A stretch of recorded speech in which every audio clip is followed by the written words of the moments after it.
Folks, welcome back. Surprise, surprise, you've all been bamboozled. You just got me. No, we are still waiting on RoboSkillz. I figured I would go ahead and get things started before you guys became an angry mob and started trying to riot in here. So I figured I'd at least go live while you guys are waiting, and we'll give him some time to get all logged in and enter the stream. So hopefully he'll come in within the next few minutes or so. Until then, you'll just have to be entertained by me. Sadly. I know. I'm sorry. I'm not enough. I know I'm not enough. But we got to start out by talking about the scandal, because you guys know I love this. Like, this is pretty much peak happiness that I can be at in the hobby. Because, one, it's CGC, which I absolutely have had nothing good to say about since they started grading Pokemon cards. And two, the other thing that I just think is the most ridiculous thing in this hobby is all these stupid,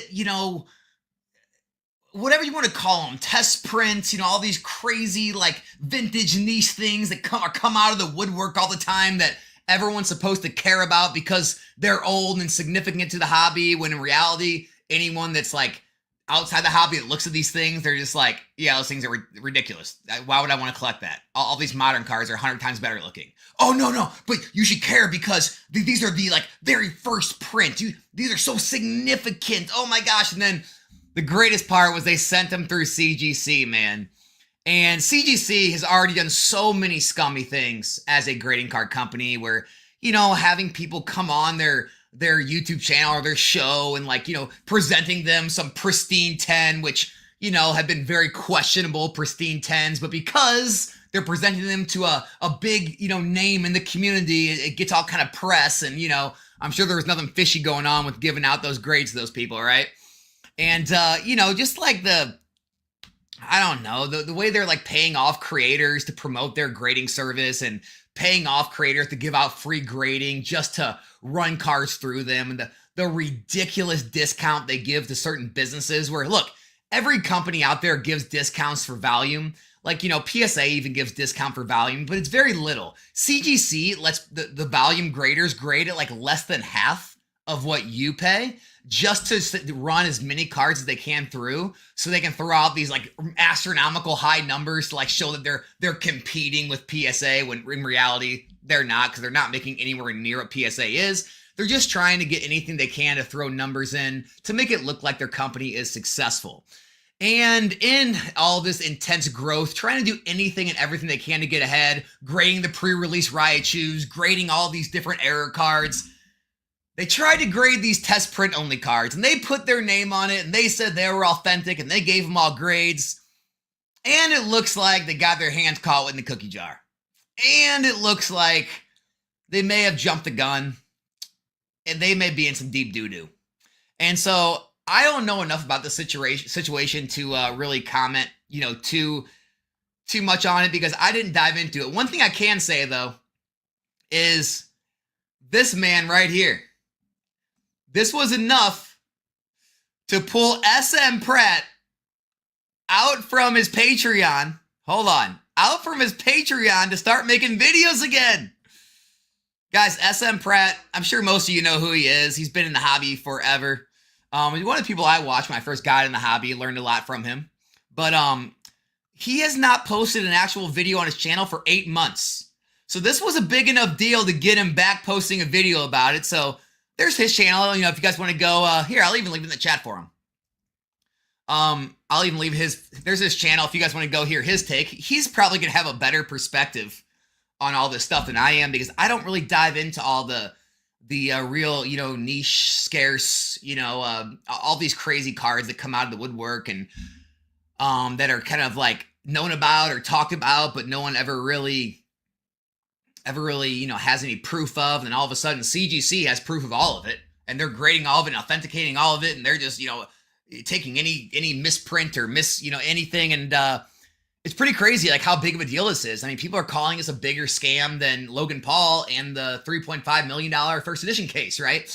People are calling this, like, the biggest scam in the hobby, which it very well could be. But for me, it's just par for the course. It makes perfect sense. This is no surprise to me. it's CGC, right? It's CGC. It's all this, these brand new sets. Tell you what, guys, RoboSkillz is calling me right now. I'm gonna go ahead and put it on mute for 1 second. Give me one quick second.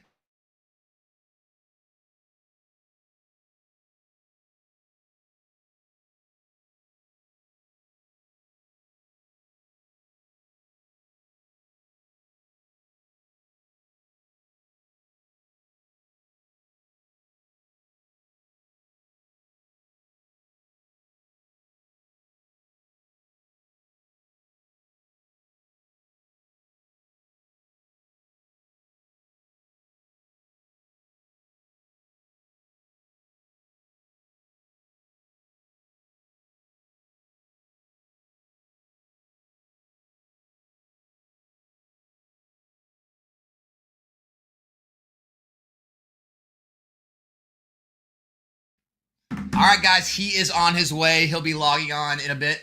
No, not technical difficulties. He said he just ran into Ava. Ava's binder, I think he's talking about on the street. He said he just ran into her and got stuck in a conversation. So I don't know. I said, hey, tell it on the show. We'll talk about it on here. So no, he didn't just flake. I promise. Maybe he did. I don't know. Maybe he's lying to me. I doubt it though. I think we're good. But yeah, man, it's just like it shows what happens when a company wants to kind of jump the line and wants to kind of make a name for themselves and start to like take market share. They're willing to take on more risks, even though they didn't have all the information. And now we're in this kind of scenario. And so, to all the people who are buying them, here's the funny part: you had so many people paying tens of thousands of dollars for what? For some random cards that came out of the woodwork that someone somewhere said that they should be valuable. I mean, this is the ridiculousness of this hobby, right? No one knew the origin. No one knew the actual rarity of them, right? No one knew how many are out there. All they knew is what people were around the hobby were saying, what they were told. And based off hearsay evidence, they paid all this astronomical amount of money for them. And so for me, I just laugh. That's why I don't get involved in any of this stupidity. For anyone that did make money, hey, congrats on your grift. Good job. I mean, I don't know what you want to hear. I'm happy for you. To everyone that got smoked by it, sorry, you have some very expensive paperweights, and some very expensive plastic with CGC logo on it. But that's all I got to say about it. I really got nothing else to say, guys. I'm sure, like I said, go check out SM Pratt. Go check out some of these other creators that follow it a lot more closely. We'll see what RoboSkillz has to say about it. I know he's more involved in that market probably than I am too. But yeah, man, it is what a day to be in the hobby. And there was a post put out that I was reminded of today. Z&G Emporium put out a post, and it was comparing I think it was the Blastoise one of this test print card compared to the Moonbryon. It said which one will be more expensive in like 5 or 10 years. And it's funny to see now. I guess it's going to be the Moonbryon.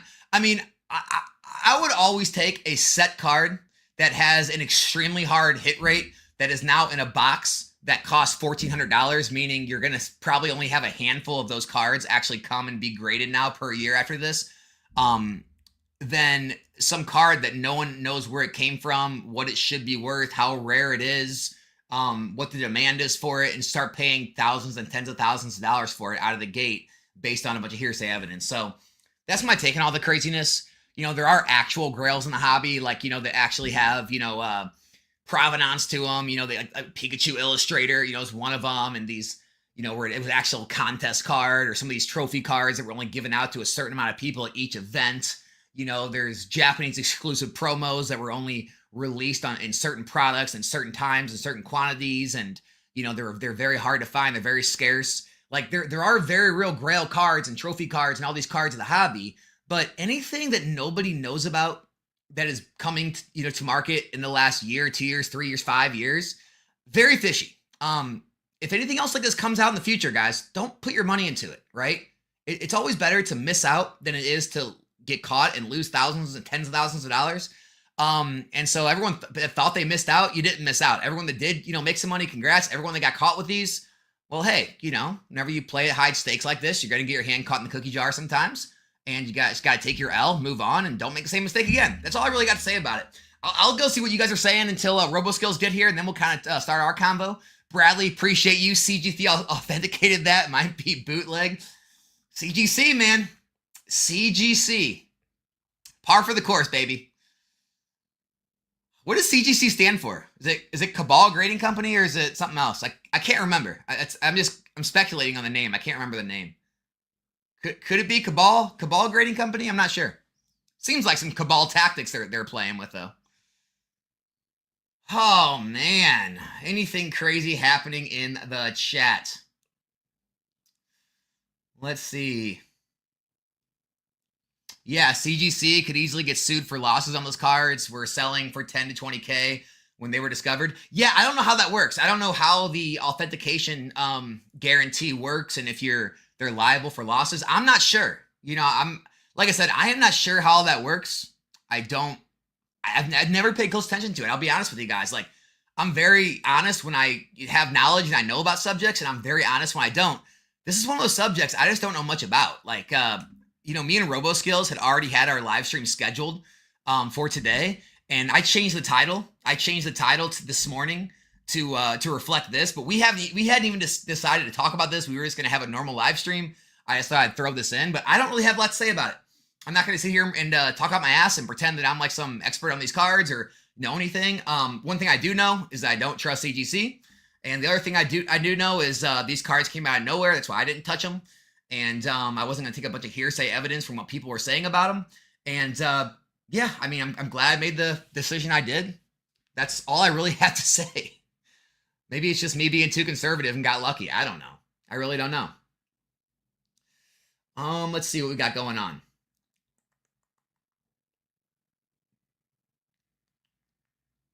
I watched your video a few days ago at the card show on Saturday. Bought 3 Giovanni Charismas 151 for $10 each. Yeah, I know. I've been getting told that card spiked after my video. Alex manipulates the market. We all know. Alex manipulates the market. Now let me pull out my binders full of hundreds of Giovanni's Charismas. You know what's funny? I literally don't own any of that card. I own one. I own one PSA 10 in my collection.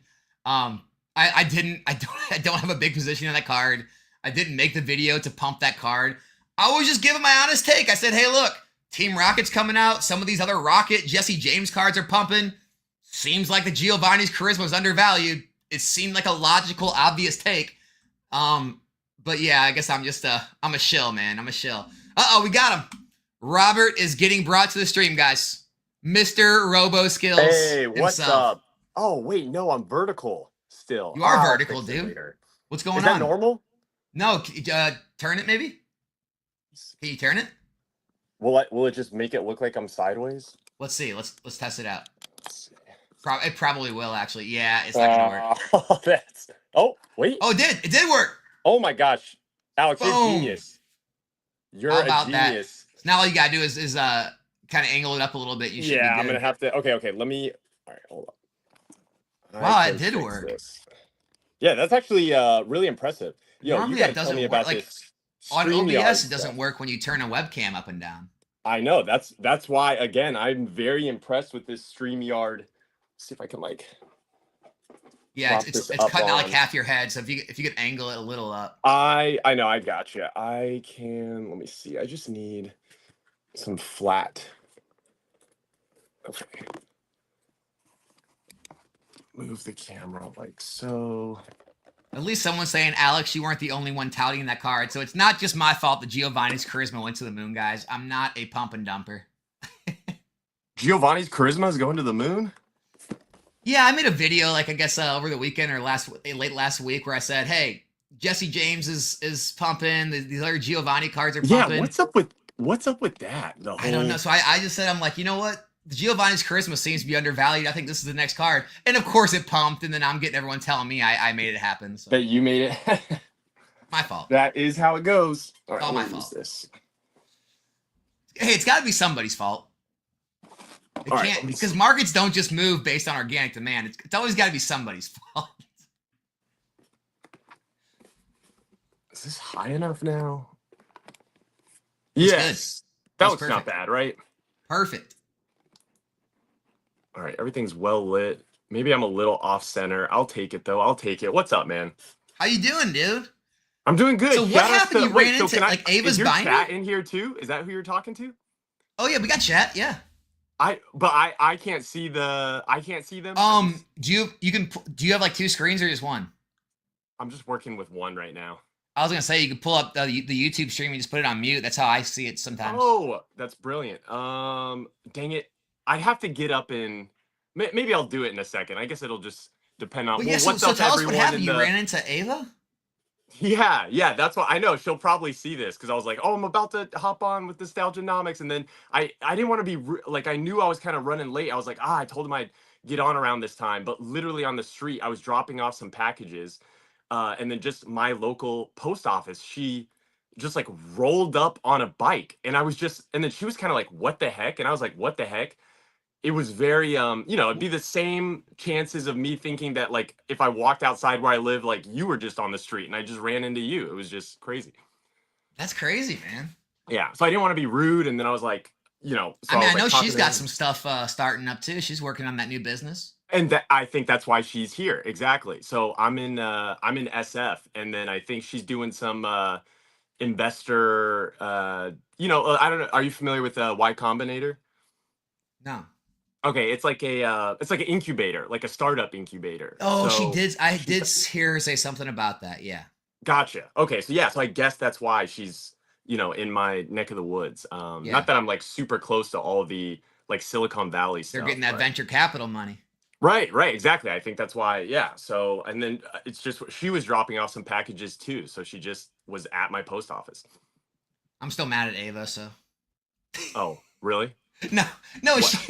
Last time I saw her was at card or one of the Collecticons, and I said, "Well, if you ever do make a return to YouTube, you got to come on for a live."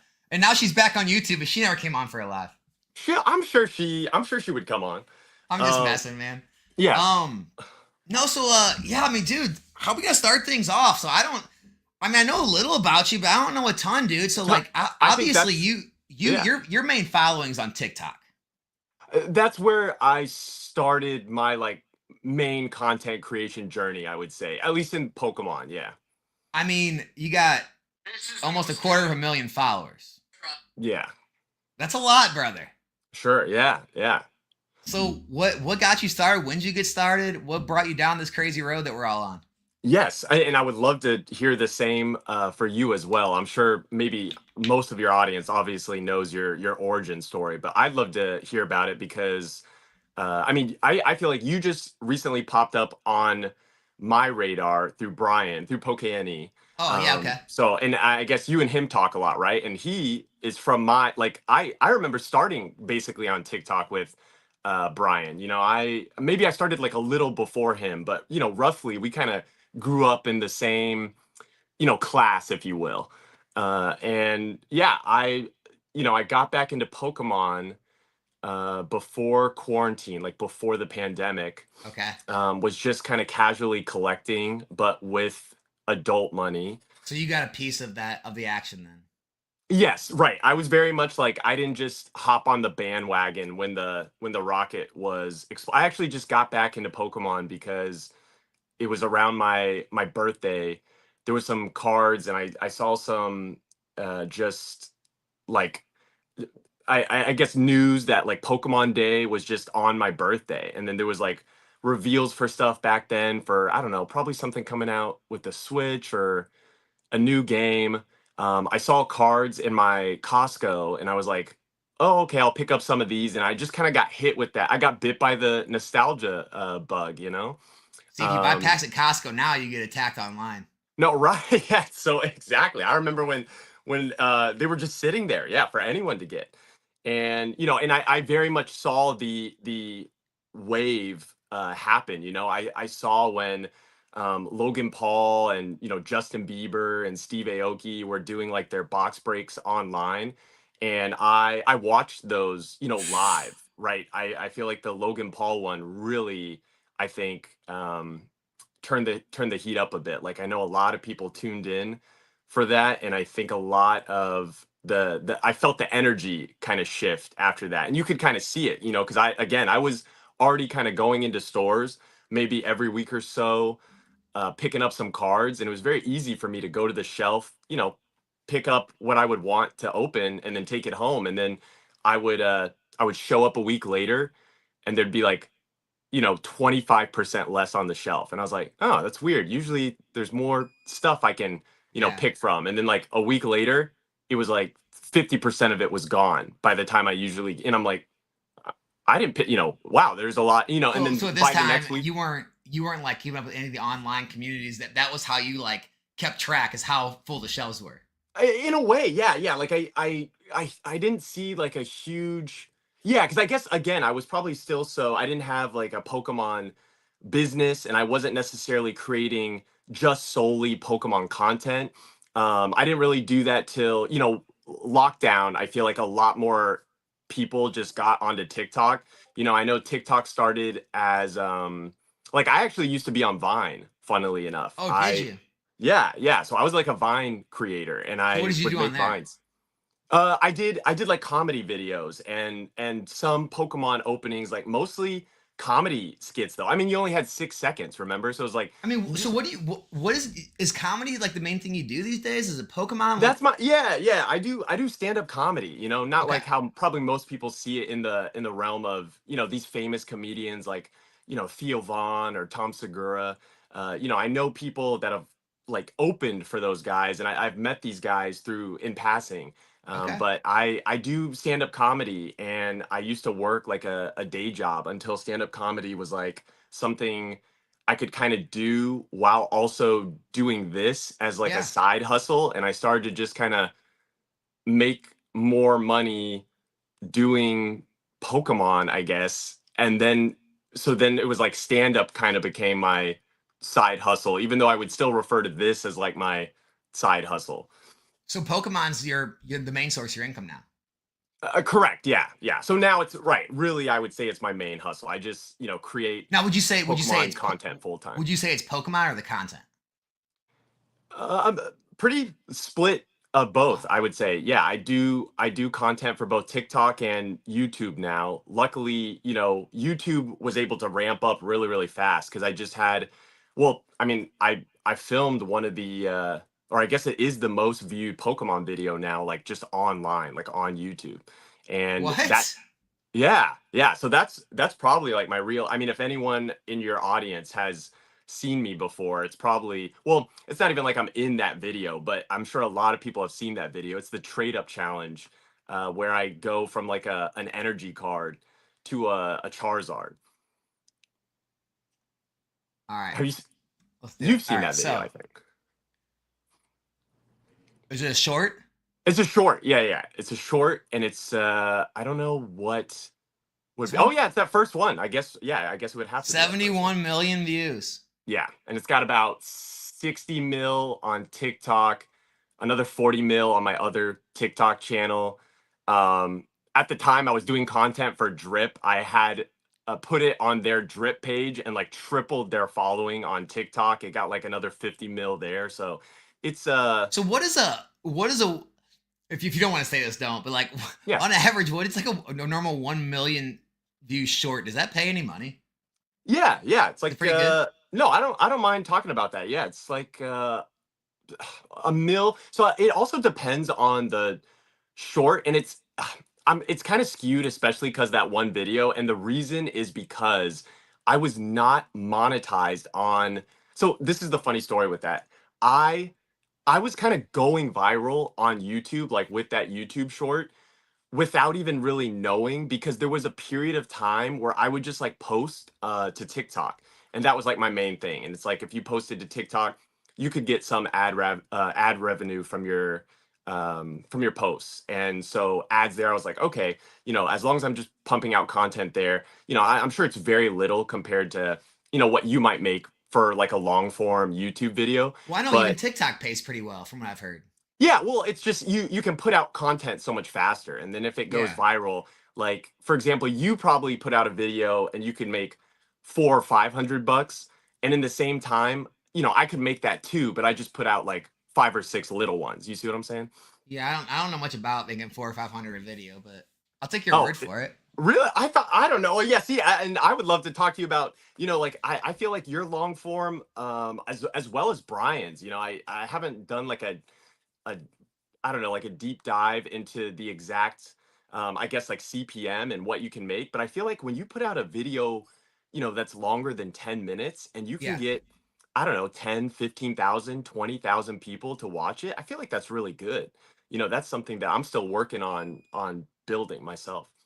Yeah, no, for sure. I mean, that's dude, the shorts, your shorts game is just on point, man. It's just crazy to look at and see like the amount of views. I mean, you have so many videos that are 1 million plus. It's crazy. Yeah.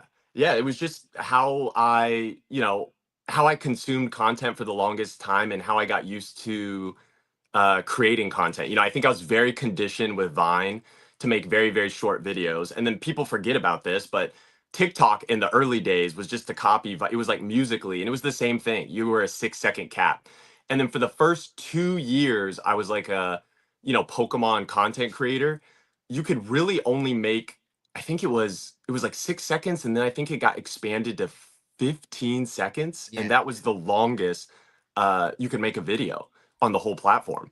And then later they were like, all right, we'll give you a minute. And then there was like 3 minutes. And now you can, put whatever, because they were trying to compete with YouTube. But I also think that messed up their algorithm like a lot. Oh, and that's what I was gonna say is, so when I was posting shorts, when they allowed for a minute on TikTok, I had a buddy that was basically like, "Oh, you should just YouTube made shorts and you should, they're trying to compete with TikTok. When you make your video, you should just also put it to YouTube." And I was like, "Man, I don't know. I really, I probably had less than 1,000 subs on YouTube.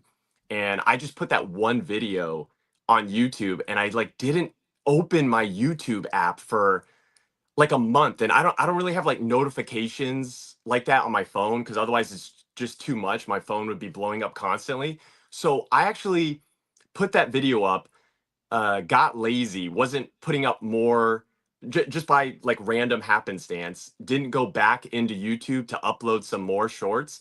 And it had, I think, already got to like 30, 40 million before I even was able to click to become a YouTube partner and monetize. that is So wild.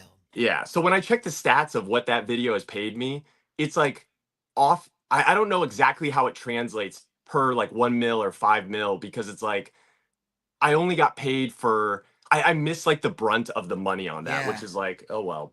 You know, but it got me the subs. And then, over the last year and a half, I've told a lot of my TikTok audience to go follow me to YouTube, because YouTube is just better, and then TikTok is, in the middle of imploding right now. So and so recently, like what, like a week, 2 weeks ago, now you're on a new podcast.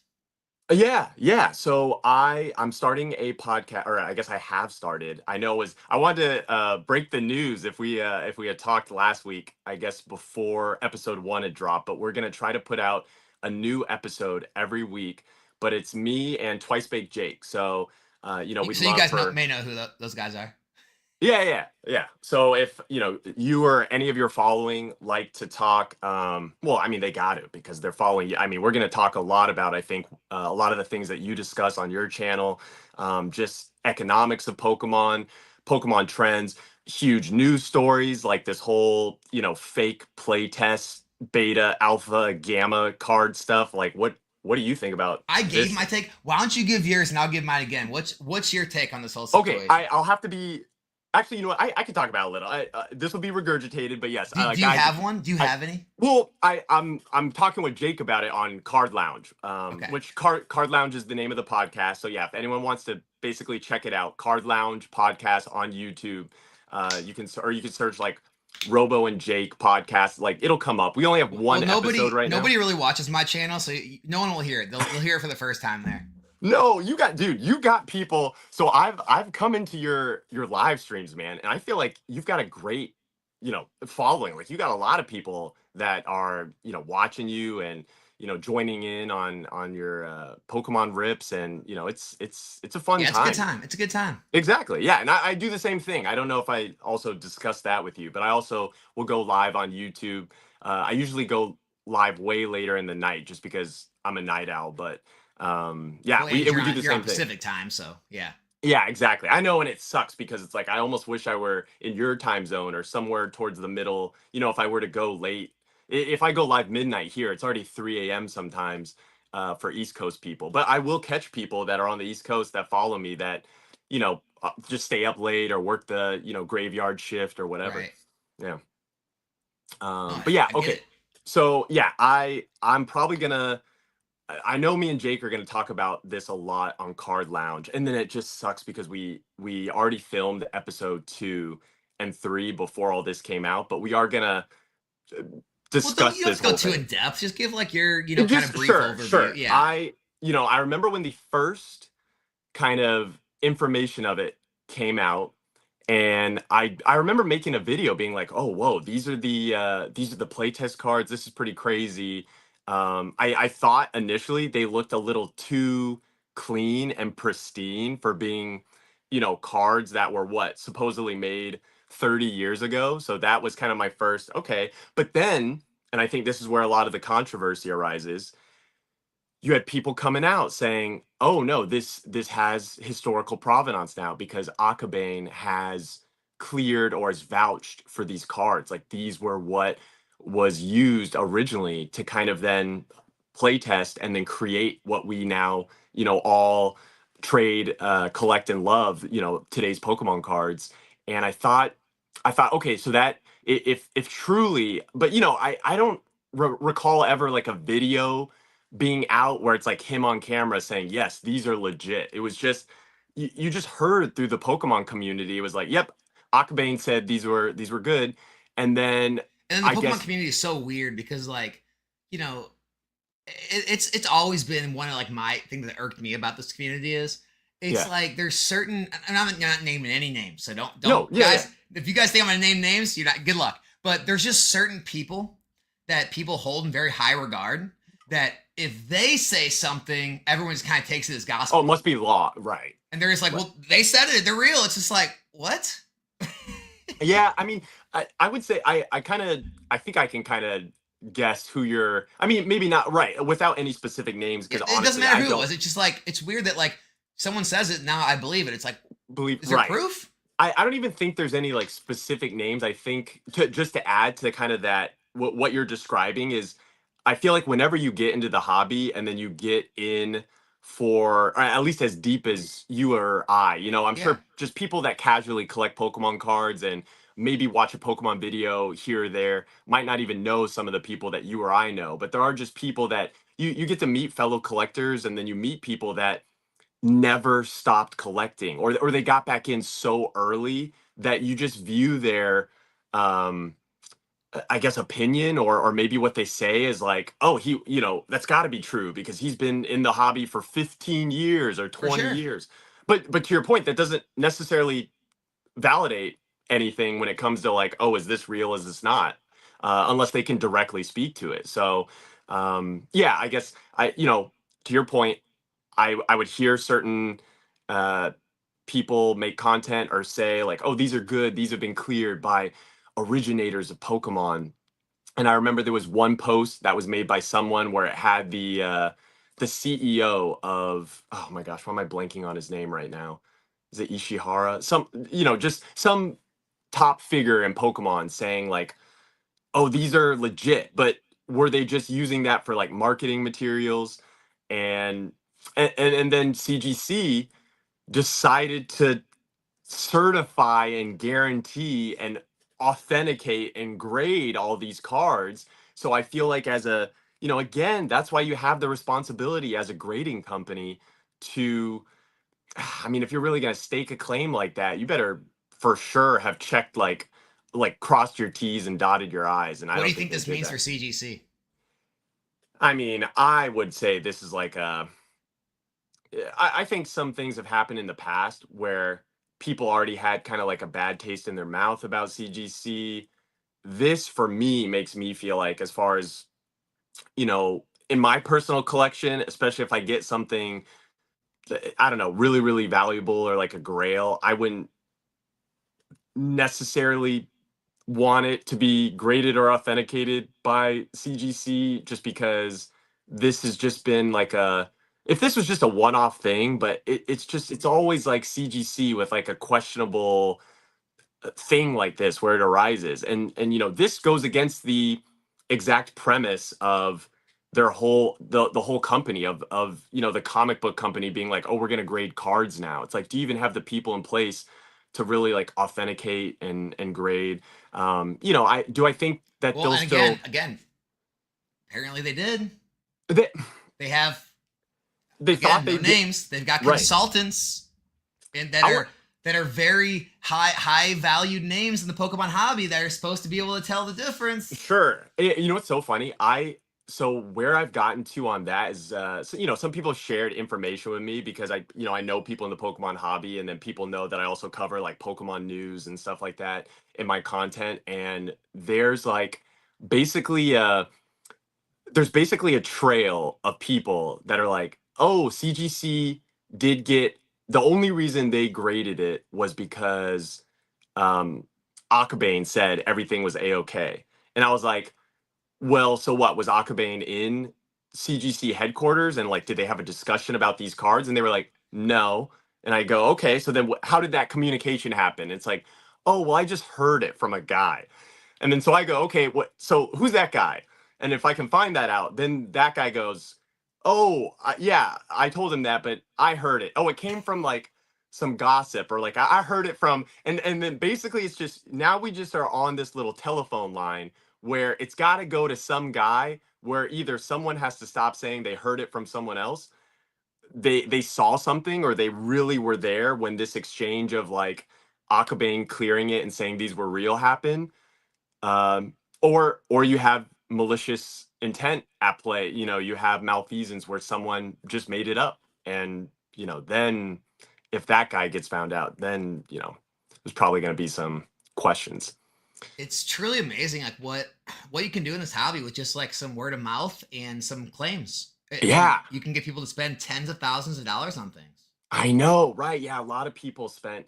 Ah, man, I do really feel bad. And you know what? I saw a post I do want to highlight. I can't even remember whose Instagram it was on, but it's just, I think it's important to say, and I'll probably say this in. I'll make a full length YouTube video, which I feel like I rarely put out compared to shorts, but I will do that, kind of covering a lot of the information that's come out for this. And yeah, you can find that on my channel, just RoboSkillz, obviously. Yeah, and But I'll share all that in the. I shared them both your channels, the TikTok and the YouTube, but I will make sure to add awesome. those to the description when we're done, guys. So Hey, thank you, anyone man. watching right now, if you haven't, wouldn't just. It's really easy. Just type in RoboSkillz with a Z, and you'll Yeah, find them on TikTok. You'll find them on YouTube. But and I if should not, come I'll up. leave both those links in the top of the description after the video's over if you want to come back to.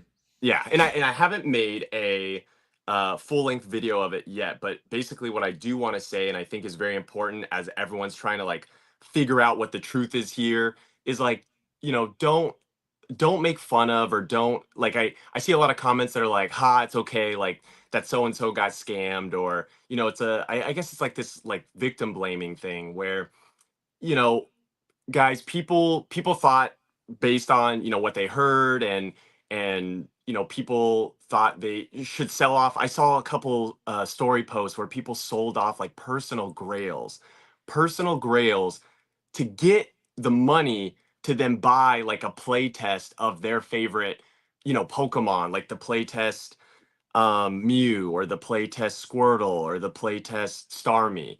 And to then find out that these were not really historical pieces of Pokemon's history, but something that it, now is seemingly, and again, I don't know what's definitive or not yet, but it's like, if these were printed last year in 2024, that is just such a huge blow, and no one needs to be like made fun of, or be called stupid because it's like, oh, I told you so, I thought these were fake. And of course, people that maybe looked at these cards, and if let's say they were really historical, like grails, like real playtest cards, right? It's not like most of the Pokemon community would be able to pay for or attain these anyway, right? These were just gonna be something that, I guess, super rich, like high-end collectors would be kind of gawking over. Yeah. But whoever scammed a lot of these people, or if these cards are all just fake and they were just printed last year, they got a lot of money from a lot of people. And I don't even know like how all that works. Is there legal action because you sold under false pretenses, The, or is it just hey, you sold a piece of cardboard and they're willing to pay that much for pay it? It's that, free market. I don't dude. know. That's the question, right? I think you just nailed it on the head. That is the, because I feel like I feel like there's more legal recourse when it's a person to person transaction, and if there's writing claiming that one way is a thing or another. But now I feel like whoever's got the money, they can always say, well, no, this was just an item I put up at auction. Because I'm sure you noticed a lot of these were in heritage, were in alt, we're in rare candy, PWCC, or like fanatics, like basically every single auction house kind of touched these in some way or another. And there is something, I think, where when you go through an auction house, you kind of like, I don't know, parlay some of the responsibility of them to be like, oh, well, so, like, they chose to auction it off. It's just an item to me, but they take over the responsibility of like, oh, this is authentic and this is real and blah, blah, blah. I don't know. It gets really muddy once you go through a Yeah, couple channels. yeah. I mean, it's the so a lot of it has to fall in CGC. I mean, the entire The great, reason I know. you get a card graded, it's not just to protect it. It's not just to be able to flip it at a higher valuation because now you got a high grade on it. It's to authenticate the Make item. sure it's authentic. Yep. Yep. I mean, it's like the whole entire point of grading. I I'm, don't know how this doesn't really hurt CGC. yeah. I think there's a lot of people that go CGC that are kind of like the people who they don't like PSA being as big as they are. They want like there to be another grading company. I Yeah. think this only helped. And I mean, it's like they're falling like dominoes. We had Beckett with the whole scandal there with the CEO. And Yeah. so Beckett's been seeing like huge declines. Now CGC, it's just like, it's probably going to push people to tag. It'll probably push some people There's to other maybe third ace party. or, I mean, maybe they'll come back to PSA, but you're definitely going to see a huge probably exodus, I would say, from grade, at least for right now, in my opinion. For CG, yeah, definitely. I would think there'd be an exodus, and I don't know if, yeah, that's the thing, right? Do people just like forget about this in a year and still grade cards with CGC? I mean, for me personally, I don't really grade too much with CGC just because I feel like a lot of my, personal collection is just, oh, this was kind of discussed in like public forum of like, oh, just all the grading companies and which one's the best. I feel like it's just a topic of conversation people always like to ask.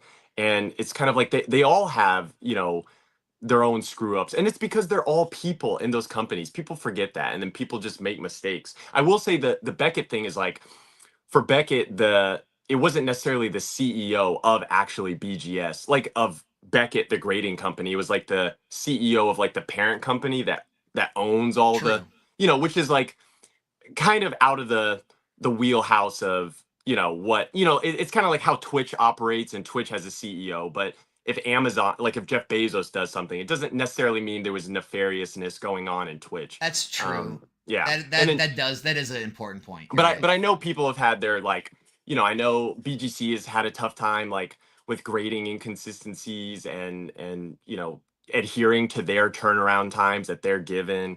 I know their grading scale has been complained about a lot, and a lot of just human psychology and how we view like the point 0.5 scale, and how kind of ridiculously close their like 9.5s are to their 10s, and then how close their 10s are to their black Yeah. labels. It's and then how it reflects on the secondary market is kind of crazy. And then same with PSA. Everyone always views like, oh, look at how much they grade. Like I'm sure you always see those how much does each company grade in a Yeah, the week gem or a rate. month. Yeah, the It, gem rate. It's like, guys, it doesn't that really doesn't let you know which company's number one or number two. It's like, what do cards sell for in their respective cases. And I feel like if anything, with PSA, it's kind of, man, I've got a bone to pick with. I've my last couple submissions, there's been the same type of corner damage. And this has been something where like you can go see other people's videos and content where it's like it's always in the same place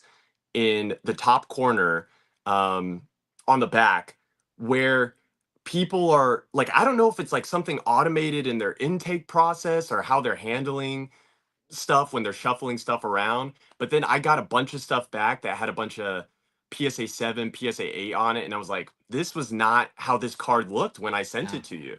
Yeah. So they all are kind of just, yeah, having issues. Yeah, man, it's I guess the one silver lining, if you could even call it that, is like you said, at least a lot of these cards were probably, played with kind of the deeper pockets in the hobby. And so it's hopefully not a crushing blow to anybody. They probably have a lot of money in Pokemon, so that's kind of like a silver-ish lining. Yes, it doesn't make it any like I feel for anyone that's lost a lot of money, but right, hopefully it's not something that's like right, driven anyone into the poorhouse. Yeah. Right, right. Like Yeah. it's not something a casual collector probably would have bought. Correct, right, and spent like I don't know, like foreclose or got a second mortgage out on their Right. house just to get one of Right. these. Yeah, yeah. Oh man, But so still how? So crazy. okay, as far as like the business side goes, so I know about the content, but what? So what do you exactly do on the whole business side? I mean, I see a ton of product behind you of all I kinds was of different stuff. I know, man. I gotta get like you though. I gotta get like one of each box and like have a corner. I'm probably gonna be we're running out of space here, so it's like I need to. Yeah, we need to figure something out. But I'm basically like I'm not in a house, so we're talking like very apartment sized spaces here, and then this is also where I film all my videos. But I What do you mean you basically can't go buy like a $1.5 million house in San Francisco? I know, right? No, more like I mean 1.5. That'll get you a box with maybe like a bathroom that's the size of a closet. But yeah, I'm probably definitely gonna have to move out of California if I'm gonna make anything. I don't know where are you based out of? I'm in Missouri, man. So Missouri. yeah, Nice. pretty easy cost of living around here. But yeah, do you get so are you in a pretty spacious like it's not like I've seen like I guess your whole setup, but I imagine you have a warehouse that has a ton of Pokemon cards or not a warehouse, but like a No, room. no. So no, I live in like the suburbs, and we have basements and stuff. So like we have like a finished part of our basement and unfinished part, and like so the unfinished like storage room, I just have lined with like those like Home Depot garage shelves. Shelves. Yeah. So I just Yeah, have them that's what lined with these are. shelves. Yeah, kind of Yeah. like bigger versions of those, and they just kind Nice. of stretch across the entire wall. So more than enough space that I need right now. Maybe I grow out of it someday, but like even in my office I have here, I have like shelves in the closet. What I did, I took the kind of like how you have sliding doors on a closet, Yes. I took those doors off, and now I just have like all my boxes like with all the cards and packs and everything on shelves in there. So Not you're making I'm me I'm somewhat set up. I mean, I'm slowly outgrowing it, but for now I don't need any commercial space yet. gotcha. No, we're like at max capacity, probably over I mean this room was a bedroom. So uh my bed technically right now is in the living room where we've just had to to rearrange stuff um so that yeah all this could fit. But yeah, the business is very like how it started was just I don't know. I think honestly practicing a lot of the some of the things that you talk about in your videos of just not necessarily smart investing. I never really saw it that way. I'm kind of there's one video that always makes me laugh. I think I maybe you made it a short video with you and Dan where he like doesn't want to say investing, but you're Oh like, dude, yeah, yeah. just say it. And it's because I'm probably like I've seen what I don't know what people like where haters give you heat on, and Dan I was don't. very resistant to that for the longest time. Sure, sure. And again, I never in the beginning really saw myself as like I don't know, like a Pokemon investor, and I probably wouldn't use terminology like you do. I mean, sometimes I will, but I guess just again in the beginning, I bought some stuff and I had I mean, more it's adult best you money. don't, right? Sure, sure. Because you're definitely whenever you say anything along those lines, you're drawing a line in the sand. And I Yeah. was okay doing that, right? Because I know the hate I'm gonna get, but yeah, I mean, the best thing to do at this hobby is probably steer away from any of those like real hard like I don't even know like definitions, because Yeah. people have a very I don't even know what to call it. They just have a very weird reaction to certain words in this Certain hobby. word. Yeah. No, I mean, I think that's what you call it. I think that's the best way anyone could. I mean, someone clip that. This is the perfect. Here's your 1 minute clip. But you Yeah. saying that and really just like, I think the issue is there's no standard definition for all these like what a Pokemon investment is, what an investor is, what a collector, what a scalper is, what not and because everyone's kind of definition on it, it's all on on a spectrum of how much you like don't mind it to hate it to love it, and everyone's kind of got their own twist on it based on their own, personal experiences in life. So it just muddies the waters on what, Yeah. anyone can say. But I'll just say this, in the beginning I would just buy stuff that I could afford. And again, before the boom, there was just stuff on shops online for cheap.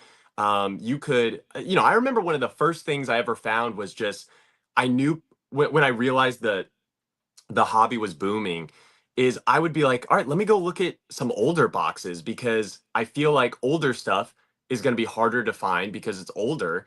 And there's probably still some places where, for whatever reason, if they're just sitting on stuff, maybe they're good to get rid of it, or I can find a deal on it. And you would find those deals every so often, whether it be on some like random site, or, some companies like, stuff what they had in stock that maybe Yeah. they just hadn't touched in years. But even going to the store, right? Like I would basically go to the store. Um, I would buy something for like a sealed collection because I was like, oh, this looks nice. For sure. And then I buy something to open up, and then also and then when I started getting into filming my openings, which is also kind of how my content creation journey started, I buy another thing because I'd be like, well, I want to make sure I can film one this way, and if I want to open more packs, I have a spare one. And then I just wouldn't touch that stuff, and then 6 months would go by, and it'd be like, almost double in price. And then I'd go, okay, well, if I sell this now, I don't want to go rebuy back this, because then I'd just be buying back in at the high point. But there's stuff that's out now where now that money basically doubled, and now I can buy double the amount of like these boxes that are out Yeah. now. And then I buy them, and then I just wouldn't touch them for 6 months. And then 6 months later, those would be double or maybe triple in price. And you kind of just realize like, oh, I can kind of enjoy this hobby, collect what I want. But if I also just get some stuff to set aside and I really just kind of don't touch it, it will it will go up. And then when it goes up, people always worry about um buying stuff in the, I see a lot of people even right now buying up uh Evolving Skies booster boxes. And I'm just like, it seems so expensive to me, because I just remember picking those up at like 140 a box, and I still have, cases of those. And I just go, well, now I could let one go and have enough money to just specifically for the hobby, like buy a bunch of, the next English set to come out, like Yeah. Journey Together. And yeah, so I don't know. I even early on, I kind of thought like, wow, there's got to be this cycle you can hit, where as long as you can buy enough, like, and, I worked a full-time job back then too, so I was like, as long as I can pay my bills, I have enough spare money to put into the hobby where I can enjoy the hobby but also buy some stuff to just like hold for a while, then eventually it'll go up, and I can kind of always be, a year or two later, selling or opening up the stuff from like a year ago, where now it's like doubled or tripled in price, and then get more of the stuff of today, but then don't touch that stuff till, a year later. And then you just kind of keep For doing that. sure. No, it's really funny how like people, you know, you can't really predict human behavior, because people Totally. have no problem, calling like a Postmates or something to go get their groceries and deliver it to them, but they have a I problem with someone who goes out, finds a deal, buys it, and then sells it for a profit.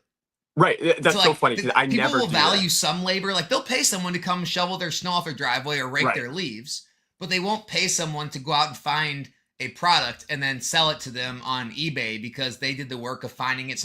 It's such strange, and like that's seen as like a scalper, but everyone else is just seen as a legitimate business. You're just paying someone to do the legwork that you didn't do yourself. That's all it That is. oh, that's an interesting way. Yeah. Like, well, even in the beginning, I mean, A great grading's the same way. Grading cards is the same way. Like you can go buy a PSA 10, right? Or if you want to go and take the risk do and the work. go try to find Yeah. raw copies, pre-grade them, make the listing, send it in. Because people used to always say that. I always get that argument is well, I would just grade it myself. I wouldn't buy it. It's just like, okay, but you're putting your time, you're taking time out of your day. You're taking a risk. You're putting your capital at risk. It's taking time for it to grade. It doesn't always work out that way. It's like So the reason you're paying a premium is because someone went through all that and they deserve to be, rewarded for all of that effort and time and risk they put Right. in.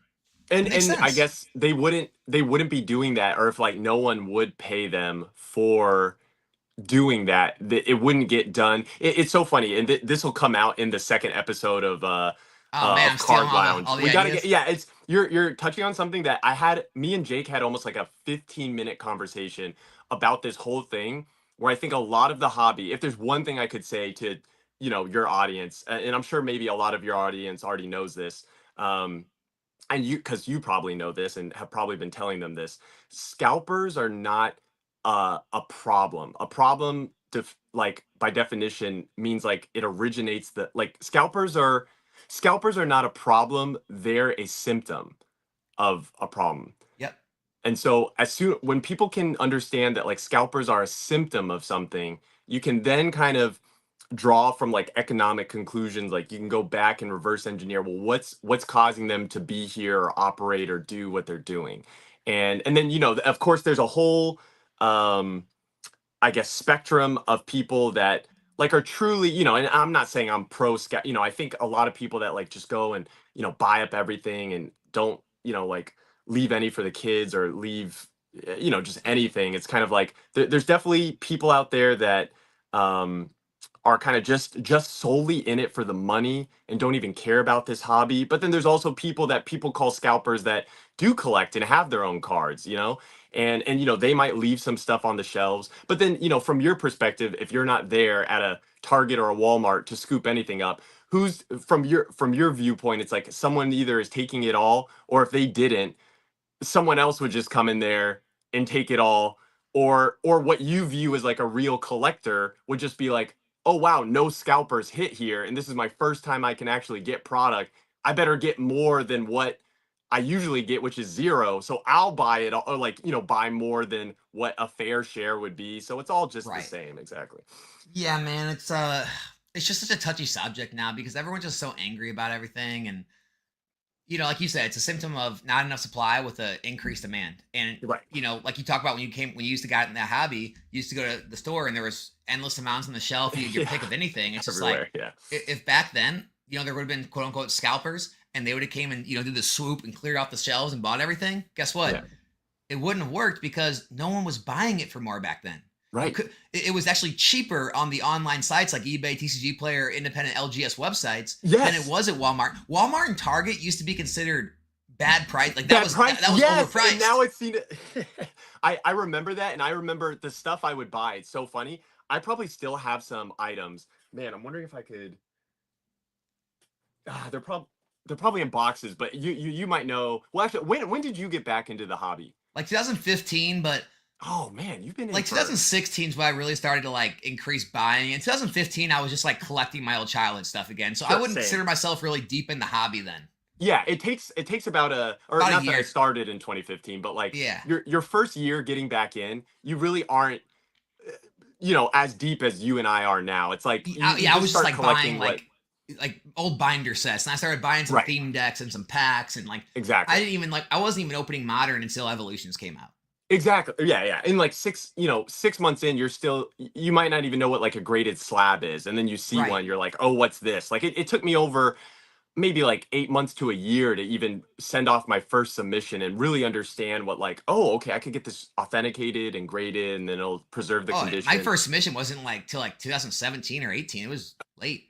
Way after, yeah, yeah. But and so what I was trying to find, I know I have some stuff from probably either Walmart or Target where the stuff that I would buy is like stuff that would sit. So there'd be old Sun and Moon stuff when Sword and Shield had been dropping that had literally sat on the shelves for over like for years or at least 1 year or over 6 months, which now is unheard of for Pokemon product to be sitting like that. It's lucky if it lasts a week or even a day, but and then they put those the stickers on it where it's like, oh, Clearance. this ETB now. Like I have some, I think Crimson Invasion, you'd see that a lot, or Rebel Clash is Sword and Shield, I but remember the Crimson Shining Legends Invasion. Super Premium collections.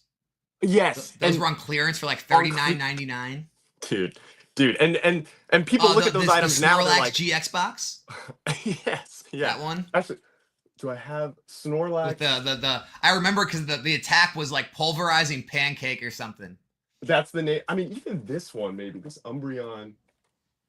I don't know. That that There's that, that Charizard, the really large that oh Charizard box with the full art Charizard. yeah. Did it have That like a was keychain on it or that was on something like shelves that? forever. Yeah, there was stuff. There was stuff that would just sit, and then it would go on clearance, and I'd be like, "Oh, it's like if I buy three of these, I get the fourth one for free," and I would buy those a lot and open those. Yeah. Yeah, and then so I guess, So if you were doing back to those times, like scalping doesn't work. right, And that's why no one bought it. It's like the only reason it works now is because people online are willing to pay, demand happily is willing to pay those so high. prices. And it's Yeah, like if they weren't willing to pay, if they weren't willing to pay $10 a pack on Pokemon, the scalping would disappear. correct. And All this the bots also would this also disappear. Nobody would bleeds. pre-order because they'd be $100 online again. There's no margin to be made. The only reason it works because there's margin and people are willing to pay it. Like Right. there's always two people to blame.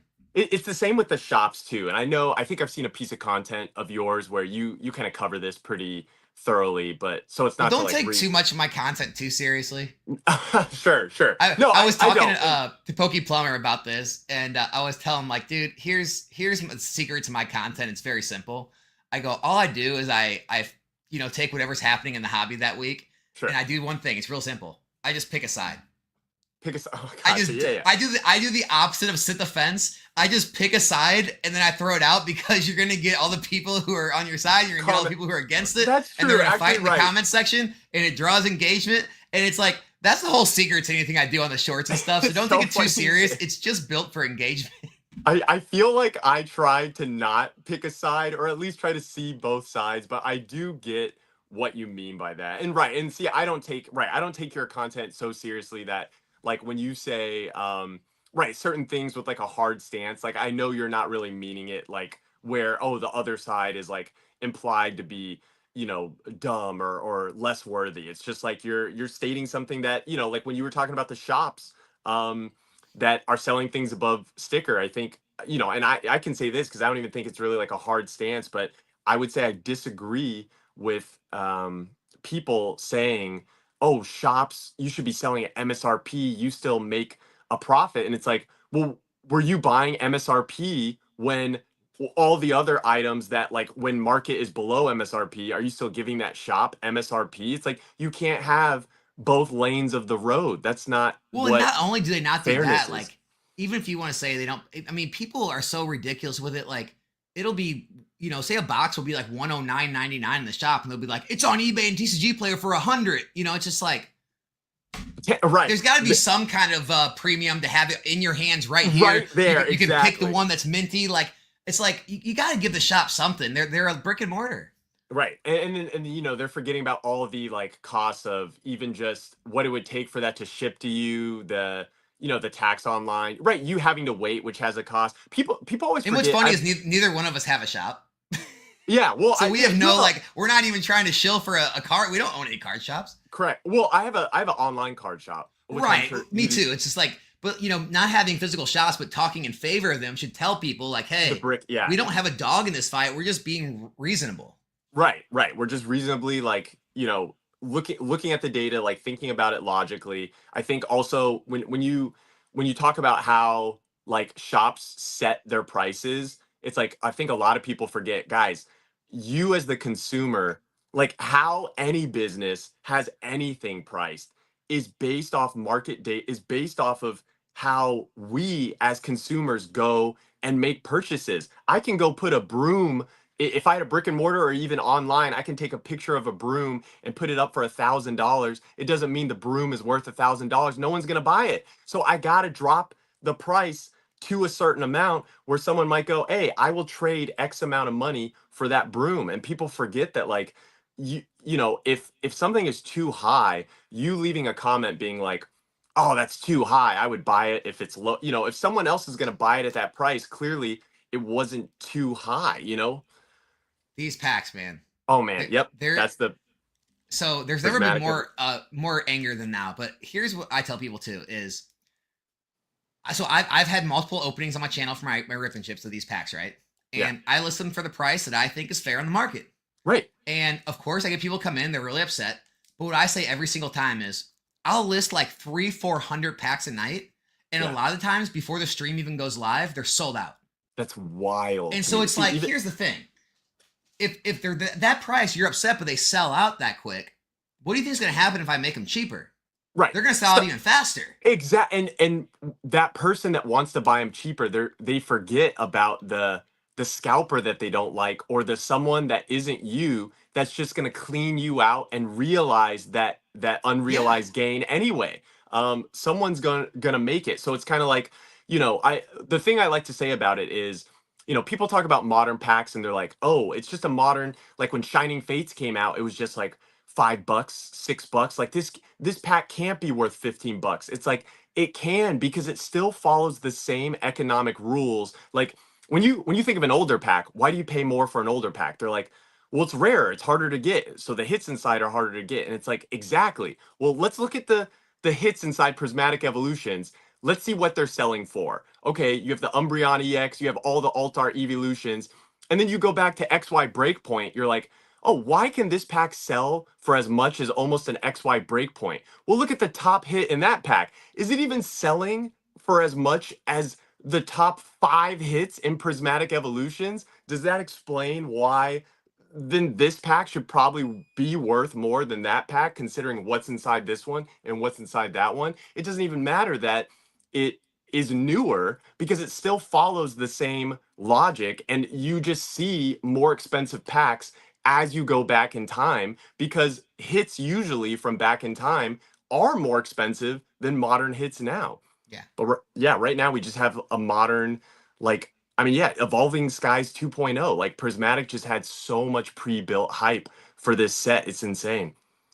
Yeah, and then like outside of Pokemon, just like in general, like just people in general, the entitlement thing is just like through the roof. Sure. In this, it's just like, dude, I think all of us, I mean, most of us, I guess, grew up at some point where our parents had to tell us no. Yeah. Like didn't get everything we wanted for Christmas. We didn't get every high value name brand thing. At least I didn't. And it's just like we're at a point now where like everyone should have everything. Right. Yeah. And it's just like, hey, sometimes you gotta say no. Yeah.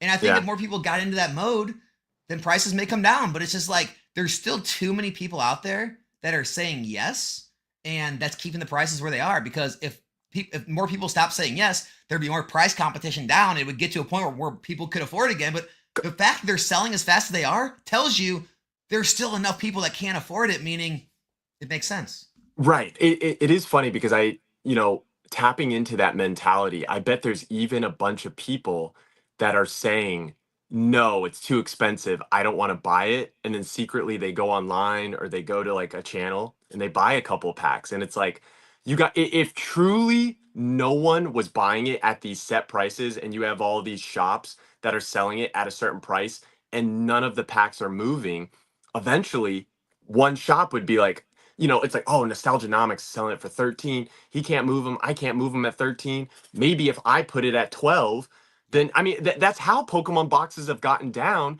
to $100 a box, 95 a box. Because I used to think, I mean, I still do think, but I just mean I remember thinking back then when boxes would be that cheap, knowing that MSRP was 145 and now 160. It's like, guys, we all the shops can make more money if you just stop undercutting each other. But it's like that's what businesses will do. Like, this is just basic economics. Like, it's like 100%. that's that, if they need to make money to keep their shop open, they'll sell it at whatever price the consumers kind of Do dictate. you remember the eBay vault thing? I do. Yeah. That was a perfect example of it. It was a great opportunity for people who wanted to take advantage of it to make more on their items, right? Right. That's what it was. It ended up being a net negative for the entire seller community, because what did people do? I'm not paying any fees on these, and I can undercut. I can undercut him. And then they ended up undercutting each other down 10%. And it's just like, dude, you just ate up all the fees you saved by using the vault. Now the entire market is down. So now even the regular sellers are selling for 10% less, and everyone's losing on this deal. It's just so stupid. I remember that. And thinking the same exact Whenever thing you give just anyone the possibility to undercut, they're going to do it. Yeah. And it's just, this is just the state of. I mean, TCG Player had to raise the price of their shipping because people were undercutting so much down to like zero to make no money. That's so funny. I remember exactly what you're talking about, and I actually wanted to get your take I think this would be interesting to talk about for the fact that, right, you have a lot of people angry right now, and look, it's understandable. It's not to say that, and maybe this is where I draw my line, I guess not draw my line, but it's like I'm not trying to say like anyone that can't get packs at a affordable price.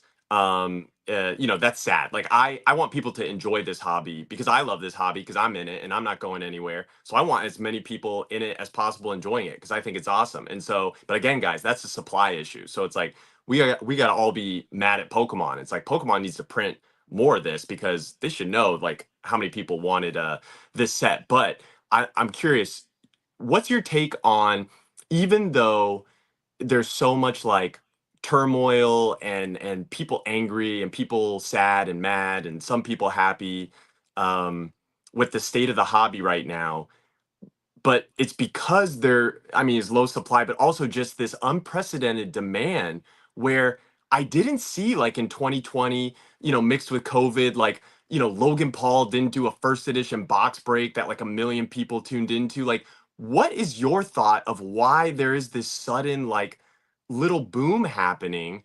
And even though it's causing again this kind of strife with people being able to get their hands on product for an affordable price, or what is perceptively seen as an affordable price, it does mean that there's high demand, which means there's a lot of people, in our hobby right now are wanting to be in it. Like, so is this really all like a good thing? Because so many more people are trying to get back into Pokemon cards or just card collecting.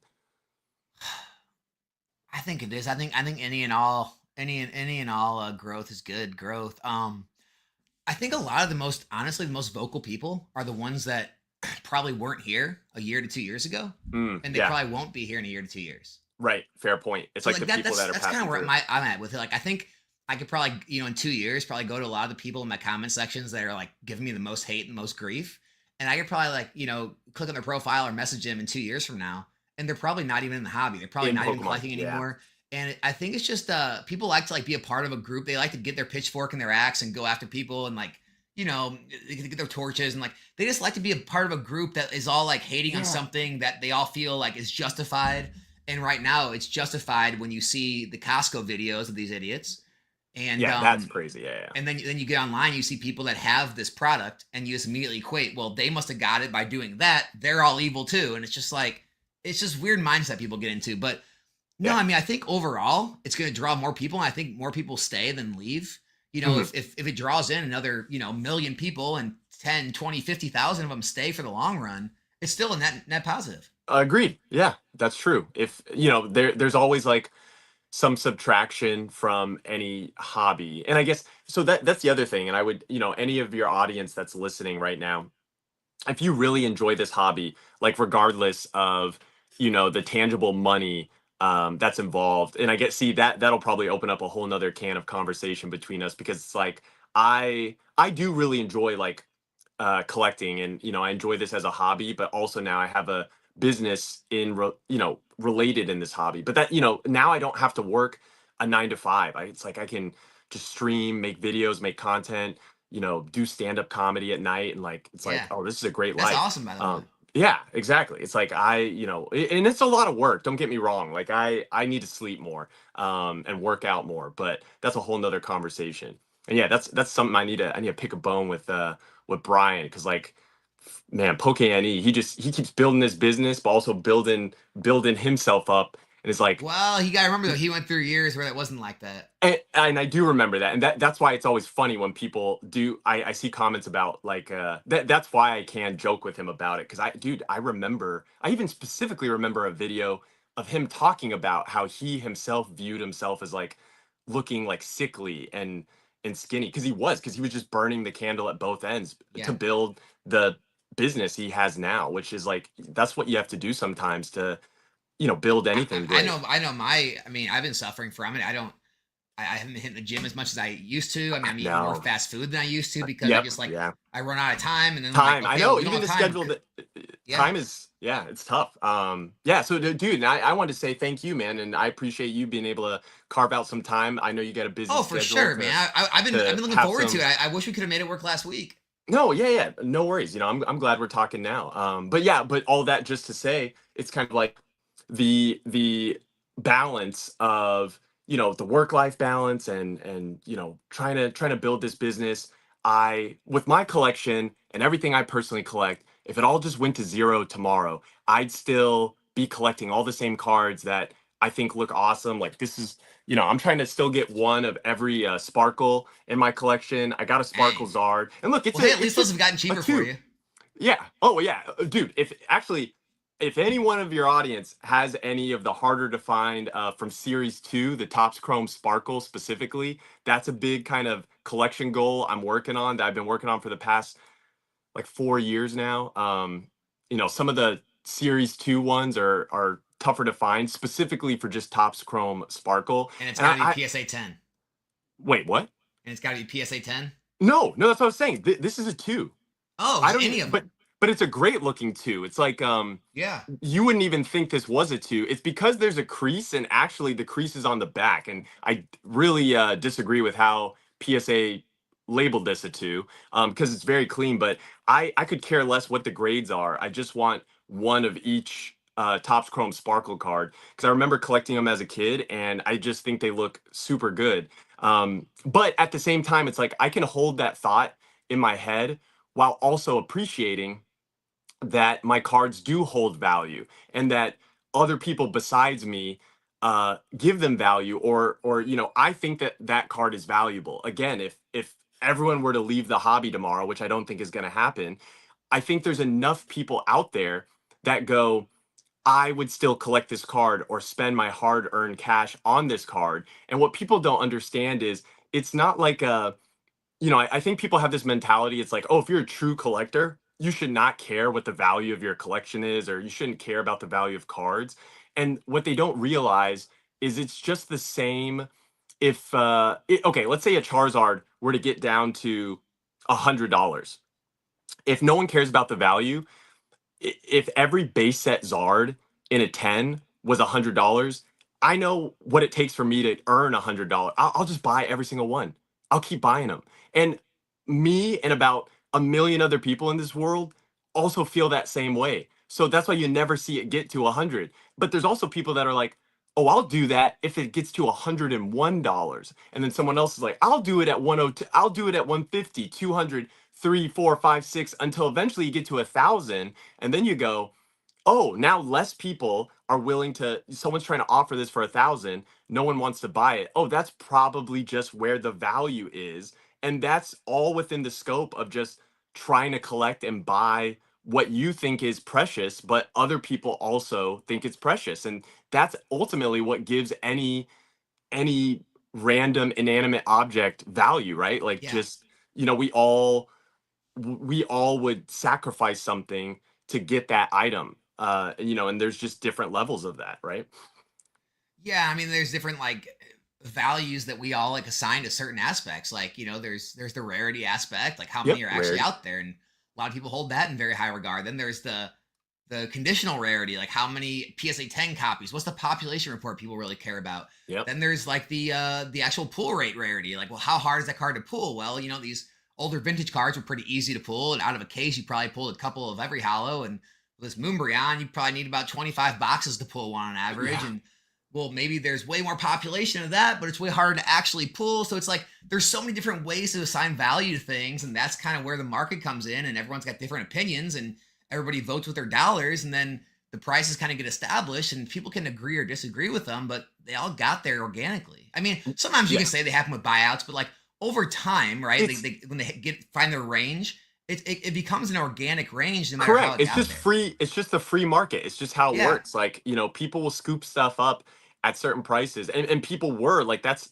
how Pokemon has gotten to where it's at today. Cause it always blows my mind when I see like who like Rusty will do this, like TCA Gaming will like post an old receipt or something where he's like, "Oh, I bought this off eBay," and it's like a, like it's just something crazy, and it's for a price where you're like, "What? That was selling for that at that point," and he was just at that point in time willing to go, "Yeah, I'll spend that money and buy and that had the item." foresight to do so. Totally, totally. Do you know him well? Man, I would love to have Rusty on, and I know I should just reach out and ask him. I'd love to just probe back through his story because there's gaps in his story because I've seen him in other interviews. I've heard him talk Sure. too, but there's gaps between how he grew up poor and didn't have a lot and was just trying to make enough to kind of get by to being able to amass the collection that he had in the time he did. It's just I I want to know mean, how that happened. You know? sure. I would. Oh man, I would watch that. I would love to have that conversation with him too. Yeah, because it's I could. so Yeah, I'd probably interesting. invite Like him on my podcast. It's just there's him. it's There's like almost a like it's couple almost like people alpha that investments. It's just like same there's with a him. gap It's like between. Cause when I started watching Rudy, he was still yeah. like driving like a truck or something overnight. He was like working with his parents still in their restaurant business. Like he Oh had like really? he worked and he did this on the Oh, side. you were watching him way before I even like was Oh, watching him. I Then found him early. I mean, I found him back when he was like making videos with a whole bunch of like guns, acting like it was like the end of the world type thing, and he like took those really? videos down and unlisted them. Like early on, he was like no, he wasn't wealthy, right? Sure. And I mean, I remember like if you go watch his early Q and A's, he'll like answer questions and tell you about it. Like one of his old Q and A's, I think when his wife's like reading it to him or his fiance's reading it to him. But and then from there to like where he is now, worth like tens of millions of I dollars. know. Like there's a gap there. Like what happened? You had to take some That crazy is risks. I know I the Patreon and the YouTube blowing up really helped, but I mean, even if the Patreon, I know he makes crazy money with his Patreon, and I know he makes a lot of money selling, but it's like when you make money, right, there's a lot of like taxes, he builds positions, like yeah. to go from like a regular kind of person making a good income to someone worth like multiple tens of millions of dollars. I want to know what happened in between that Something gap. I think you hit on. So I was actually watching a completely unrelated to Pokemon, just a business podcast because I'm trying to, and maybe that's more of our conversation that we'll get into. I'm trying to make things. Some people look at me and what I have, and honestly, a lot of this was just buying stuff piece by piece, slowly over time. But I know people who started their Pokemon business after me, but and again, you never know. This is why I try not to judge people, and I take everything with a grain of salt that I see online because you never know someone's what they're dealing with, or what someone's backstory is. But seemingly they started after me, and then they have a Pokemon business that now seems bigger or like more successful than mine. And I don't bring that up in to kind of say like, oh, I watch those people, I'm like, oh, why can't that be me? Like I'm never really envious, but I want to be curious, or I want to learn, if anything, and be like, wow, what was the what were the two or three kind of main things that really like flipped the switch on that? I think one thing that you just said when you're talking about Rudy and like the gaps of like, yeah, when was the big switch, is you mentioned risk. And this business podcast I was listening to, it's like it's got to be risk. Now, there's still a story there with every risky play, but I think the only way you cover large gaps of growth in a small period of time, you just had to make a call where if it had gone a different direction, you could be like the laughing stock of the hobby, or like, oh, you don't know what you're talking about. Oh, you made the wrong call, and that could sink your business. But you made the right call. And instead of hitting a 2x or a 3x multiplier, you hit like a 30x multiplier. And Yeah, that's risky, it's like right? trading an option or something. Right. Yeah. And what is that in Pokemon? I don't know. Like, yeah, did he like, I remember, so again, this was back before I really started to get back in collecting, but I remember, I've got friends now that just have joined back in the hobby from all different points. You kind of said this is around when you got back in, but I've heard the stories of when XY Evolutions dropped. Or yeah, when it came out, it's like no one wanted it. It was like toilet paper. People Yeah. couldn't even pay you to take it from them. And now you look at where XY Evo is at now, it's kind of like, was there someone that just had the foresight to go, oh, I'll pick up every box at like $60 a box, just knowing that it's like, yeah, people hate this now because it's like a reprint set, but really what people forget about reprint sets, and this is what I've learned now, just getting back in, it's like if there's another reprint set that everyone hates, so I remember being a kid, and I remember people hating Legendary Collection. I remember Yeah. hating it because I was Yeah. like, it's all the same cards from base set and jungle and fossil. I already have these cards. And then you look at what that's worth now, and even like the reverse hollows. But in when it first came out, everyone hated it. And you kind of have to make a risky call at some point where you place a bet on something that everybody hates, that like everyone just vehemently agrees is the wrong call, and you like know it's the right call. And that's how it's kind of like The Big Short, the movie. Like you just have to make Yeah. a bet like that.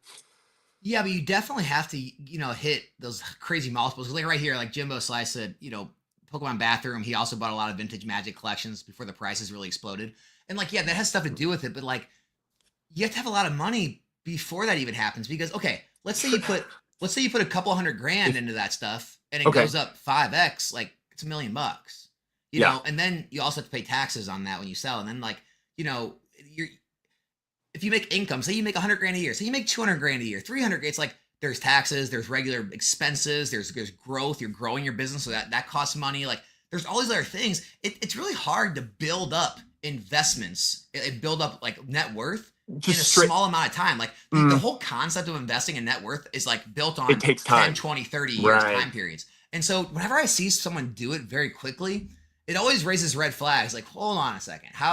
First of all, how's that possible? And if it is possible, what were those specific things you did? Because I'm seeing like 10, 20, 50, 100x multiples here, and I don't get it. Man, now you got me like now I want to see you interview Rudy, or like I wish he could just hop Well, on this my call. finance I brain takes over, and I totally like I wipe out all the TCG stuff related, and I just Right. start thinking, how are these kind of multiples, It, happening, and then how much money would you have to have in those for it to hit those multiples for it to be worth this much? Because even to hit a 20x multiple, well, you got to have a few $1,000,000 if you want to have 50, 60 million, it right? could be luck though, that and sometimes people just miss out on luck. You know what? It's funny. I bring this back to me not monetizing my YouTube when I could have, when I like crossed like 10K subs, which again for me happened like kind of overnight and I was unaware of it. And then I was at like 60K subs before I even like looked at my YouTube again.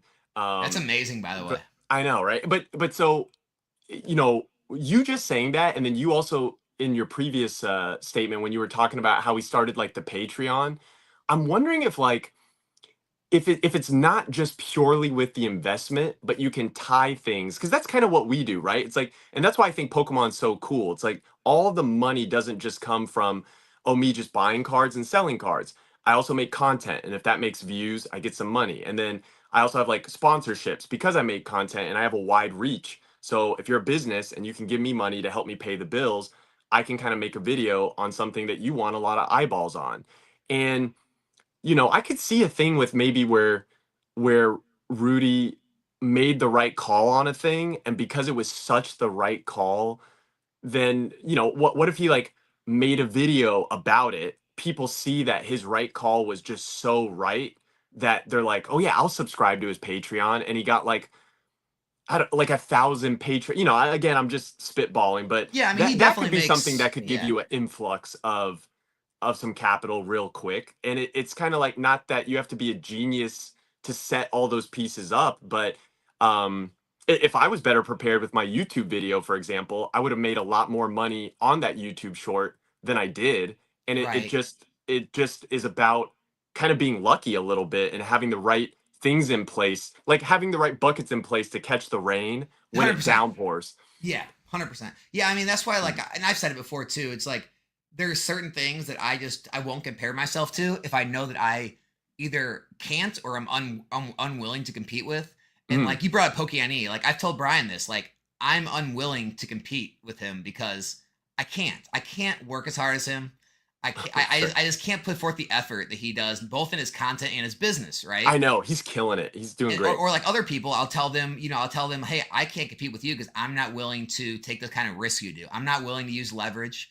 I'm not willing to Mm. put myself in a position where I possibly could lose large amounts of money. I'm too conservative, like at my age, and I'm only 34 years old, but like I'm too conservative. I don't want to lose like what I've Oh, we're like acquired. the I don't want to. same age. And so, like me being unwilling to take large amounts of risk and use leverage, and also being unwilling to work and put forth the effort into what it takes to compete with some of the top businesses in the space, Yeah. I'm fully aware of that. And so like I want to try to compete at the level with the amount of hours, the amount of effort I can put in with the amount of money that I do have and try to do the best I can with that. And I think that's what a lot of people like need to learn is that Mm. there are so many different levels to this. You need to figure out with what your circumstance, with your income, with your time you have, what level you can compete at. Dude, Try to be the best version of that because that you can't level. be looking up here when you just can't compete at them. If you're not, okay, right. So I see how you're labeling like to compete with them, right? It's like not even just your. I mean, I guess you are speaking a little to your work ethic, and that's very like um what honest of you if you're like even saying like, oh, I know I can't work as hard as you on this particular thing, but I do like what you said. I'm probably actually more similar to you then now that we're talking more and I'm getting to know you a little bit better, where it's like I I also am probably more risk adverse than some of the people I know that have covered large gaps of growth. And you forget because when it works out for them, you're like, "Oh man, like they're growing quick or they made the right call." But then you're Well, right. it's usually too with younger people and also people who have had who have never experienced large losses in their life Right. because they don't know what it feels like. They've never been through it, and all they've Yeah. experienced is wins. And so they don't even like understand the concept of losing money. Almost, it's crazy. Yeah. Like That's it's almost right. like So it's how almost like all they these don't. crypto people got so rich. Is like they just like start throwing money on altcoins and throw money in this, throw money in that. It all goes up, and they look like geniuses. And because they look like geniuses, they convince themselves they are geniuses, and they Yes. just keep throwing more and more money and get richer and richer. And it all worked out, and you look like a genius in the end. But in reality, you were walking on a You were thin lucky. line Yeah. of becoming a wealthy or starting over from scratch Or dirt bankrupt poor. at your mid 20s or 30s. And it's just like, I'm not willing to walk that line. Yeah. No, exactly. And I think so again, like what you're pointing out, it's kind of like it's a lot of it is luck based, really. How, It's creating and your own luck, but yeah, I mean, there's always going to be some luck right. involved. To your point though, if you were to right, interview Rusty or interview Alpha Investments, if you were to get into the nitty-gritty of like, yo, how'd you make the jump from here to here? And they were like, oh, I'm just lucky. I'd be like, no, I want us to dive deeper than just you saying that. But yeah, I mean, if you're, I like what you said about if you're, if you know you're less risk adverse, or I mean, if you are risk adverse, it's like, okay, your lane is here. My lane probably is closer to your lane than super risky people. And I also wonder that too. Like, am I doing like what are you doing to run your business where, you even talk about how you'll put up a certain amount of prismatic evolutions up and it sells out before you even start streaming. I wouldn't say I'm necessarily at like I've got people that are buying it, and then I've got people that follow me that are like, "Ugh, I do want to open some of that up, but also I'm not trying to spend that much on it." And I go, "Don't, I of course never like force anyone to, people can spend money how they wish to." And I'm like, "Okay, yeah, then, you can just watch the show." And then that's the beauty I think of also, online stream opening is like people can kind of vicariously live through other people's packs, and everyone gets excited when you pull something amazing. But it's like, yeah, Here, specifically. one Oh of the things well. about the inventory issue, it's just like people think that we love when the market's like this, like, oh, you scalpers are, eventually you're all No, gonna. I It's love like, it when it's the other way. dude, I want product to be widely available. I want booster Oh boxes to yeah. be whatever they're going to be at 100, 110, 120. I don't care. I want that to go back to normal. I want to be able to just Yes. buy packs, make my small margin, not have to worry. Right now, dude, I'm scared to death of prismatic evolutions. Um, Shout out Goated Pools when I had Goated Pools and Cool Trainer Ryan on me and Pokey Palmer's podcast when they Yeah. came on. But I was talking with them afterward, and like some of the quantities that Goated Pool says he has of like loose packs scares me to death. Like I'm not gonna buy 5,000 or plus of like packs to sit on, especially if it's a newer set. So it's like with Prismatic, that's one of the ways I reduce a lot of my risk. Is and people have been reaching out to me. I've been telling them, I'm not buying right now. I've made a whole bunch of orders. They're coming in now, Yeah. and I'm going to see how they sell. I'm going to see what the market does, and if they continue to sell fast, and the market's the same, I'll go back to the You might market and buy try to some buy more. more. Right. And I just, because I don't want to take a risk of buying tons of these packs, That's and a then risk. See, maybe these other items do have a lot of reprints, or maybe Pokemon tells the truth, they do reprint it a ton, and now the packs drop to like $7, and now I'm losing money on all these thousands of packs, and it's just like, I'd rather just buy a little bit, sell it, buy some more, sell it. More Even if it so, works yeah. out against me, even if the pack price goes from 13 to 15 to 17, and I have to pay more the whole way, and everybody who took the risk got in right now and they're all making tons profit, that's fine. That's fine. I don't need to make all that. I Right. just need to protect myself. No, exactly. I think it's, I mean, yeah, I am also like, wow, that's a lot. If Goated really has 5,000 packs, um, yeah, He I has mean, he has like I multiple certainly sets don't where have he's that like much. loading up on it. And I'm just like, he's asking me what I have and like making fun. He's like making fun of me for having like such small amounts. And I'm like, dude, I don't have the risk tolerance I used to 10 years ago when I was single in my 20s, and I'm just not Sure. there anymore. Right. Do you, well, what? So you're married. Do you have any We kids? have no Or kids, but no I'm kids? married, and I don't want to put us in any position where this business could like I hurt us financially. I get it. I get it. I think anyone that's grown a business like yours or mine, where we've been close to where you're like, oh, I made a risky call, and now this money's tied up, and it's like, oh, I gotta hustle a little bit harder this last week of the month to make sure all the bills are paid. Like I think everyone that has, an entrepreneurial venture has been close to that feeling. And it's not a fun one to have. So it's Yeah. like, yeah, I mean, but when I started my but first business, when I started my first business, like I yeah, graduated college, and it was either get a job with my degree or it was keep running my lawn care company. So I was like, I'm gonna buy out a second company. I'm gonna grow in size and we do this. And we had like the biggest drought in the since I've been alive, literally that year. oof, And there was like nothing to do. I was like just like trying to get any and every work I could, just like keep some money coming in. yeah, And I mean, I was with my wife at the time. We were just dating. She's my girlfriend, and it was dollar menu red box for our date nights. It was. I oof. mean, I was spending no money. I had no money. Yeah, you penny pinch Stressed out every single day trying to every figure out day. where Yep. that dollar's coming from. And so like I think once you're there, that's one thing.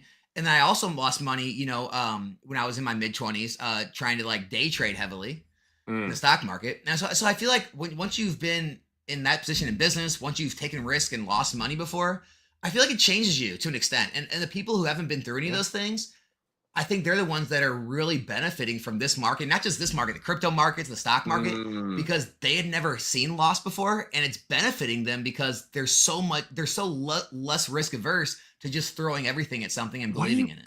what do you call, oh my God, I love the term. There's got to be a term for that where it's almost like this, like, um it's like a fallacy or a fake courage that then gets supported by your real world experience, but it's not truly like you're invincible, but you feel invincible. And then because you believe it so much, and then the market's in your It's like a favor, like, gambler going to the casino and winning at blackjack and believing they're good at blackjack. sure, right.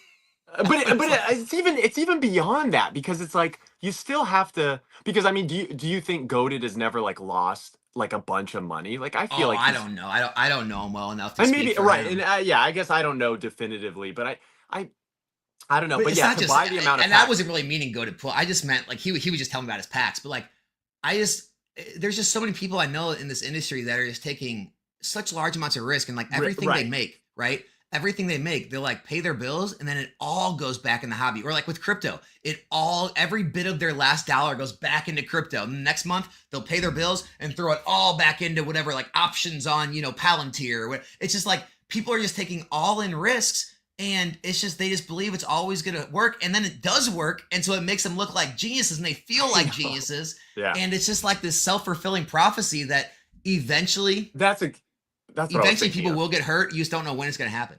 Yes, it is like a self-fulfilling prophecy. I wonder if, I mean, see, when I hear, I mean, again, I don't know what he bought the, I would say this, like, with Goated, I wonder how risky it is. And it's not that, right. Like, I realize this whole conversation is not talking specifically about him, but just in the sense that you don't want to buy as many packs as him, or let's just say someone like him.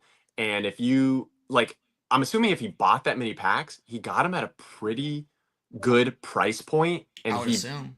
he believes it's kind of like, I don't know. Yeah, he believes that whatever he got it at, there's just no way he couldn't sell all those packs for at least $1 more than what he got him at. So he's comfortable buying that amount, because he's just like, at the end of the day, if like he needed to move that many packs tomorrow, he could still profit on it. And that's the only reason Bulbasaur I said he think. wastes all his money on oysters. Dude, that's a good thing. Hey, what's up, Dylan? Man, I love oysters. That's a fun thing to spend money on. But no, I mean, I'm sure he knows what he's doing. It's less about him. It's just more about like, I just see so But many I get it. people. You don't want to buy a ton of right like product and then know that your money's kind of tied up and you're underwater with it until it like all moves. And I mean, again, because like I just said, a lot of people that came in the hobby the last 1 to 2 years, they've never known loss. Like they've never known times when yeah. things go down and Well, don't. they've never known the downturn of the hobby. They've never That's even what I'm saying. They seen don't what know it's like when it's 2021. slow. They don't know Chilling Reign, Fusion Strike, Battle Styles. They don't. Yeah. They haven't been through it. Oh, dude, I remember people putting Fusion Strike in my hands and just being like, dude, please just give me $70 for this and just like I know you can do something with it. And like there were times when I did buy those, but then when I felt like I had a lot of it, I specifically remember this one show where some guy just had 2 booster boxes of Fusion Strike and he's like, I think he was like, hey, 120 for both. So 60 for Fusion Strike booster box.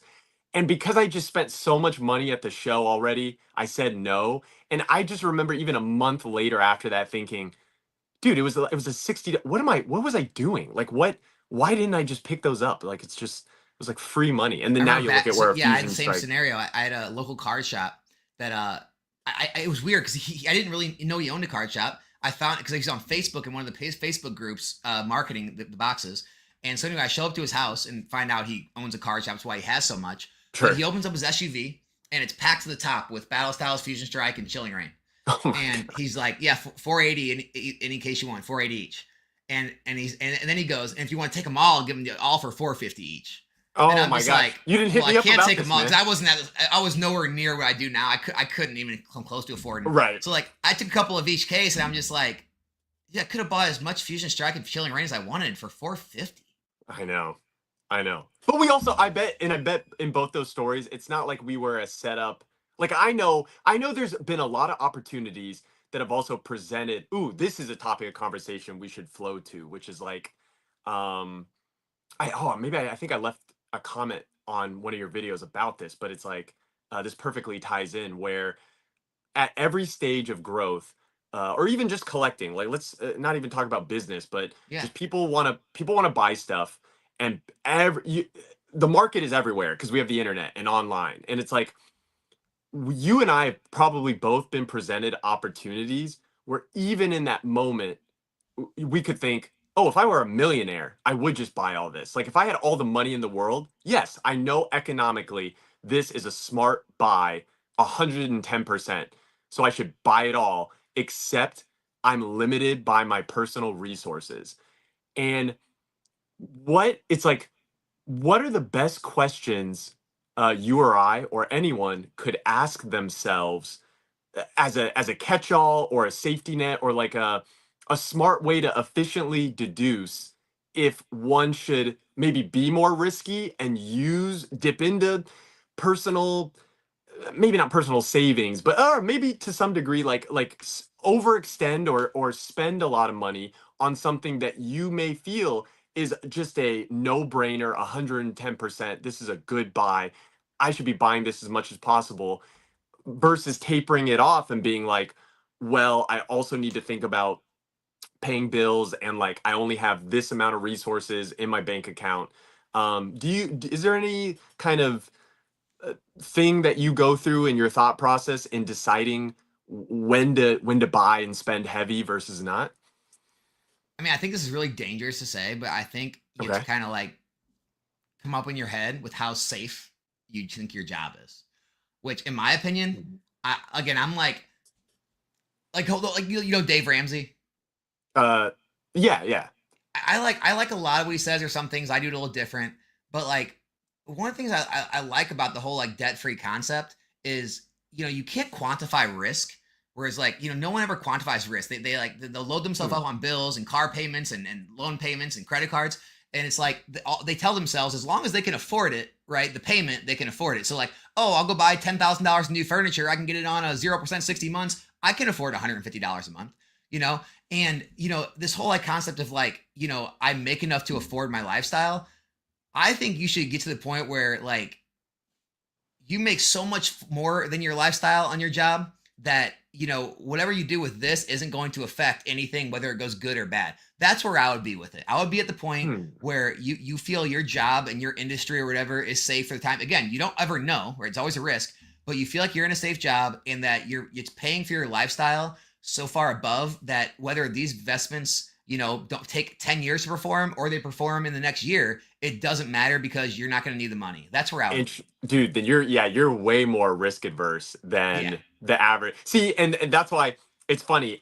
When you're And that's why curious about I how laugh at like all the people in my comments that come at me. It's so easy to laugh at them because they're like, "You wait till this bubble bursts. You're gonna lose everything. You'll be working at McDonald's." It's like you're not I worried at won't all. be. I'm Yeah. good.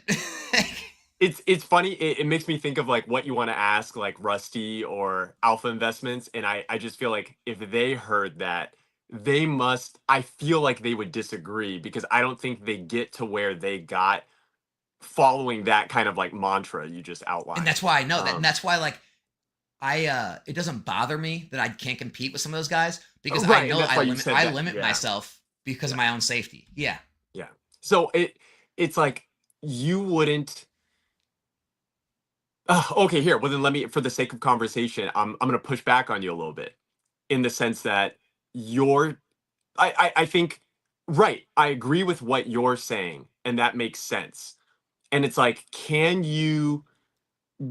I think this is the or that's the question I'm posing though is what what would be the buy or what would be the thing that would essentially make you stray from that mantra or make you again not break it, not even bend it maybe, but crack a hole or two in it. What is there got to be? I guess we could even take it to a concrete example. Like why didn't you buy all those cases of Chilling Reign or Fusion Strike when all of that was sitting in front of you at such a cheap low price? Because I knew at the time my wife didn't have the job she has now. She was making like $15 an hour as a pharmacy tech, and my job I owned a lawn care landscaping company, which was seasonal, and it was it could be up and down. I again my first year in business I experienced the down, and Right. so it was all about just like the safety of our financial situation, and so Okay. I knew the levels I could play in that where I wouldn't it wouldn't be like it wouldn't have any effect whether they did good or bad, right? And the amount of money I had to play with to where it wasn't a big deal. And it's like, I think, I don't know. Again, I don't think there's a right Would you answer. have been safe? I know that's what I'm saying. It's such a tough kind of Because here, if you ask me this, if you ask me, do you think it could have went much lower? I'm going to tell you no. I felt right. like that was the bottom. Of course, yeah. If that I saw evolutions. I saw, Primal Clash. I saw Roaring Skies bottom out around the same price. oh my gosh, did you really? They Oh, were all, see, that was I closer. mean, it's like everything bottoms out in the $70 to $80 range. Yeah, yeah, Nothing's and ever really gone below that modern Pokemon. So like I knew correct. that was the bottom. What I didn't know is how long it would take to jump off that. What I also didn't know is if I put a ton of money into this, will I need that money? Is everything going to continue to stay, But fine? Like I'm always worried about like, getting in a spot because like of having to like, I don't know, go try to find money, wonder where my next meal's going to come get from. I out of don't it. want to be No, in that I get scenario it. either. Well, so did the thought enter your head? Like, were you ever thinking, well, if I buy these at 70 a box, that you could move them at 100 or even 90, let's say you just profit 20 bucks off a box. Like, because I'm pretty sure that would have still been a time where you probably still could have moved them for No, around no, 90 or not then. 100, right? No, really. No, that was like eBay prices. You could Man. log on eBay back then and buy Roaring Skies Primal Clash $80, like Evolving or Evolutions $80.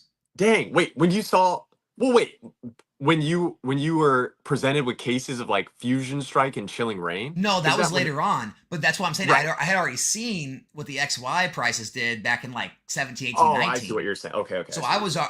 I knew like again, no one knows, but like I had a pretty good feeling it was bottoming out. But Yeah. I also didn't know how long because some of those sets sat low for years. So I didn't know how many years I was gonna have my money locked up for it to rise. I knew Locked. the Right. risk was really low. I just didn't know how long the reward would take. Well, reward being that you make do you think that if you had spent more money, yes, it would have locked up more capital, but then if you really like, if it came, something happened in your family, or right, you need to know where your next meal is next week, that you could just, I mean, in essence, move the same boxes you just got to someone else, like me, or a fellow, someone else, for just the Yeah, same just exact amount of lose a little money. bit. Yeah. Right, and just put it back into cash. I guess it's always like how confident you are in. I always tell people this about, Put it like, this way. Put it this way. If I had the yeah. choice right now, I was a lot more confident back then than I would be buying now. Like I was a lot more confident buying those boxes at 80 than I am buying a brand new set at 160 or a brand new Well, ETB at 120. oh yeah, no, I completely agree. I mean, Yeah. right now I'm still trying to wrap my head around how Journeys Together is just a regular set. It's not, and it's definitely not Prismatic Evolutions. And then you already got pre-order prices selling for $200. That Hey, seems insane to I'm me. gonna add one more thing to that too. One more thing Yeah. that I don't think it's the other thing I guess is like the fear of getting behind in life. So Hmm. less about the fear of like actually going bankrupt or actually not being able to eat or something like that, like actually like going poor, but Okay. like the fear of making a wrong decision and now you've set yourself back however many years in life by making a bad financial decision. Mm. And now you're like that much further away from having your investments built up for retirement and that much further away from having a paid off house or to get your next car, like whatever it is, like you're putting your goals further and further back You're because you took delaying financial yourself. risks that didn't pay off. I guess like that's the other thing of Yeah. is like getting behind. I guess, and you know what? And I saw that you like posted a comment by the Bulba store. Yeah, That's probably yeah. what Dylan's thing kind of, I think, touches on that last, Here, let me find it. just with, It was right here. well, just with younger people having more time, so that I think that particular variable you just mentioned scares younger people less, because right, they just have so much time in front of them that, like, I mean, yeah, that's what every entrepreneur says, right? Like, when you're young, you just have so much time. And now that I'm older, I see it too. It's like, man, if I'd have been about this like way younger in life, or I see, like, even like when we're talking about goaded, like goaded is young to me. Like, even Dylan, like, it's been great every time I've met the Bulba store, and he's like a great guy. So it's like it's awesome to see him in the hobby and in the community. And then I'm like, when I found out his age, I'm like, oh my god, you're so much younger than me. If you're killing it like this now, it's like when he's my age, I'm like scared to think of what, like where he could be. um Yeah, and it's just like again, I hope we don't go through anything like me and you. How old are you? I'm 35. Okay, Yeah. so basically same age. And I'm Yeah. hoping we don't go through anything that we went through in our adult lives at this point. But like, look, I was running my lawn care business in '08, right? '08, '09. Yeah. I had customers where like they were renting the house and you get talk to your customers and they were telling me stories about, oh yeah, we lost everything in the real estate crash. Yeah, I Yeah. worked on Wall Street. I lost everything. I was a banker, I was a broker or banker at one of these big companies. Lost everything. We're starting over at 40 years old. Like these people that had their entire net worth wrapped up in real estate or the Some. market or whatever, and Yeah. literally got completely. And there's tons of those stories, and anyone who was a kid at that time didn't experience it the way that we did, and they don't understand like what a massive crash can do like to your. I mean, it can just like throw your It's your entire like life. plans to your life off. It can throw your Right. confidence off. Life. It can just Yeah. yeah, and then like I think that plays a huge part too in like a lot of the ways I see things. Yeah, it's not like people stopped having children, and children like life people still need a place. Yeah, that was crazy. The '08, and I mean, luck wait, you said, because you were running a lawn care. Yeah, I wasn't even doing anything Yeah, well, I was like business. in high school going into '08. college. Yeah, I was just going to college. Yeah, A lot of I that ran my was, business all through college. I paid for college. wow, nice, dude. Yeah, Yeah, yeah. I was like just focused, I guess, on, yeah, school, and like, yeah, just trying to like pass classes and, right. yeah, do well in I school. had a pretty good college schedule. I went just Tuesdays and Thursdays. Oh my God. So Wait, I for would all 4 years of I undergrad? would go. So a couple of the years I needed more credit, so I would go a Wednesday night. But yeah, it was Tuesday from like 8 all the way to 3:45. I would take 5 courses. It was like 15 credit hours, and then a couple semesters I needed to like 18 credit hours, so I would take a Wednesday night class too. So that way Interesting. I was running my business Monday, Wednesday, Fridays, and then Saturday sometimes I would work too, and I would just have to go to That's how you classes did. 2 days. Oh my God, you must have been so busy. I just remember being in classes. College just felt like more, I mean, it was different from high school, but it's like I remember having classes every single day from like the morning to the afternoon. You go back to the dorm room, you like do homework, you like maybe do something fun in the afternoon to night, and then you just go back to sleep and like do it all over again the next Yeah. day. And it was like that for 4 years. And then I had more freedom in my I did a master's program after undergrad. So then that was more like, So you you have a know, master's yeah, I have a and master's. you're I a really don't comedian? even. Oh, exactly. No, that's the funniest. I mean, I actually have a bit about that. Yeah, I have a master's degree, and I don't even really uh, utilize it. Because well, I had to get a master's because I majored in psychology, and I thought I was gonna be like a.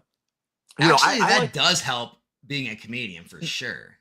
Sure, yeah, yeah, and I mean, Oh I think yeah. it's helped in business too. Like, I do feel like I like communicating with people, and I do feel like I can get a pretty good read on people fairly quickly if I can like talk to them. And Yeah. just I've always been fascinated by people, like what motivates them, why they say what they say, why they do what they do, If and I could go things like back, that. I would definitely, honestly, probably do the same. I would probably do psychology. I do love Psychology, like yeah, sociology, psychology. yeah. I'm one of those people that like I definitely took the easy way out. This is a true story. I literally, when I met with my like college advisor the first time, my like this is my literal line. I said, I want the easiest business degree that you can get. Wait, and what was that? It was human resources. Human HR. It There was you go. HR, and so that's what I got. My degrees in human resources. Hey, all right, all right. And then, wait, did you at the time back then before you got into like Pokemon stuff? And wait, see, so I kind of wait. Give me the TLDR of your origin story of like I'm sure more of your audience obviously knows this, but just so I can kind of know like what got you back into the hobby, and then you turning on a camera to be like, oh, I'm gonna film some stuff and be a content Dude, I creator. sold my lawn care landscaping company in 2015. Okay, And I took a year off. I took a year off everything, and I was just trying to figure out something I wanted to do. That's when I lost some money day trading. okay, And I was playing online business. I had a YouTube channel back then. I tried like in the finance business space, didn't work out. I was just kind of sitting around like figuring out what to do. And I don't know what came up, but the old stuff came up like from my childhood, and I'm like, oh yeah, I need to get that. So I didn't even start with Pokemon. I started out with like old game systems, and I bought like an interesting. NES, a Sega Genesis, an N64, and then with like N64, and a PS2, and then with N64 came Pokemon Snap, Pokemon Stadium, Stadium. and Yep. and I'm like, and then I got the Game Boy games, and I was like, wait, what about cards? And I'm like, I Yeah. wonder if I can even find those anymore. Got on eBay and I found the old, base set Jungle Fossil. Ordered the three full binder sets, and looking back, it was hilarious because like first editions were all mixed in. The conditions are all over the place. Some of the Yeah. base set was like shadowless. Some was first edition. Some was regular unlimited. Hey, Like that's a no win. one even knew what they were doing back then. We take those. And so, and then it just kind of evolved from there. I kind of like caught the bug. I started like, I don't know if I found like Leonhardt around that time or like, Right. then I started going to like card shops and getting more involved. And I think eventually found SM Pratt a little later than that and got really This involved in was like around what year? Were you like, oh, this was you like saw like a 2016 Leonhardt? where I really started to dive in deeper. 2015 was when I first started like buying collect, but I would say 2016 is where I really started to dive in and really like pay attention to the values of things and not just like spend my money. And then you started to shift your focus from like video game collecting to like the cards. Well, the video games weren't even collecting. I was just wanting to play the old games I played when I was young. I was just Oh, bored. okay. And yeah, and then like the collecting, it started out with like those, and like I was buying like the old theme decks and packs and just whatever, and it just kind of led me down the rabbit hole to like realizing, oh wait, some of the stuff I bought a year ago now is all worth more money. Yeah. And then I started looking more on YouTube, found like SM Pratt and some other channels, and I started to realize, wait, there's an investment here, there's a business here. And so yeah, then I just started, it was just all downhill from there. Yeah. Yeah. Man. Yeah. 2016. Yeah. It wasn't even like Pokemon was like the last thing on my mind, probably. Evolutions Then. was really what got me like really serious about investing in Pokemon. Okay. Because, well, yeah. So how was that for you? So you were actively in Well, it Evolutions, when like people don't really Evo realize it because dropped? it wasn't as big as like 2021 or like now, but there was a mini boom when Evolutions got released. I heard And about that. Yeah. yeah, I mean, and so, you know, when I was buying base set packs for like $25, $30, well, now they were all worth $50, $60, right? When like the Yeah. base set booster box, when I got back in the hobby, I didn't buy it. I was looking them up and it was like, oh, first edition box is $10,000 and a base that's 800. Well, now like a year later, now that base set booster box is 2,000. Yeah. And so like you start seeing those patterns, you're like, wait a second. The money difference. And then you're like, wait a second. I'm sure a lot of other people my age grew up with this. They're going to want to come back and do the same thing I'm doing. Yeah. I should probably get some of this for when they want to come buy it. Then I'll have it and be able to sell it to them for more. Yeah. And that's kind of how the whole thing started. Yep.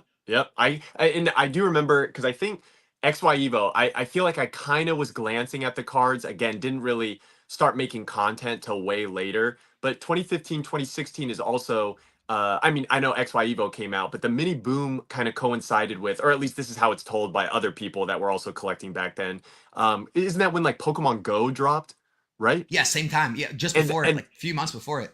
Right. And I feel like I got heavy into, I think the whole world, I mean, that's why that was so crazy.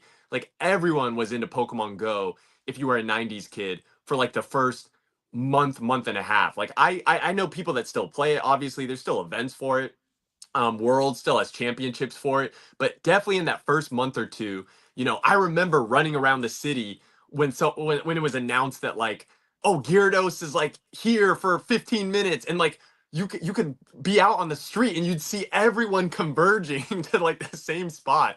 And it did kind of give a little resurgence back to Pokemon. It was fun. Yeah, it's just that wasn't as, it was more Pokemon in general, whereas like the 2021 was more the cards, right? Correct, exactly. Yeah. Yeah. Yeah, so no, I mean it's just like it's all, everything's by accident, man. You just kind of stumble into things. Like I never thought I'd be sitting here doing this as a job. I'm sure you didn't either. Yeah, no, I didn't. I didn't at all. I very much kind of fell into it too by accident, especially with the growth. I mean, even before I'd even made like any of the like super viral videos, or you know, I think I've got, yeah, the most watched Pokemon video, and I think the second or third most watched, which was like a different video that also did like super well. And I get it; these are all, you know, short form videos, but yeah, they all, even before those, when I posted on TikTok of just like getting even a modern pack, like I remember opening up Champions Path, Yeah, and I that was just another opened big a time in pack. the hobby, Champions Path. Right? It's like I remember when no one wanted it, would just sit on shelves, double V boxes, Hatterene V boxes. But I would just film like, okay, I'm gonna open up some Champions Path today. And as soon as I had one video where I pulled like the Rainbow Zard or the shiny Charizard V, that video would do like 100K overnight, 300K overnight.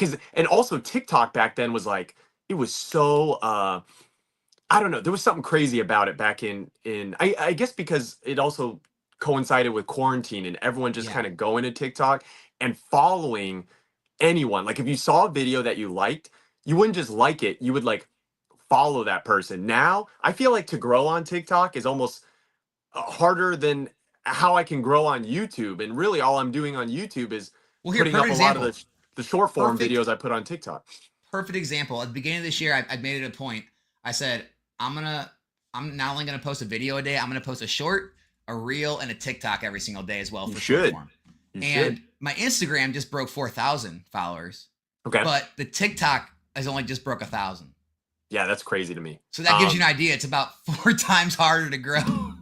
But the exposure, so I would say this, and so if this can help, you know, and I love that we could talk about, I would actually love your opinion on my content. Anything you notice of the channel, you can be as like critical, you know, Dude, looking I for. was waiting till this ends to get all your advice because you're the Oh, one really? killing it in the content space. Okay? I mean, I would say this Let's about. not get it twisted here.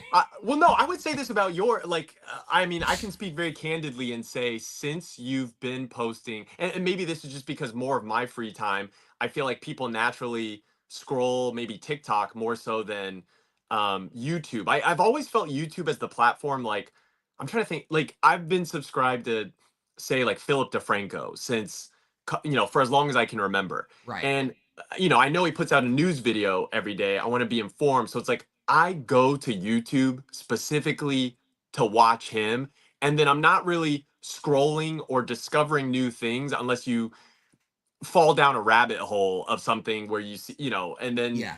you're looking up, wait, are UFOs real? Oh, they're called UAEs now or whatever. That's what YouTube has always been for me. Or you're like, you watch a dance video and then you're like watching the Red Bull like 2010 like dance battle Olympics, like, but ever since you've been posting your short form videos on TikTok, I feel like I've been seeing you more just across every single like platform, like That's your stuff. interesting. Yeah, yeah. So and there is a tie with that. Um with hashtags, and like people don't realize this, but that's why, like on my Instagram, I don't have like a ton of followers on Instagram because I've always viewed my Instagram as almost like it's more of like almost like a personal diary to me, if anything. Like I post things about like my personal life. I never treated it as a content channel. But on Would you mind TikTok, if we pull up your Instagram? yeah, yeah, I don't mind. Dude, because you've got some ridiculous Instagram pictures. I mean, dude, I feel like you've got something with like just so many big names. All right, guys, Well, so yeah, this is RoboSkillz Instagram. Let's just go down and look at some of these pictures. sure. Yeah, yeah. Hold Yeah, on. see, like I'm trying to post more content, but really I just, man, if you do like a couple big scrolls, it really is just more of like it almost feels like a photo a day, like glimpse into my life or like whatever I'm doing currently in my life, more so than anything. Yeah, Um, here's you with Gary V. yeah, see, that was at the National, and the way And I then what met, is this Hector from Fast and Furious? that's Hector from everything. That's Hector from Fast and the Furious and his other 40 movies where he is also Hector. But yeah, That's he's so a cool funny. dude, Noel. You and Yeah. Jake. So Yeah. you and Jake have Yeah. been friends for a while. I mean, for so when I got back into the hobby, he was really one of the content creators that, and see, and that's why it's actually like you telling me that you got back in as early as you did. I don't know when you started creating content, but I remember like kind of how you were telling the story of like you're like, oh, I found SM Pratt, I found Leonhardt. I remember specifically going to YouTube, following certain people, or clicking on Pokemon cards. And Jake actually does this thing that I think is still very like sweet of him to do every single year. Like around Christmas, he does this huge giveaway where he really gets like nothing in return for it. It's totally a net negative cost for him, but what it does do is I think create like the kind of bond that me and him now have, where like to all of his followers or anyone that like subscribes to him, and he basically just gives away free Pokemon cards, and not like a Okay. random comment, but like good stuff. And I had signed up for one of his things, or it was like I was following him at the time, didn't know him on a personal level, and then he actually sent one of the cards to me, and it was like or well, it was actually to my girlfriend.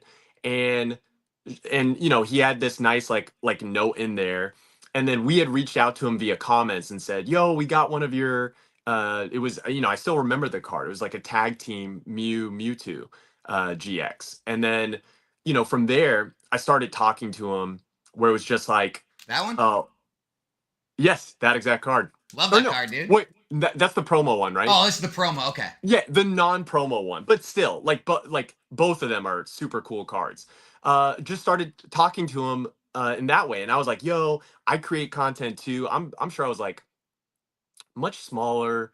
I can't even remember the first time we talked, but it wasn't even really till the first card party, which shout outs to Pat. I think is such a cool event because it not only brings all these collectors together and families with kids, but it's really like it's different from Collecticon because it's more centered around the other content creators and people from all these different platforms getting kind of a way to we can all meet each other and like meet up at this cool event. Yeah. Um and so yeah, card party was super fun, and I got to meet Jake really for the first time in the real world uh at the first card party. Yeah. And so you guys live close though out there? No, well, no, no. Right now, so Jake lives in. Well, I don't want to like blow up his spot if he doesn't Yeah. want me to say, but I He's like in California though, right? no, he's not in California. Oh. Yeah. So I've traveled, but where I'm gonna so because I'm in California and I'm probably needing to move here because it's just impossible to grow a small business in California, because there's like so many taxes. Taxes, yeah. Yeah. I'm just moving to probably like really close to where Jake is, but it's just by happenstance because that was one of the places I was considering moving to anyway.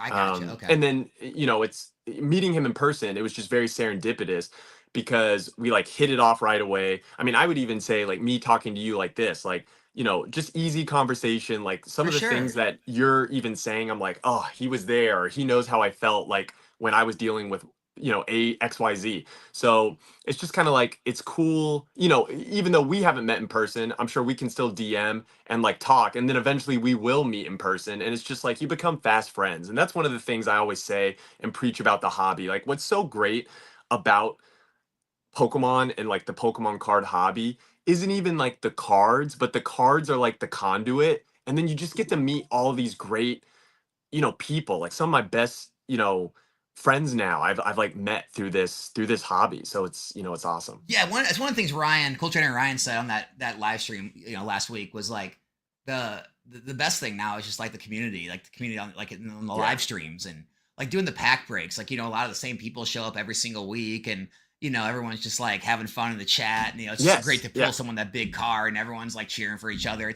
It's just a good feeling. It's like having fun, hanging out with your buddies, opening packs, Right. and And you're we just doing it online now, and it's online just we can like, do it more people can yeah, join in, and more people can join in for like if you open a pack with friends in real life, that's great, but you can do that with like what, max 4 people, 20 people you can get together at a party. Like the online experience, I always see the comment, and it always does get a lot of upvotes, and I never take it personally, but it's like I think it's just some people don't understand. It's like they'll say, oh, why would you ever pay someone to open up packs that you could open up yourself? Or like they don't get the there's at least one from every experience. stream.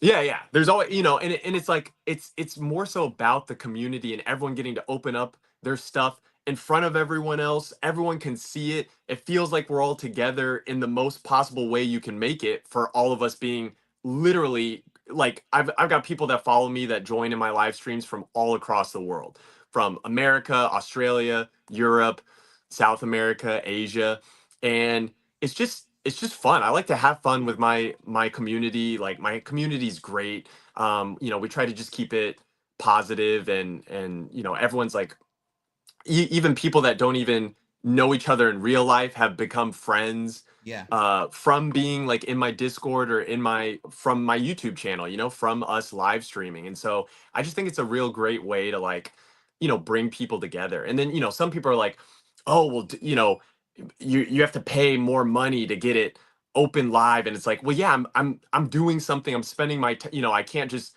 do it all for nothing. But people also forget like that people pay people online to watch mukbangs.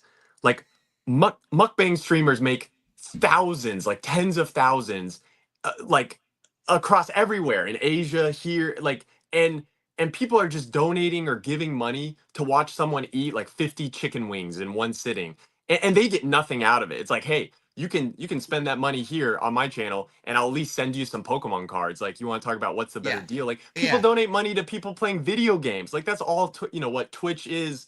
And now Twitch, there's like IRL streaming, and like a lot of people make money doing that, just filming themselves walking around and living their I mean, life. that's It's like like, the biggest type of streaming now. I know, yeah, I think that's probably helped us too. I feel like there's definitely a resurgence of, or maybe not even just a new kind of like streaming is really. Well, I would say even 5 years ago, people thought it was like, oh, it's I like mean, what nerds do, or that Kai, Kai Cenat was just freaking out dude. with Snoop Dogg on the Super Bowl, or I a playoff commercial. I will say this. I I really never got watching people play video games, and maybe because I just grew up playing video games, like my thought process was like with people talking about the pack thing, where it's like, oh, just open up the packs yourselves. It's like, well, the video game, I'll just go play the video game myself. But when you got Kai doing his the Mafia-thon with like Drewski and Kevin Hart, and I would see clips of it and I would be like, okay, this is funny. Like this is really entertaining. And, you know, Kevin Hart's a big comic, so it's like, you know, and you know, I'm a big fan of stand-up comedy myself. That's why I enjoy doing stand-up comedy. So it's like I started watching bigger and bigger chunks of Kai Cenat's Mafiathon. You see what like Speed is doing, and then you see like all these there's like all these different streamers now that are kind of popping up and taking over my YouTube like algorithm because they're all just like doing activities together in real life, and someone's just, you know, manually holding a camera and filming them, and it's wildly entertaining. And I think it's because it's like it's in real time, you know, it's not like Well, and like I scripted said, television. like, and I guess not so much with like the big guys because they're just so big you can barely even see what the chat's saying. But like, especially with like the medium or smaller people, like the chat almost becomes part of the community too. Like The, you get used to totally. seeing all the same people in the chat, and Yeah. you almost like becomes you end up being friends with the people in the chat just from like being talking back and forth with them so many times. Totally. And you can see that with just how the chat, like chats have their own like inside jokes. Chats Yep. have you know, the way they interact with like different, you almost like become characters in a way. It's kind of a ask him where he came up with the name RoboSkillz. See, that's a video game thing. That's just like my old that's an old gamer Oh, tag that's that your I've old literally that's your old had. gamer tag. Dude, that's not only, oh my god, man. See, I want to call you like nostalgia. What do you have people call you? Nomics? I Nostalgia don't know. nomics? I say my Alex, my name all the time. I really Alex. don't care, man. Right. I mean, I guess that's quick. Like most people just call me Robo because my gamer tag uh, was I like it. RoboSkillz from when I It's used to good. play Halo, like when I was younger, or whatever the first It sounds like a online. Halo tag. Yeah, actually, that was my first name in StarCraft 2. I was RoboSkillz in StarCraft 2 when I was like my. I remember my older cousin being like, "Hey, you're done playing kiddie games. You got to play StarCraft and Warcraft 3." And there was Oh, like you're a random. StarCraft player. Oh, back, dude, See, now we in got something to talk middle about. school, high school, that was probably my Hey, the game I talk probably about streamers. Like talk about like Artosis. yeah, dude, the game I probably logged the most hours in is and I kind of hate this now because of how the company has just kind of gone so AWOL, but it's like Blizzard games like StarCraft, Warcraft.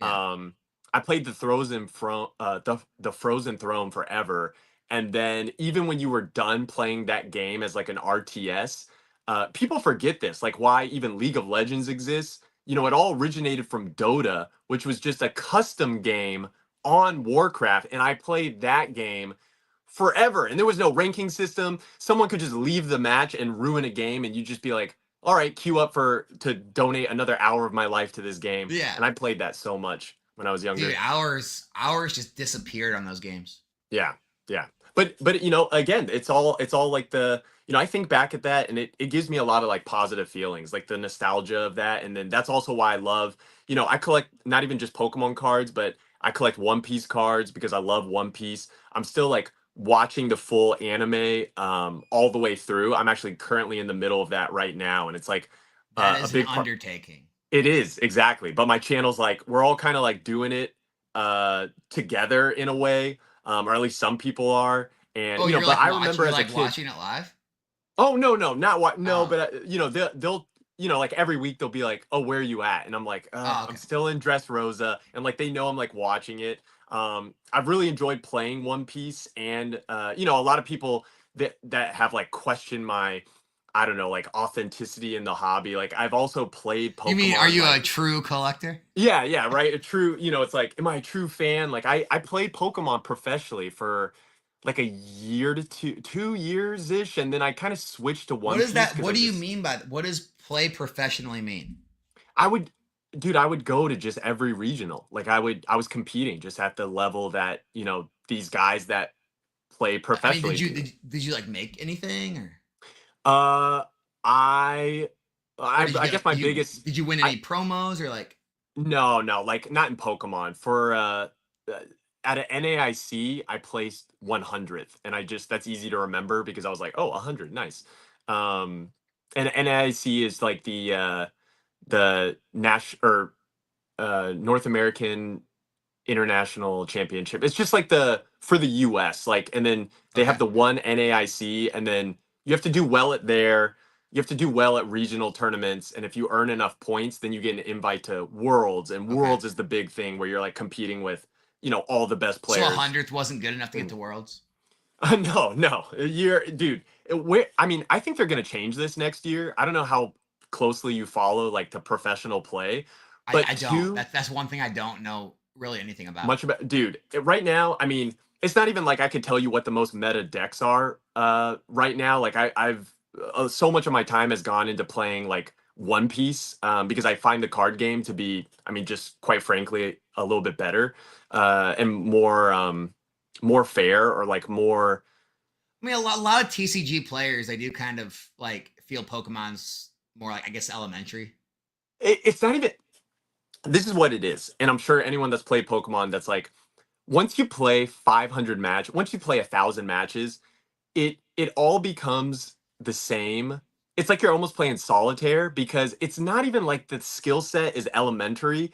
It- Kids can pick it up and they can play, and it teaches them basic mathematics skills, which is good. There is high level strategy to sequencing and the moves that you got to make, but it's because of two random things. This one problem is a problem with most card games that like One Piece and Hearthstone and things have since eliminated.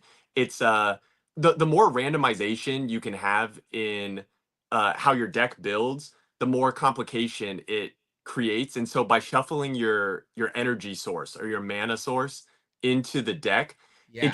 it just causes you, and this happens in Magic the Gathering, this happens in Pokemon, where you could be a talented player, I could be a talented player, but if I just draw a hand with no energy or too much energy, you just beat me. And it's like, Yeah. that's silly. So what One Piece and a lot of like current card games have done is your energy source is completely separate from your deck. So that when you draw cards, you never really have a like kind of truly dead hand. I mean, there's still obviously some RNG involved because it's a card game, and depending on. Have you played Lorcana at all? Yeah, yeah, I dipped my toe into Lorcana when it first came out, but I've since kind of stopped playing it. But yeah, I like I learned it, but I never like played it seriously. But right. like, yeah, I know what you're talking about. Like that's one of them where it doesn't, the deck you draw isn't like, determine if you win or lose right away. Correct. Lorcana did a smart thing where it's like each card can be played to do something, but then also can be like pitched as like a resource, or it goes into your Right. like inkwell or whatever it's called. Yeah. And so yeah, exactly. Like it's just something where, again, Pokemon, Magic the Gathering, the first card game, uh they came out so long ago. It's just, they probably weren't thinking about it that far ahead. Yeah, I And mean, I played the PTCG. Like I played it online. When it came, when they all the code cards and all that were big. Like, yeah, and played like for maybe 6 months, 8 months, and like I played a good amount. I never got super competitive, but like I know the game. I just never got competitive with it. it's gotcha. Yeah, and I mean, it is a fun game. Like I played a lot of that through the pandemic. Like when we couldn't go Right. outside, it was like I was on PTCGO, yeah, like almost every day. And yeah, and this was the other thing I was gonna say. I guess it's just, you also, there's no interaction, like and that's one thing that Magic did right, but like Pokemon, they just need to change the game. But you have your prize cards and it's pieces of your deck, and if there are crucial pieces of your deck in your prize cards, they're locked out and you just can't get them. That affects the gameplay heavily. And it's also just the fact that there's nothing I can do on my turn that really affects your turn and vice versa. And you never want a card game like that, because then it eventually ends up feeling like it's solitaire. Like there's no instant spell, or there's no like interrupt or thing that would cause you to stray from just doing your most optimal line of play that you were going to do, regardless of if I'm sitting in front of you or if like anyone else was sitting in front of you. And so that's my probably biggest gripe with Pokemon. And I think Pokemon could grow a lot more and more people would actually get into the card game if they just like fix that. And they could honestly just introduce like a new trainer card, or like a new, I mean, for battle styles and Fusion Strike, they just put the rapid strike or single strike moniker on certain cards, and that Yeah. was just to implement a new mechanic. And it's like they just need to do stuff like that, to be honest. Um, Hey, do you still do something tonight? oh, me? Yeah. No, no, I'm good, man. Oh, I wanted to I be. remember you telling me you had to like be done by a certain time. No, well, that's why I was like, oh man, if we start later, I was like worried it was gonna run into that, but then that ended up getting postponed. Like literally when I was texting you, I checked, and since it's postponed, like I'm good. Okay, cool. I just want to make sure you didn't like lose track of time or something. No, no. And dude, I want to be cognizant of your time. I know dude, I can't even believe we've been talking for as long as we have, I know man. it's that's why I looked up. I was like, I got to make sure he's not getting himself in trouble somewhere. No, no, I'm good, man. I'm cool to talk with you more and just Well, here we talk never about the like really hobby. dove into like. So, what is? I mean, the bulk of your like actual like the Pokemon side of the business outside of the content. Yeah. Okay. So I mean, do you on, do a lot of grading? Is it like collection buyouts? Is it more of like long term hold strategies? I need to do more collection, but I see. I think that's just not a lot of people know that they could hit me up and like that. That's one thing a brick and mortar I've been told helps with so much is Oh that yeah, that's your bread if and you get a butter. brick and mortar, people will just come to you being Is like, that "Yeah, I'm something getting you've out of like the hobby." considered someday? Yes. Yeah. It's something I'm actively trying to work on Oh wow, right now. Like again, I have nothing kind of set up, but I would like to eventually have a shop where if, anyone in the hobby, anyone that's listening to this would like to come through and get some packs to open up, they can, I want a cool space that everyone can feel welcomed in and just enjoy ripping some packs or, for playing sure. games or doing whatever. That's awesome. Yeah, I mean, I get it. So like, what are you doing now then? Yeah. So, I mean, right now there's, yeah, actually, okay, yeah, let's get into this. Like the main three, because I'd be curious your like percentage breakdown too, and if there's anything we could share with each other that would like help both of us to optimize better. I think right now, like I have distribution access, like we're an official accredited online shop. But again, it's not like I get massive amounts of allocation because I'm not a brick and mortar. Right. A lot of stuff I have even before I had distro again was just me purely being a collector, buying stuff because it was just so readily available, and then just kind of sitting on it because I was like, I don't need to open this right now, and then it's just increased in value, right? So now it's like if I sell it on a stream, I do what you do. I open up packs live, and we stream every single night. You guys can see me on RoboSkillz, same YouTube name. Wait, you go Um, you go every single night? dude, yeah.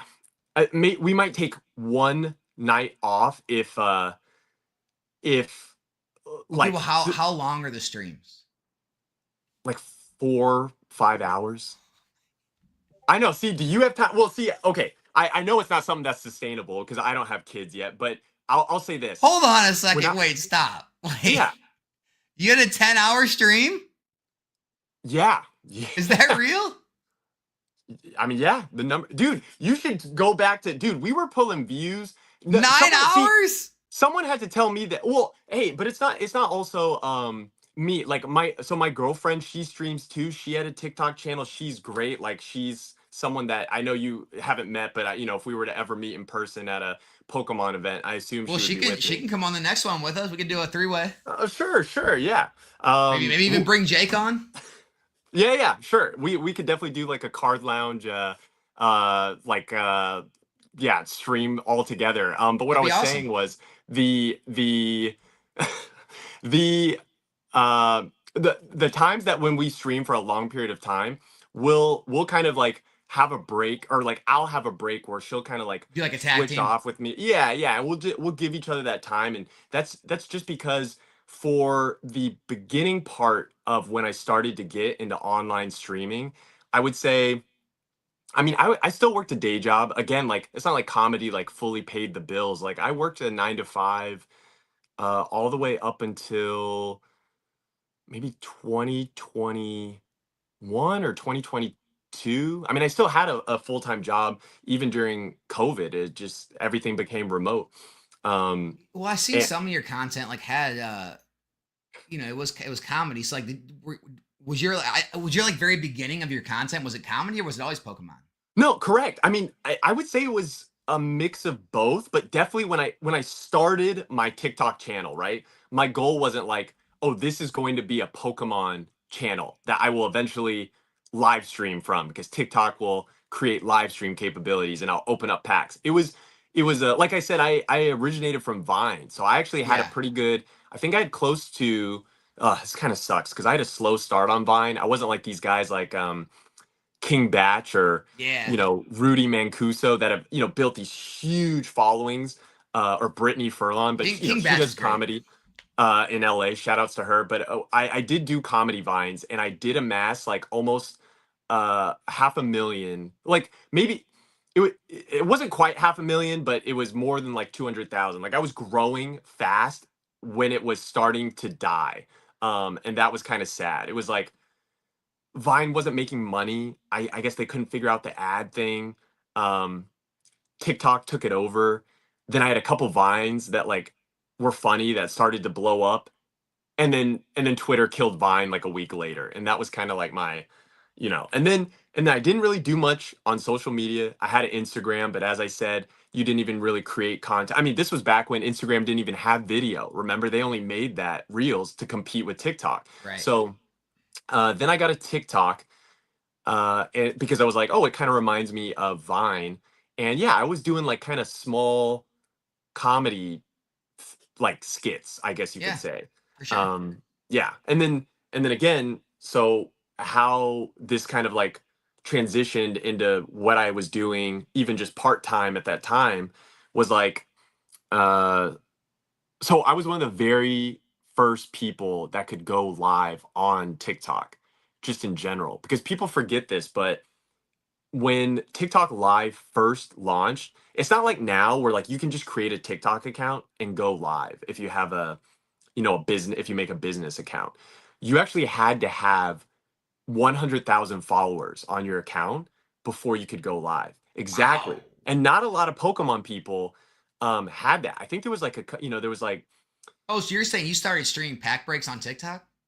yeah, yeah. And I'm not trying to say like I invented it or I was the first to do it. I don't want to make that claim, but you know, I was very early on where, you know, on TikTok, and again, I fell into this kind of by accident. You know, some of the, you know, people that follow me already know this story, but I would just go live because I was like, oh, I can talk to my followers.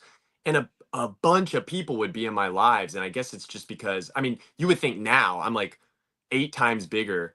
Um, or maybe not. Well, I'm only at I guess I was already at 100,000. It feels that way because of how hard it is to slowly grow now. But I remember when I was at 100,000, I would live stream and I would just do personal rips. I was just opening for For myself, yourself, yeah. and people would just watch, and I would just talk with my community as I opened up cool stuff. And I didn't really have the mindset of like, oh, I'm going to go online to sell to people. It was very much kind of like pushed on me, not pushed, but like it kind of fell into my lap in that people would watch and they'd be like, and maybe this was around the time the Logan Paul did the box break, and you Yeah. know, the boom started to happen and people would go, yo, I can't find anything anywhere around me. And it's like I watch your videos, like I watch you every day when you go, or I wasn't even streaming every day. I was probably streaming like once or twice a week. And they'd be like, "Hey, if I just Venmo you like X amount of money, would you like open that up but for me?" And I was like, "Yeah, I could help you out with that." Like it was really purely just to to help people that couldn't get product. And someone else would be like, "Oh, there's no product in my whole city. Like, dude, I want to open up some of those packs. Can you open up one of those boxes for me and I'll send you like I'll send you some money too." And I was like, "As long as you guys cover, you know, shipping too." And they're like, "Yeah, done, done." And I'm like, "Okay, you got to give me your address." And it really is it kind of goes to show you also how much trust um you have to have in the hobby, and how like it was never my like I feel so bad for people that get scammed by people that just set up accounts, whether it be on Whatnot or TikTok or anywhere, and then they just can, you know, pull something for someone and just like disappear into the wind. But you know, my face was always, you know, all over social media. So I don't know, man. Like that, it still doesn't make sense to me to it's this still day. exactly, and it was I don't never even my MO care, to do that. but like, I don't even care if I pull the freaking new Umbreon. Like, I'll pull it for everyone. I would it's prefer not. that. Well, not just that. Like, I don't see where people think it's worth it Worth it. It to never is. lose the audience, lose your business, to take a $1,000 Three. come up on what it doesn't make sense Correct. to me. I don't understand like the rationale. Yeah, that's why the whole Blake thing is like, wild because Why I would was you like, give away that dude, business to take some cars from people? It oh my doesn't make gosh. sense. Yeah, it's like to scale. Well, I mean, in his particular instance, like to just like I guess get more money. It's like, dude, you're already getting. I guess it's just So that's greed, why you I'm know. saying it's like I don't want people to think I'm like trying to have this like holier than thou attitude, like, oh Same. well, Me, I me would never neither. scam you. No, it's Me like neither. I don't physically like see the It's benefit to worth it. possibly Correct. ruining your business to Correct. try to make a few extra $100. It's the craziest concept. I tell people that all the time. From the early days, I was like, thank you for trusting me. I always feel very like, if someone like sends me money or sends me cards, like they know I'm gonna like send them money to cover or like pay or like, because again, I'm not trying to be in this hobby to scam people. I want people to be in this hobby. But then it's also like, even if I had the like at this point, I feel like it's just not. Yeah, it's what you're saying. It's not even like economically worth it. It's No. like it would be such a net negative, and I would rather open up every Evolving Skies pack I have, and like let's say I had 10 Moonbreons sitting in front of me. I want to give those out to you guys so that those people go, dude, like I got some packs in his stream, and like oh, I went to the RoboSkillz stream. They'll tell their friends like, oh, and I got the Moonbreon, and he sent me the Moonbreon. It's like, yeah, you bought the pack for me. Like it always blows my mind when I know Backyard Breaks, they like gave away a pack, and then there was like a big football. I'm not like super into sports cards, but I can't even remember the player, but it was like a big football player's like one of their rare cards, and then they were like, ah, we can't give this away. And I knew as soon as they said that, I was like, no, that's not what you should be saying right now. And I don't even know how they recovered from that, but maybe it was just because I mean, I think they eventually did give it to that person as they That's should because that's a crazy thing to do. I know. And so it's just like, well, at the end of the day, I just came from a standpoint of like people really trusted me to open up their packs for them. And Tyler again, I said kind of Trevor felt. Lawrence kaboom. Yes, that is what it was. Thank you, Tyler. Yes, that's exactly what it was. A Trevor Lawrence kaboom. And but yeah, just from the early days, people were, I guess, trusting enough. I had a big enough channel, and again, What you what know, what what moved you from TikTok to YouTube? TikTok just becoming horrible. Dude, they're you can't even do anything on screen. If you flip a coin on TikTok, they're like, that's gambling. You're suspended from, I got banned and suspended from TikTok Live so much for stuff that I wasn't even doing. And that, like, literally, and it's like you couldn't even misconstrued it. Like, at one point, I see a lot of people now. I guess they fixed this in the algorithm, but like, I'm OG enough that, and like everyone that is OG enough to remember when you couldn't, you couldn't snip your packs on TikTok. So I got very used to opening up packs very, very quickly. And some people don't like to open up packs, so they just cut the tops off, which I agree can be more efficient if you're just quicker at just wanting to Nah, get stuff open a out. pack. You gotta get the full experience. You got to get it. So I believe in that too, but there was a point maybe where I got banned for like a month off TikTok. And then that was annoying because it did affect my following, and it affected like who would show up in my life because I was just gone because they said I was brandishing weaponry on screen. And I was like, is it the blade of like, do you think Well, these are you know two what's mini funny? swords? Like, On my streams, when I rip a new box, yeah. I always got the box cutter. But so if you'd have So done I'd that probably on get hit TikTok, too. so you can do that now. Like again, people do it on TikTok now, but again, I think just in the early days, they didn't even understand their own algorithm, and I think they were implementing like AI checks that they just completely didn't have control over. I Yeah. would then call TikTok because I had a TikTok rep. I would say, "Hey, you can watch my whole live stream. I wasn't showing any weaponry. I don't have any swords. There's no guns. There's no weird, yeah, anything you could define as weaponry on my screen." And they would just go, your account got flagged, we can't do anything about it. And I was like, what? And then it just, honestly, it kept happening to where at some point it forced our hand. I was like, so YouTube came out with shorts, and then they came out with, live streaming on YouTube. I guess they always had YouTube gaming. Like I know you could like kind of port, because they were trying to compete with Twitch a long time ago. I'd streamed live on YouTube before, but it was never as easy as it is now, where you can kind of just click on on your phone to go live, and you can just go live on YouTube. And that's something that TikTok made very easy. It's just like you can just go live on your TikTok account. You just press a button. Um, and so I just started to stream more on YouTube. I told a lot of my TikTok audience to go follow me there. And now a lot of my community, we just kind of chill on YouTube because there's no crazy like I can stream and not be fearful that I'll be, banned for a week or whatever for This some is nonsense. actually this is actually advice I need from you. Copyrighted music is another thing to get your video taken Oh, down. I So get asked this a lot. Yeah. so I use like Lo-Fi Girl. Yeah. Nice. It doesn't get me taken down. Every one of my videos gets demonetized. Correct. You can't use. Yeah. I found a playlist that again, it's not exciting. I don't like it. In fact, I'm kind of getting tired of hearing the same beat over and over. But at least on TikTok, you could kind of use. I mean, it's weird. You can do it on Whatnot too. I don't know Yeah. why they can stream to like. I would like to listen to a new album that just came out with like popular songs. I thought about Um, going to like Kick or something to try to yeah. like pull the following over just because of that. I Because mean, it's very annoying. And also it's it like is. the only thing I've seen is like, oh well, you can get Epidemic Sound, but then like I got Epidemic Sound, I signed up for the free trial, and every song is like 8 minutes or less. So I'm like, Oh. dude, I'm not gonna make a freaking 6-7 hour playlist. This is gonna take forever, dude. Like, Yeah, you know?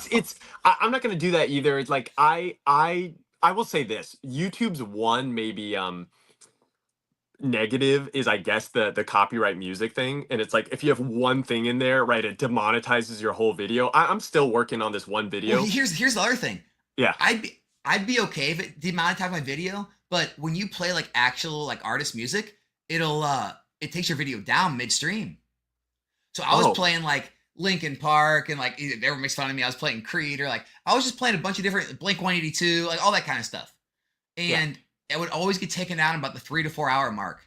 Oh. So wait, you Whereas could with do it Lo-Fi for Girl, 3 hours? it lets it go, but then it demonetizes it. I'm like, look, if I can just go the whole streaming and get demonetized, I'm cool as long as I play music. But they take it one step further. They'll actually take your video down in Oh, midstream. I haven't had that happen. How long have you been streaming on YouTube for? Um, I don't know, maybe a year now, maybe not quite a year. Okay, yeah, I'm at not quite a year also, I think. But I have noticed that I just have to stick to one specific like it's I think it's literally called like 12 hours non for sure non-copyright because one time I tried to stray from it and I went to a other non-copyright playlist and then there was like seven copyright songs on it and I was like, "Oh my gosh." Yeah. I've never had a live stream get taken down midstream though. But that But happened I to me was all the playing time like, on TikTok. yeah, I was playing like large artist songs, like straight Creed off. and Linkin, I, I would yeah. I would I would like go to like Blink 182 greatest hits. I'd let it play through, and I pull I up would, like Green Day late greatest hits, let it play yeah. through. Fallout Boy, whatever. It was like all alt rock.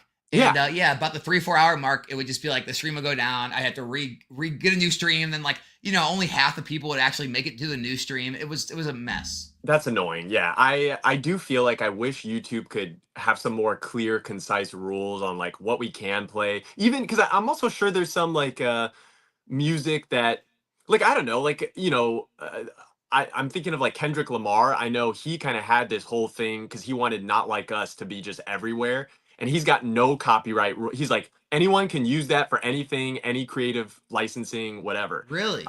Yeah, yeah, that was like a thing in the news because he was just. I mean, that's when he was like beefing with Drake. But all that just to say, it's like so I should be able to play that in the background and not have issues. But as soon as they flag, it's like, oh no, this is Kendrick Lamar. This is an actual song. It does get flagged, but it's like he even said that he's got no copyright rules. Yeah, that's the Um, biggest problem with YouTube, I would say. yeah, I don't know if they're working to. Well, do you have like a YouTube rep, like a partner rep? I'm not as big time as you. You wait, I know because I always, but you so how long have you been on creating uh YouTube content like for your channel, even besides live streaming? About 3 years. 3 years. Okay. I do. I've only got like 24,000 subscribers. See, When did you but when did you get a rep? I got Probably like 100K after you get your play button and all that. Yes, it was around then. Yeah, exactly. I think you just have to hit the 100K mark. And Yeah, I'm sure that's I what it would say is.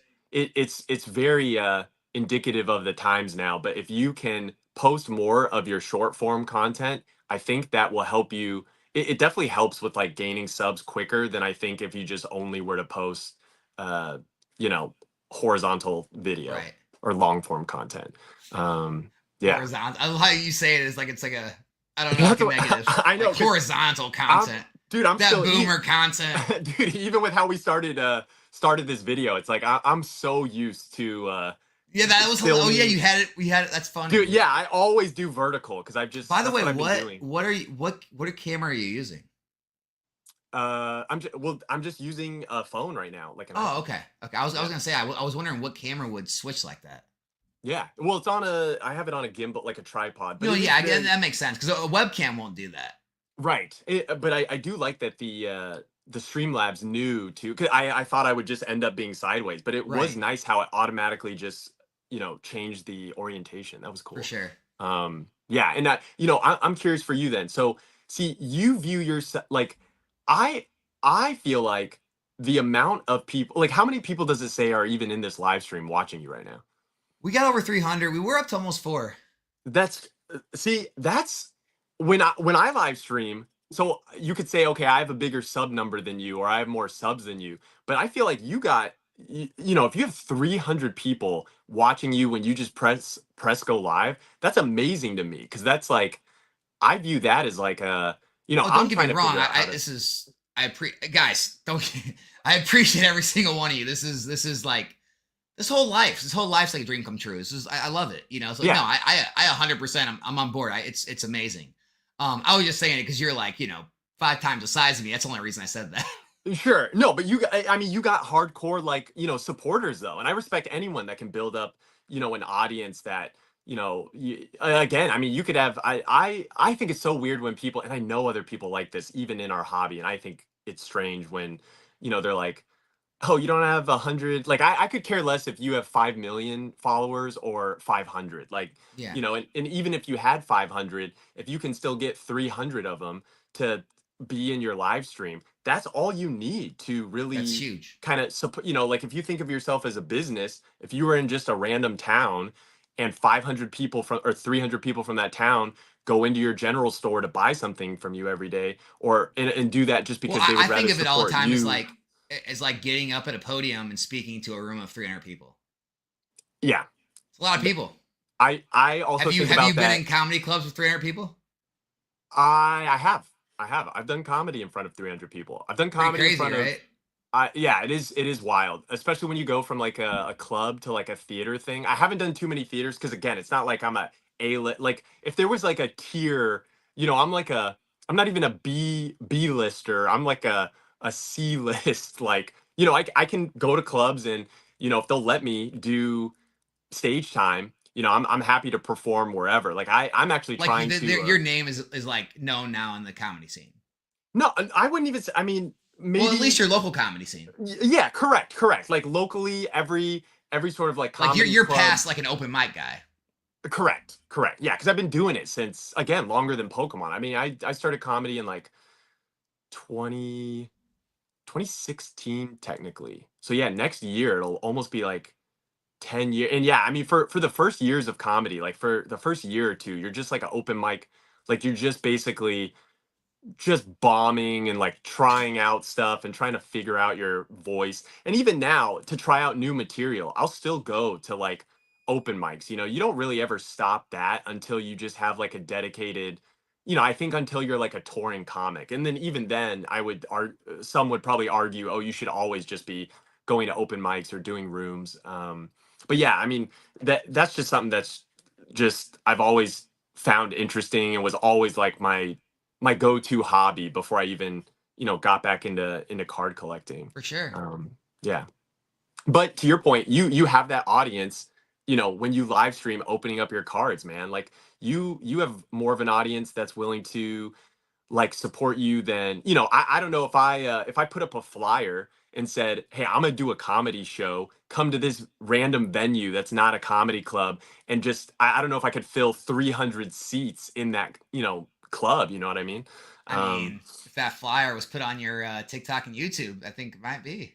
No, no, well, you know, maybe I have 300 people that would come out to support me, but they'd all live in different, you know, they're not all in the same concentrated Right. city, right? So I think that's kind of cool about what we do. It's like we can open up packs with literally our communities from, I mean, they can live wherever, right? They just need an internet connection and they can like pop into the live stream and have fun. So I think Yeah, that's I'm really always cool. curious. It's like I'm always curious at the end of the night, next day when I do the shipping, like seeing where, because like you always get these shipments like, oh, Australia, wow, Japan, Yeah. like friggin' Saudi Arabia. It's just like crazy. Dude, I'm grateful. I got some people that talk in my Discord, you know, people I've you start to like learn everyone's name and you know, they learn a little bit about your life and you learn a little bit about their life. And I always feel like, especially with the international folks, it's like, man, like, you know, the shipping is even going to be more like you could probably find someone that has packs in your in your country, in your entire country, and you would rather choose to like, you know, buy, you know, I feel honored like when anyone is willing to, you know, throw down some money, just and maybe they even understand that too. They're like, oh, it's a little more expensive, but they enjoy my content, right? And they enjoy like the videos I make and it gives Yeah. them value or entertainment. And instead of like, you know, them donating, or, you know, I don't have like a Patreon, or, you know, or buying a t-shirt or a piece of merch, their way of being like, oh, I can support him by just like buying some packs from him, you know. Yeah, I mean, there's two things that I like will never sell, and that's packs. I'm never gonna try and sell people to open packs on my stream, and Mhm. also my Patreon. I never sell it. Like a lot of people don't even know I have one, and then Oh, like, you oh, you have. have one, because I never Yeah. talk about it because it's not. It's if you want to support me. Yes, there's some extra content on there. Yes, you get some benefits, but I don't like what Patreon became in the Pokemon community, where it was like this, like, oh, well, this is like the, I the know inner what. circle. This is the secret information. This is what you Right. come to, where if you want to be really successful, and it's not that. Like, yeah, Yeah. there's a great community in there now, a bunch of guys that are successful, that have businesses, that do content, that whatever. And yeah, you're going to get a lot of help with the people just because of not really, I mean, some me, like I have access to me, but like the group that's in there. And then, yeah, there's some extra content, there's some extra perks, but it's just like, I would never push that on anyone because, yeah, if you can learn just as much, and there's just as much out there for free. Like you don't For do public. anything. Same thing with Yeah. packs. It's like, hey, yeah, you can go buy packs at your local card shop and open them yourself. Like you don't got to come to my. I would never try to sell anyone on either one of those things. It's just like I feel like it's all just a way to support the channel if people like want to. You know what I Want mean? to support, sure. I feel like yeah, I don't have a personal Patreon, because it's like, if you want to support me or watch my content, like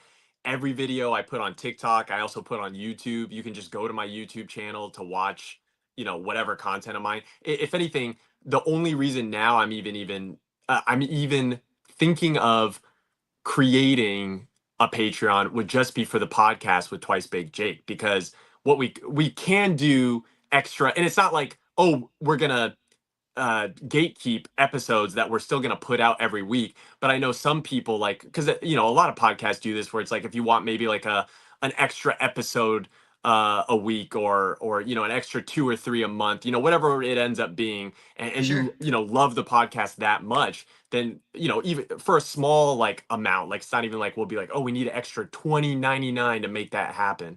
So we might do something with that, and then put extra behind the scenes content, or, you know, right, For just sure. fun stuff, to where, again, if someone wants to support in that way, they can do that. Otherwise, they can just go to the Card Lounge channel on YouTube and just watch, again, all of our episodes. Um, I yeah, mean, and honestly, it's so funny because like whenever I'll make a video and I'll just mention something like, oh, we talked about this in the Patreon live or something. I'll have people reach out asking about it, right? And I do yeah, more to sell against it. Like I do more to to be tell like, people not to I'm get like, the well, Patreon. what are your goals? Like, what are you trying to do? Like, I don't really think you need to be part of it. Like, if you really want to support me, great. But like, I do just because I just don't want it to be like that. You know what I'm saying? Sure, I totally get what you're saying. It's like, you know, and it's cool. To your point, if you even have people that are willing to pay or go the extra step to become Patreon members, that just goes to show that, you know, what you are doing, even for free, is resonating with people. Like, you are giving people value, or you are giving people some sort of like happiness, that someone's Yeah. like, yo, Alex is like, man, I want to go, you know, get something from his Patreon and yeah, enjoy that extra content. So what? I mean, what's the goals like in 2025, man? So like your kind of goals are realistically you're Yeah. realistically thinking about moving. Did you grow up in California? No, no. Oh, Yeah, I moved here right after my master's program so you for a kind of moved there job. to like to do comedy and try to make it.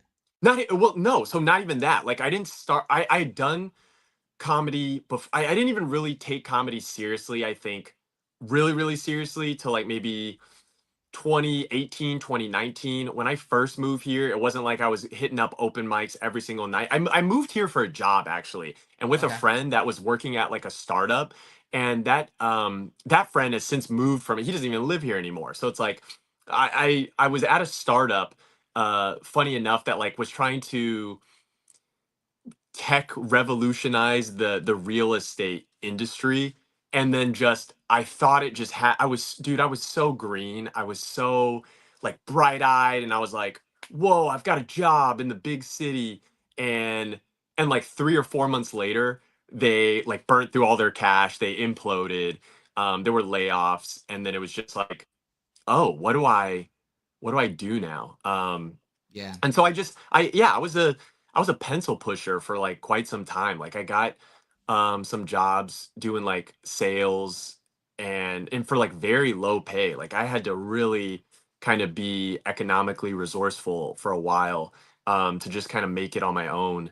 And I couldn't even imagine what it's like trying to make it out there. yeah, yeah. I mean, San Francisco, especially when you think of like 2015, 16, 17, 18, like you had the whole Silicon Valley, but it was the most expensive city you could live in America. Yeah, Like it was because everyone like, around you is making bank, right, unless and so all like the area is all all gentrified the and prices were yeah. going up. Yeah. And it's like, well, hey, I didn't start at Uber when it was less than 40 people. Like, yeah, like I'm sure those guys can afford because now they're all millionaires. And that was kind of, there was a joke in So this. what do people do? They just kind of like I guess live outside the city and drive into work every day. Yeah, yeah, that's a lot of it. But Because now, I like yeah, mean, because no one else can well, afford it except like the rich people. correct. Well, post COVID now, everything's changed. So many people have like there was a mass exodus from California. Remote work became so popular, especially in the tech industry because of COVID. But before You know what? You're a that, good person. You're a good person to ask. Is the homeless well, problem really that bad? no, no, it's not. I Or can answer that. it's sensationalized for the It, media. it's sensationalized for the media, correct? It's funny. Yeah. So I wonder how much media that gets to like the rest of the country, but I Well, it's get kind of like where asked I that so like much. in Missouri, like when the Ferguson stuff was going on. Yeah. It's like, oh, Ferguson, Missouri, or like, oh, St. Louis. It's like, I'm like 30, 40 minutes outside the city in a suburb. Never had any crime in my life here. See, right. I mean, there's definitely like if you walk to certain parts of the city, like any city, There's dangerous parts does of the city. crime happen? Yeah, I'm sure. Like obviously, like I've got so many of like my comic buddies. Like it's actually like a running joke within the comedy community here, because like if you like don't leave stuff in your car, windows do definitely get busted out.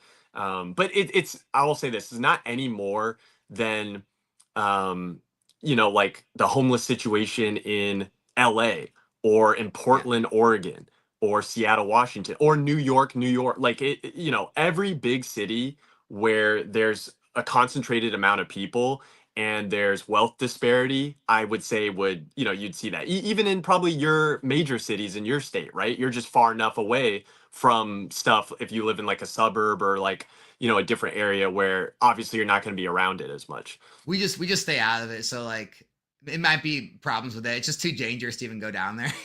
Oh, sure. Yeah, yeah. No, so I've never personally, like, I know, I won't like try to say it's like it never happens, but also my car's never been broken into, and I've walked this city. Like, I used to do a lot of walking, especially before I had access to a car and like public transit, and I've never had like like an issue, ever.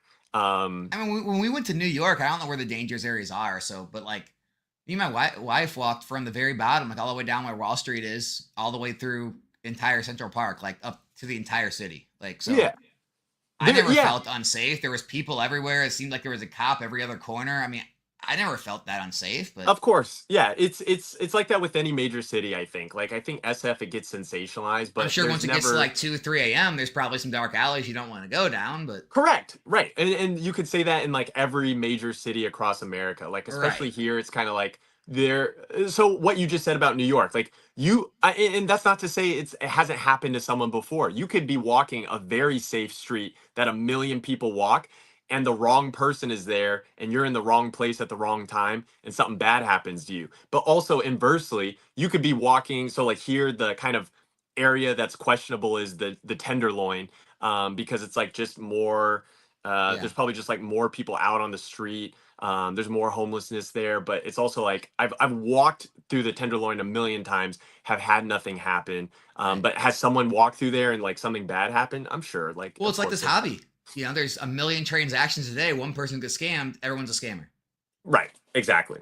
You know. Exactly. It's like that. Right. So you do your best to, have foresight, and I guess, yeah, same with the scamming thing. Like, you do your best to like cover all your bases, and just make sure that like everything is good. It's so funny you just mentioned that, because I'm also like, there's like a situation I'm currently like right now. I'm like, please don't let this be like a scam.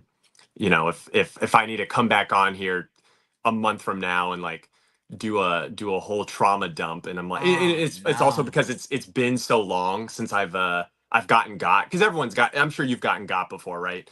If you're just, or have you Oh, not? I'm trying to think. You've never been scammed? You never like fell for a scam even when you were first Well, I coming in? mean, the only scam I've had, which I don't like to talk about even, is the chargeback on my ripping chips.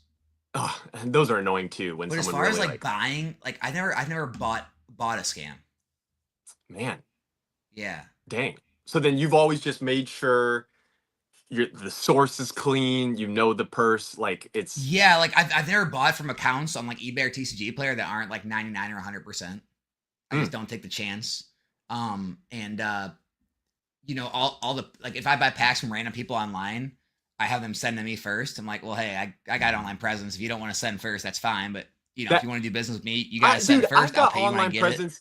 Dude, there was one guy that just took something totally like backwards, where like he couldn't provide a reference other than his own friends referencing for him. He had no one in the hobby like following him. And it was like he wanted me to send money first. He's like, dude, you got to send money before I send product. And I was like, well, no, no, no. I mean, they're both value. That doesn't matter. It's like you can send first to me, or I can't do this. And then in some group, he like made a big deal out of it. And then other people were saying like, oh, he's trying to scam you. And it's like, no, I do realize scammers will probably say similar things of like, oh, send it to me first, it'll be fine. But no, for real, me, like, I have the online presence, like, I'm not going to do that. But for you, I can't trust. And it was for like, I Well, can't it's remember like what who it. I always look at who's got more to lose, like some Yeah, random person exactly. online, or I'm gonna lose my entire reputation, business, YouTube channel, everything Boom. over scamming you out of a few $100s in packs. Like, what are we talking about here? Yeah, if anything, when I think about the transactions, of course, people would argue, oh, like when you buy anything, right? You give the money first, then the product goes to you. That's how a transaction takes place. But really, when you get down to the nitty gritty, even when you think about buying something from a store, it the transaction is just going from the person who has the least to lose going to the thing or entity that has the most to lose, and that's And you know probably what's how it funny should be. is I've actually done that with people before. They've just been What? so freaked out and refused, and Oh yeah. so they've literally put it on eBay and had me buy it, and they ate the fees. Oh, right. Yeah. And I'm Yeah. just like, okay, I've had to do that too. like Yeah. I'll buy it from you on an eBay. I'm not gonna like PayPal you money though. And Yeah. But I get it. It's like people are like, well, to your point, right? People have gotten scammed. People are scared. No one wants to send their money or product first and risk it just disappearing, because, right, that would just suck. But yeah, I think luckily, like, you and I have built up enough, um, credit we have too or. much to lose. Yeah, right, exactly. Like, I'm not gonna, people send me packs, collections, things all the time, where then I can like appraise or do something, and then, help figure out even costs for things. And sometimes even if it's like, oh, I'm not going to buy this, or I'm supposed to get some cards for something for One Piece from this one guy, and then once we take care of our thing, like he's giving me a full binder of stuff, then I'm just going to send it, like all the stuff, back to him. It's like just for like a specific like kind of trade we're doing. That's crazy. Yeah, yeah, and it's So fine going back because to the original question, like I asked, what's like your main goals for 2025? yeah, ooh, that's a good question. So are you think you are gonna move? Yeah, because there's no way to keep building this business in California because of how much we have to give to California state tax. Dude, imagine every sale I you can make imagine. Yeah. if just 50% of your profit was taken. It's like near And that. then what It's is it? Are you how serious is like the actual physical card shop thing? um that I don't know. I mean, a year's a long time, but it's also like I feel like as I've gotten older, time just moves so fast now. I don't know if that's up and running if that is up and running by the end of 2025, it'll be near the end as opposed to like a couple months from now. If anything, what I would like to, really focus on is the podcast with Twice Baked Jake. I mean, the Card Lounge. I think Card Lounge podcast has a pretty good chance of becoming. And Jake still works full-time job, doesn't he? Yeah, yeah, but depending on how good this podcast goes, and if we can get to, because this is the other thing. I know so many comics, and I'm sure a lot of people that listen to podcasts, like the podcast scene for people that work in comedy and comedians just gave a huge just like a push for social reach and how you build in social media and how you can monetize that. Because I mean, dude, even this, man, I mean, I know this is going on your channel, and I hope this is beneficial to you in some form or fashion. But it's like this is like a conversation I could have had with you on the phone anyway, and we're just making content out of it. For sure. So Yeah. yeah, and I I mean, would that's enjoy honestly talking with you why I like having people on, is just to like get to know people to get to know, and dude. learn And and just learn. that's all we want to do with our podcast. We're gonna make it like kind of strict in that, actually the way you're doing this with this, I feel like is making it super. Like I feel like you're just in the same room with me and we're just talking. Oh yeah, Um, exactly. It's yeah, great. That's why I told you that. I'm like, dude, it's super laid back. It'll it be is. great. I know this is wild. Like, but I do feel there is something different about like when all the people are in the same room, present, talking. So Oh we yeah. we we kind of want to make the first kind of card podcast. That's kind of that. Like, it's always going to be me and Jake in the same room talking next to each other. If we have a guest, That's huge. yes, they're going to have to be there with us, but That's like a real podcast. Yeah. or yeah, yeah, and it's not to delegitimize like what any other No, but YouTuber or that's person, yeah, anyone that yeah. has their podcast where they do a video conference call in. There's a lot that I listen to that I think are great, and it's like we just want it to be like that. And if a goal, And that's when I saw that. That's why I thought you guys lived near each other, because like I didn't realize how you guys would be in the same room. yeah, well, exactly. We don't even live. I think that's the thing, right? I realized, oh, not all of us live in the same area, but even if I wasn't planning on moving to his area anyway, or at least close to it, to where we could meet up, it's like I think the idea of traveling to, I've seen podcasts like do well, and then I think a lot of it is also just consistency. It's like obviously to make it work, it already worked kind of with my life plans that I'll be, trying to move out of California anyway. And so to go and like film a couple episodes with Jake, even if we didn't live in the same city, just every so often, I feel like would be worth the effort. Whereas some people would say, oh, it's not worth the effort. But that's what I found actually in building my whole career, whether it's just with the online shop or creating content. Actually, so if there's a decent piece of advice I could give you or any of your audience that's listening about content creation, Yeah. one thing I think that would help you, like genuinely, Yep. if you're trying to improve, is like always think about the when you think about people that have gotten big or have these really big videos, you see the amount of effort they put in, not because they're told a lot of effort was put in, but by subtle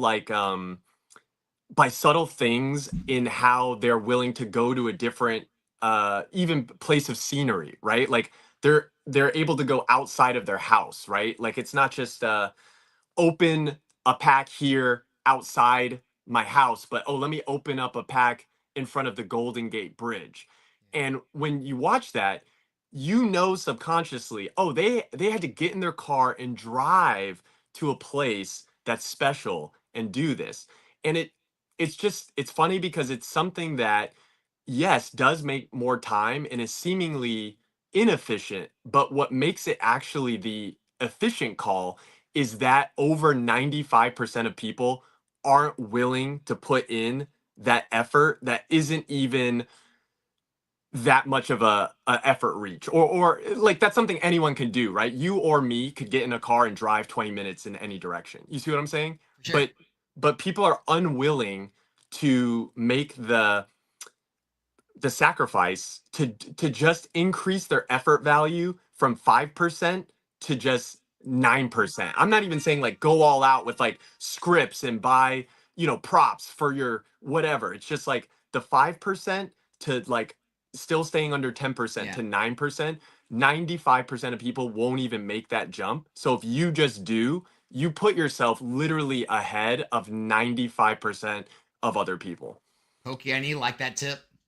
Yeah. And that's one thing I always try to think about. Like I make a video or in my head I'm like kind of story crafting a video and then I go, well, what's one thing I can add to this that I feel like other people just won't do because it just involves like getting up and doing a one extra step and then I just do that extra step. I I need to get an employee hired to do shipping so that I can get back to being creative like that. Sure. Yeah, Lately, it's and I been know like it's a time thing. Yeah. it's like keeping my head above water just to keep the schedule. I get it. And so, Yeah. yeah, I like what you're saying though. I do need to put that. That is a good thought process. That little effort Yeah. that makes people think that you put more effort. More right, because it's not like I'll a lot of people think I put effort into the wall that my ETB wall. I have a couple like videos that they just always do well because I just add another, but no one cared when it was 3, and then no one cared when it was 4. But then it got to 10. And then people are like, how high did you stack it? And oh my gosh, how much time does it take to like and I gotta rearrange them kind of every time because they also take up this spot in a hallway that literally blocks my entire hallway, but I just do it. I just stack it because I know once I film it, people will see that I put the effort into that and it does well. And then it does well. And I go, okay, that was worth my time to do that extra step. So, okay, so those things. So, I mean, really just keeping the content steady and then growing the online business a little bit. That's pretty much the big goals. Yeah, for 2025, it's like how many more videos can I make where now instead of doing that extra step, I can maybe do an extra 2 steps and then the podcast. Is TikTok still your main platform? I would say that'd be a good question for Brian. I don't know, Brian, is TikTok still our main? Are we still Poke Talkers or are we Poke Tubers? I don't. Well, you know what? I I mean, think because outside of your pack streams, where yeah. would you say you make the most content? If you take those away, That well, I mean, I just make the content and I put it oh, to you post both it everywhere. platforms. Yeah, So, I mean, I'll say this. I would say I'm mostly more focused on YouTube, especially in 2025, Brian's where I focusing really on want to. YouTube.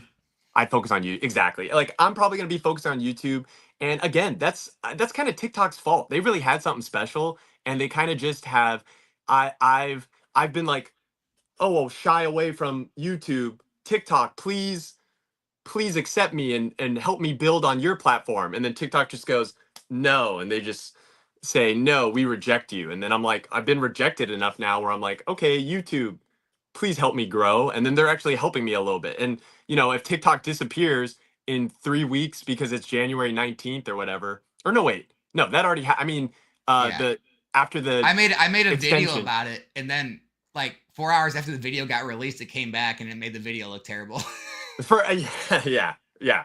Well, it's like, you know, again, there's like this delay now, but I guess TikTok could still go away in like a month or two. So obviously, by default, if TikTok goes away, then yeah, you know, I'm creating content on YouTube, and you know, I prefer more people to, you know, watch or follow me on YouTube, but I'll always, you know, especially if it's a quick video that I'm making for short form content, I'll post I mean, it to without TikTok. without saying numbers, like how's the monetization? Is it better on YouTube or TikTok?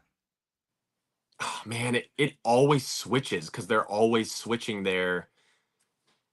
Or here, I'll say this, even regardless of the companies, it always switches for me. So I honestly don't know, because sometimes in a month, this is actually the weirdest thing I think for me is like, I'll post certain videos to TikTok and some will go, you know, super mega viral.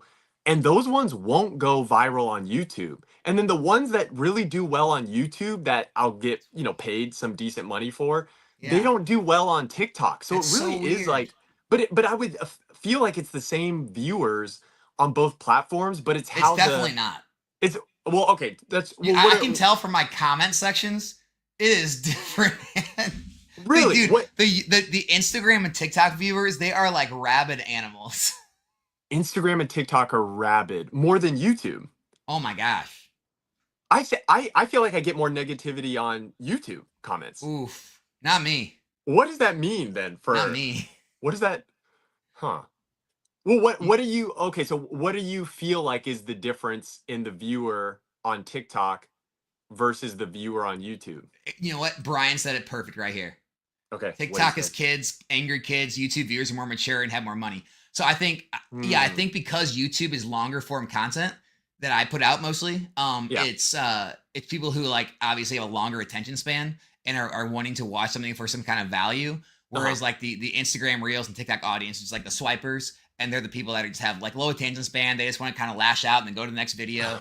It's Lash a out. different viewer. I do see what you mean by that. Yeah. And I mean, even I would even though argue even though there's YouTube Shorts, the people on YouTube are already like they're probably there for more than Shorts, and I so see what there's you're saying. still a different audience. Yeah, but I mean, in the same way that me and Brian both started on TikTok, it's like, you know, and I see this in Brian's comments. Like, I think he gets some well-rounded discussions in his comment threads, and like, it's funny because I've been seeing more of Brian get that on his TikTok than I feel. But you know, it's not like I have seen every comment from every one of his videos. He probably sees it more than me. But like the just I feel like there's like more adults, or I guess I won't even classify it as adult or non-adult, but it's like, you know, I'll say this on YouTube, if someone sees something that they don't like, I feel like they're more vocal about it to put it in the comment. Whereas in TikTok, commenting is more it's like easier to I'll say this like this. Like I've watched some of your videos, right? On YouTube. I've watched YouTube since I was in high school. It's Right. never been a thing. I've always just viewed the content. And I know there's a comment section down below, but even now YouTube pushes that below suggested videos in the description area. Like I don't natively like feel the need to leave my opinion on something. I mean, I don't feel that need even on TikTok, I guess, but I feel like more people it's easier to comment on a TikTok video. I also feel like because you can comment at people, more Yeah. conversation or discussion happens in TikTok or Reels. And what I mean by that is sometimes people leave comments on, like if there was a YouTube video I wanted you to watch, I can't just go on YouTube in the comments and do at nostalgianomics and I'll know that, oh hey, my buddy Alex will get a ping. Can you not do that really? Yeah, I mean, have you ever been tagged in I anything never on YouTube? yeah, I guess not. But dude, that is how stuff gets shared. You don't even use the share button on Right. like if Poke NE, right? Like if there's something I really wanted him to see, I don't even share it or I need to text him to it. I'll just go into the comments and at Poke NE and he'll get a notification like RoboSkillz is adding you in this. And when he clicks on that, he'll be in the video that I just watched that I guess I'm suggesting for him to watch or whatever. Like it's Right. so and also I leave comments on people's stuff that has nothing to do with People forget about this because I'll get feedback on it where it's like, dude, I wasn't trying to comment like, so like I have an alt account, right? And if you Like what, made a like tick, inside jokes or something? no, not even that. Just like another account, basically an account I had to make. Another, I have another account I have because my main account would get suspended and banned so much from TikTok when they were just banning people for no Yeah. reason. So when I couldn't access my main account, I made another one, so I could be on the platform. What's funny is sometimes a video will pertain to something and it will remind me of a video I made or something that I need to do uh, later or something. So I'll leave a comment to myself or I'll leave my at there because what you can do is not only does that notify or here I'll use Brian again for the example, but it's like if I put at pokene in a comment, it does notify him, so I could be like, hey man, look at this. But also I could see a video and it could be like, wait a second, didn't Brian already make this? Or I need to go to his channel.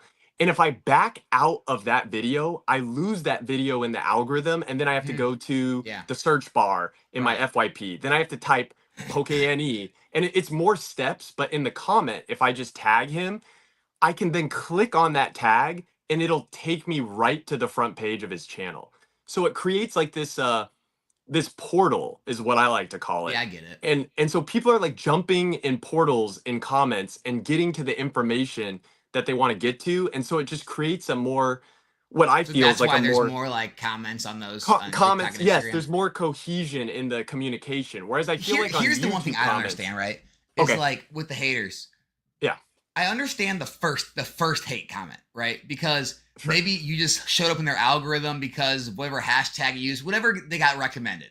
And okay, so they, they're a Pokemon fan, but your investing video came up and they want to tell you how trash you are to the hobby. You're what's wrong with this hobby, right?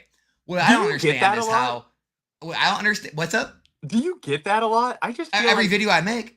really okay. Oh, dude, just here later I on, feel just like you're not even go that click on one of my like Instagram reels and just scroll down. You'll see like 10 people say the same thing. hmm. But anyway, like Yeah, my question is, how does that happen?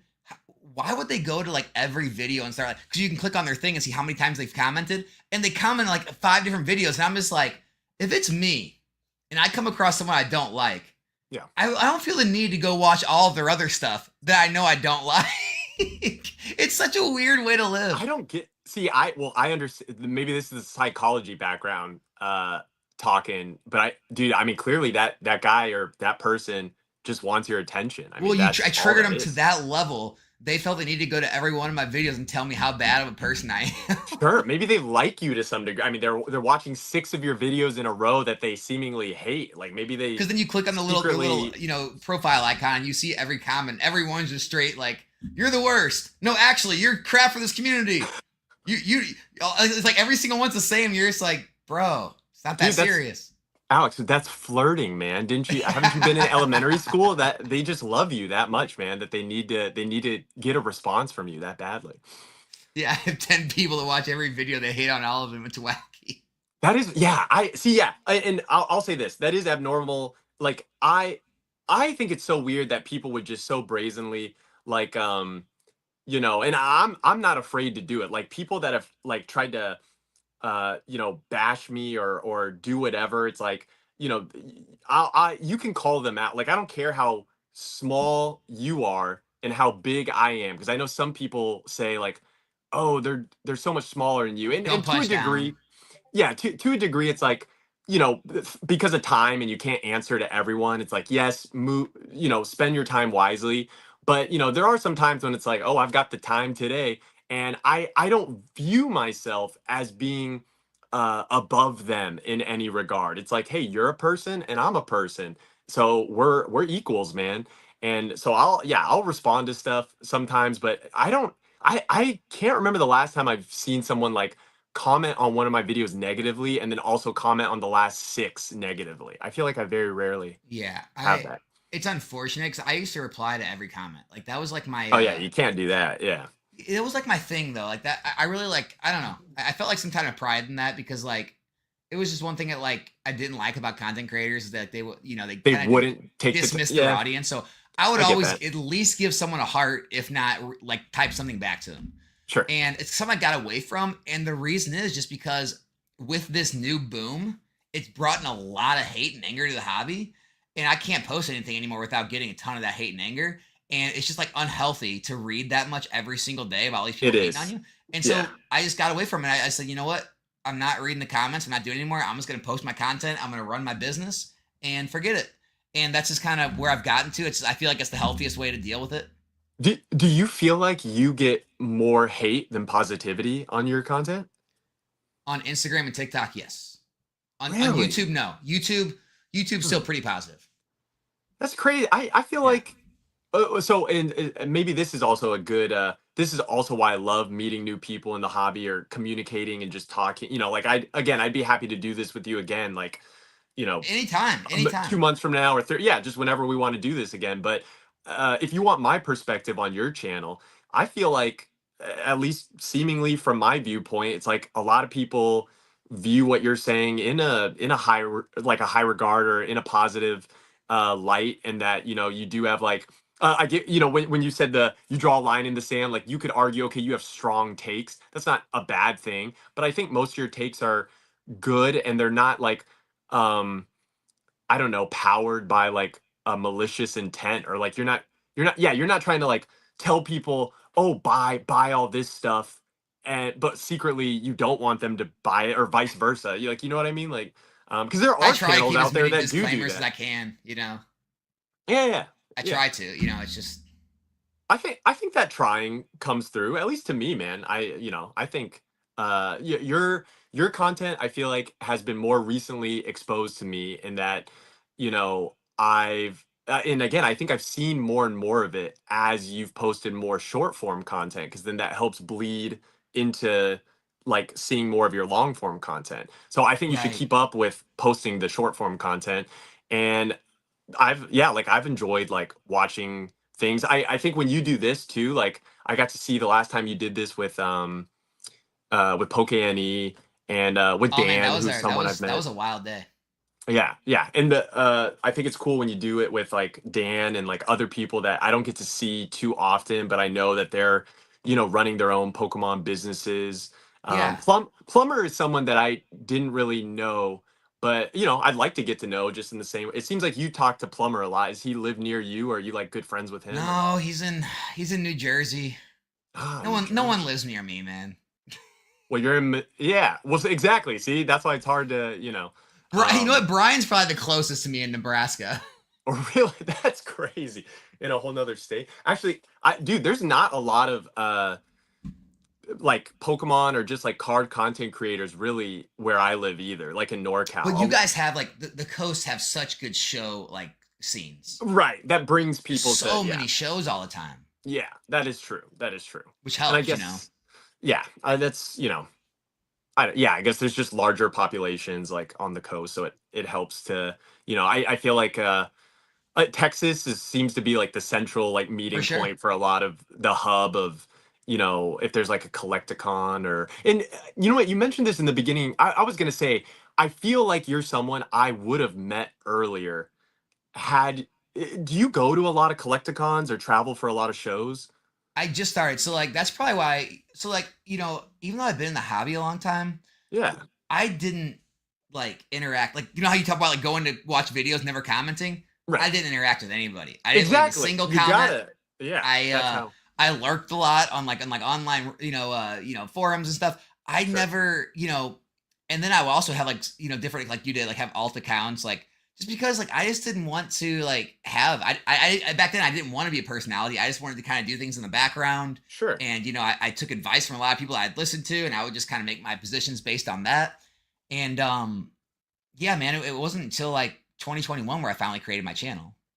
Okay. Wow. And Wow. and also I'm also like I'm not a natural like social media kid. So Right. I'd never had an Instagram in my life until I started my official.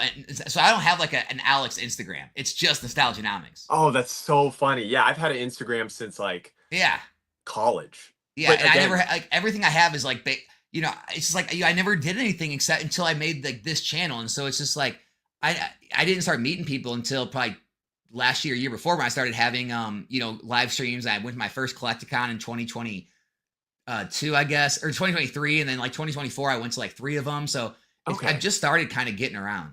Which were well then, yeah, I mean, I would say do more of that, because I mean that's gonna I think one thing that really helped me, and again that was also by luck, was I actually just was driving past the first Collecticon ever when that was happening. I didn't even know the guys. I didn't know like too many other creators in the hobby. And in fact, in that first one, I was just an attend. I didn't even technically even consider myself a content creator yet. Or an influencer. I hate that word, but like it's just Right. I was driving past it. I was like, whoa, like Pokemon card show. And I went in, and I think it was so much later in the day that I could just walk in. They weren't even like checking like badges or tickets back then. They were just like, oh, another nerd is walking through. He looks like he's holding some cards. He's been in here. And I started just talking to people, and like and I'm trying to think, in the first show, that's where I met like quite a few people that still vend or like go to all the collecticons now. Um, and then I started doing like some promo with those guys, and but now this year is like there's so many of them, you can't go to all of them. Like it No. used to be this thing that was like, oh, just 2 or 3 a year. And that's kind of how like Card Party is, right? So I think Card Party will be cool because it's like, okay, there's just 2 of them this year. Is that have you been to the card parties? No, I haven't. I haven't. I think that'd be worth you going to, man, because I think that's kind of the one where the way I view it is, I mean, they're both amazing shows, Me, me and and me and me and Brian have the. I'm not gonna what? call him out. I was gonna say we were talking. We are like, I'm not going till I'm invited. So yeah, dude, I think that is also. I mean, if I could give you a piece of advice, that's something where uh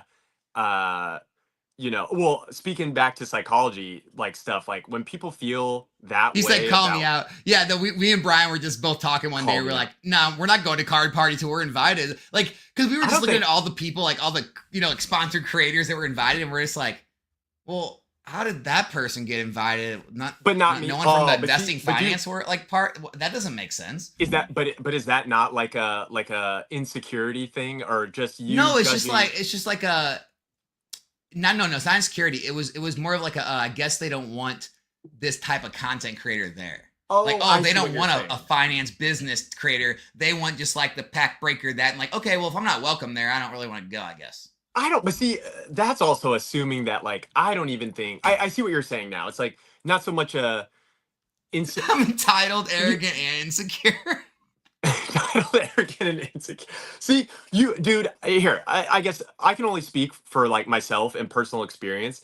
Um, what you're describing, I already dealt with like way before content creation in like the comedy scene. And what I've learned from comedians before me and people that are more veteran than me, and like shows, and trying to get on bigger and better shows so that you can grow your career in that realm, is you cannot wait till someone invites you. Like there's no way that like I don't Oh know. no, it's just that one. It's that one in particularly, just because uh, it's like rubs you wrong. But no, I'll be at I mean, obviously, I'll be at the Kansas City Collecticon, the Chicago Collecticon. Is Probably that the try to make a New closest one to Jersey you, one, Kansas City? probably a Texas one. Well, yeah, because I can drive there, Oh, right. I always forget how so I can just easy it drive to is Kansas to. City, drive to Chicago. But yeah, I'm probably gonna go to Texas, New Jersey. Okay, I'll probably wait. So you're not going to the ones I'm trying to go to are like on the West Coast because I live on the Yeah, West are Coast. you going to any others? I might go to the Houston one just because it's always so good, like, or maybe one of the Dallas ones. The East Coast ones are harder it's just hard for me now to like find the time again. Like I know we're both like super time strapped. If I could, I'd love to go to them all, but it takes so much effort and like time to travel. I mean, If I would never. I would never go out to New Jersey again, but I got to go see Plumber at least once this year, so that's the I only reason I'm going to that Collecticon. I heard the New Jersey Collecticon was actually really really good, right? Because it gets Well, it all was the good in East turnout. Coast. It was I give it an F for venue. Oh, was it a piss poor venue or something? It was way too crowded. Mm, Like it was just, yeah, it was like a weird area. It was like way back in this like office park. It wasn't like a big like, nice like convention center venue right. like you get at a lot of collecticons. It was a very weird scenario. Oh, Well, the those. hotel, the recommended hotel was like 20 something minutes away. It Oh, wasn't that's like annoying. Oh, yeah. I think I lost your audio. hold on. All right. Um wait. There it is. No, but it wasn't There like a you go. walk across the street scenario. Like it was just a terrible setup. It was too small. You still had a line around the building at like 2 p.m. on Saturday afternoon, still trying to Oh, get in. And so yeah, they need to figure New Jersey out better next time. But that is bad. Yeah, you don't because want people waiting I've all been to a day to lot of get them. I've in. been to Kansas City, Chicago. I've been to what's the one over there? Charlotte. We've been to Ah, I mean, everyone I've been to has had a big, nice convention center. Like the these are all hotel's the right ones I across don't the go. street. It's always been Yeah. good food. A lot of good food places. The New Jersey place had like a concession stand, and it was all junk. It was like I said, I didn't like it, but it was a good experience because there was a lot of people there. Right. Yeah, those are all valid points. Like maybe they need to pick a different venue for New Jersey. Yeah, they need to figure something out. It was a bad idea. I've been to Kansas City and I did the Chicago one this past year, but only for like a day. And that it only worked out that I was in Chicago anyway, and that was for a One Piece tournament that I was like participating in. So it like just happened that I could like go there for like a part of the Chicago Collecticon. But yeah, the ones I try to hit up are unfortunately all the ones that you didn't mention, just because it's like California or Texas, or I've been to the Kansas City one. Maybe again, it just depends on like my schedule, and I'm trying to That's the grow one that the everybody YouTube. that's the one that everybody like shits on is Kansas City though. I know that's true, but Maybe if honestly, you're gonna come to the Midwest, you go to Chicago. That's the one where people I guess go for. yeah, Chicago is the big one. And I guess Chicago is going to be where they're going to hold the national this year. And I think also like the next, I don't know, 1 or 2 years from now, which is like have you ever been to one of those, the national? I haven't. I Okay. haven't. Those are, they're interesting. I think what's If interesting it's in about Chicago, those, I'll probably go. Like anything yeah, that's like 3-4 hours I can drive to. It's just like why not?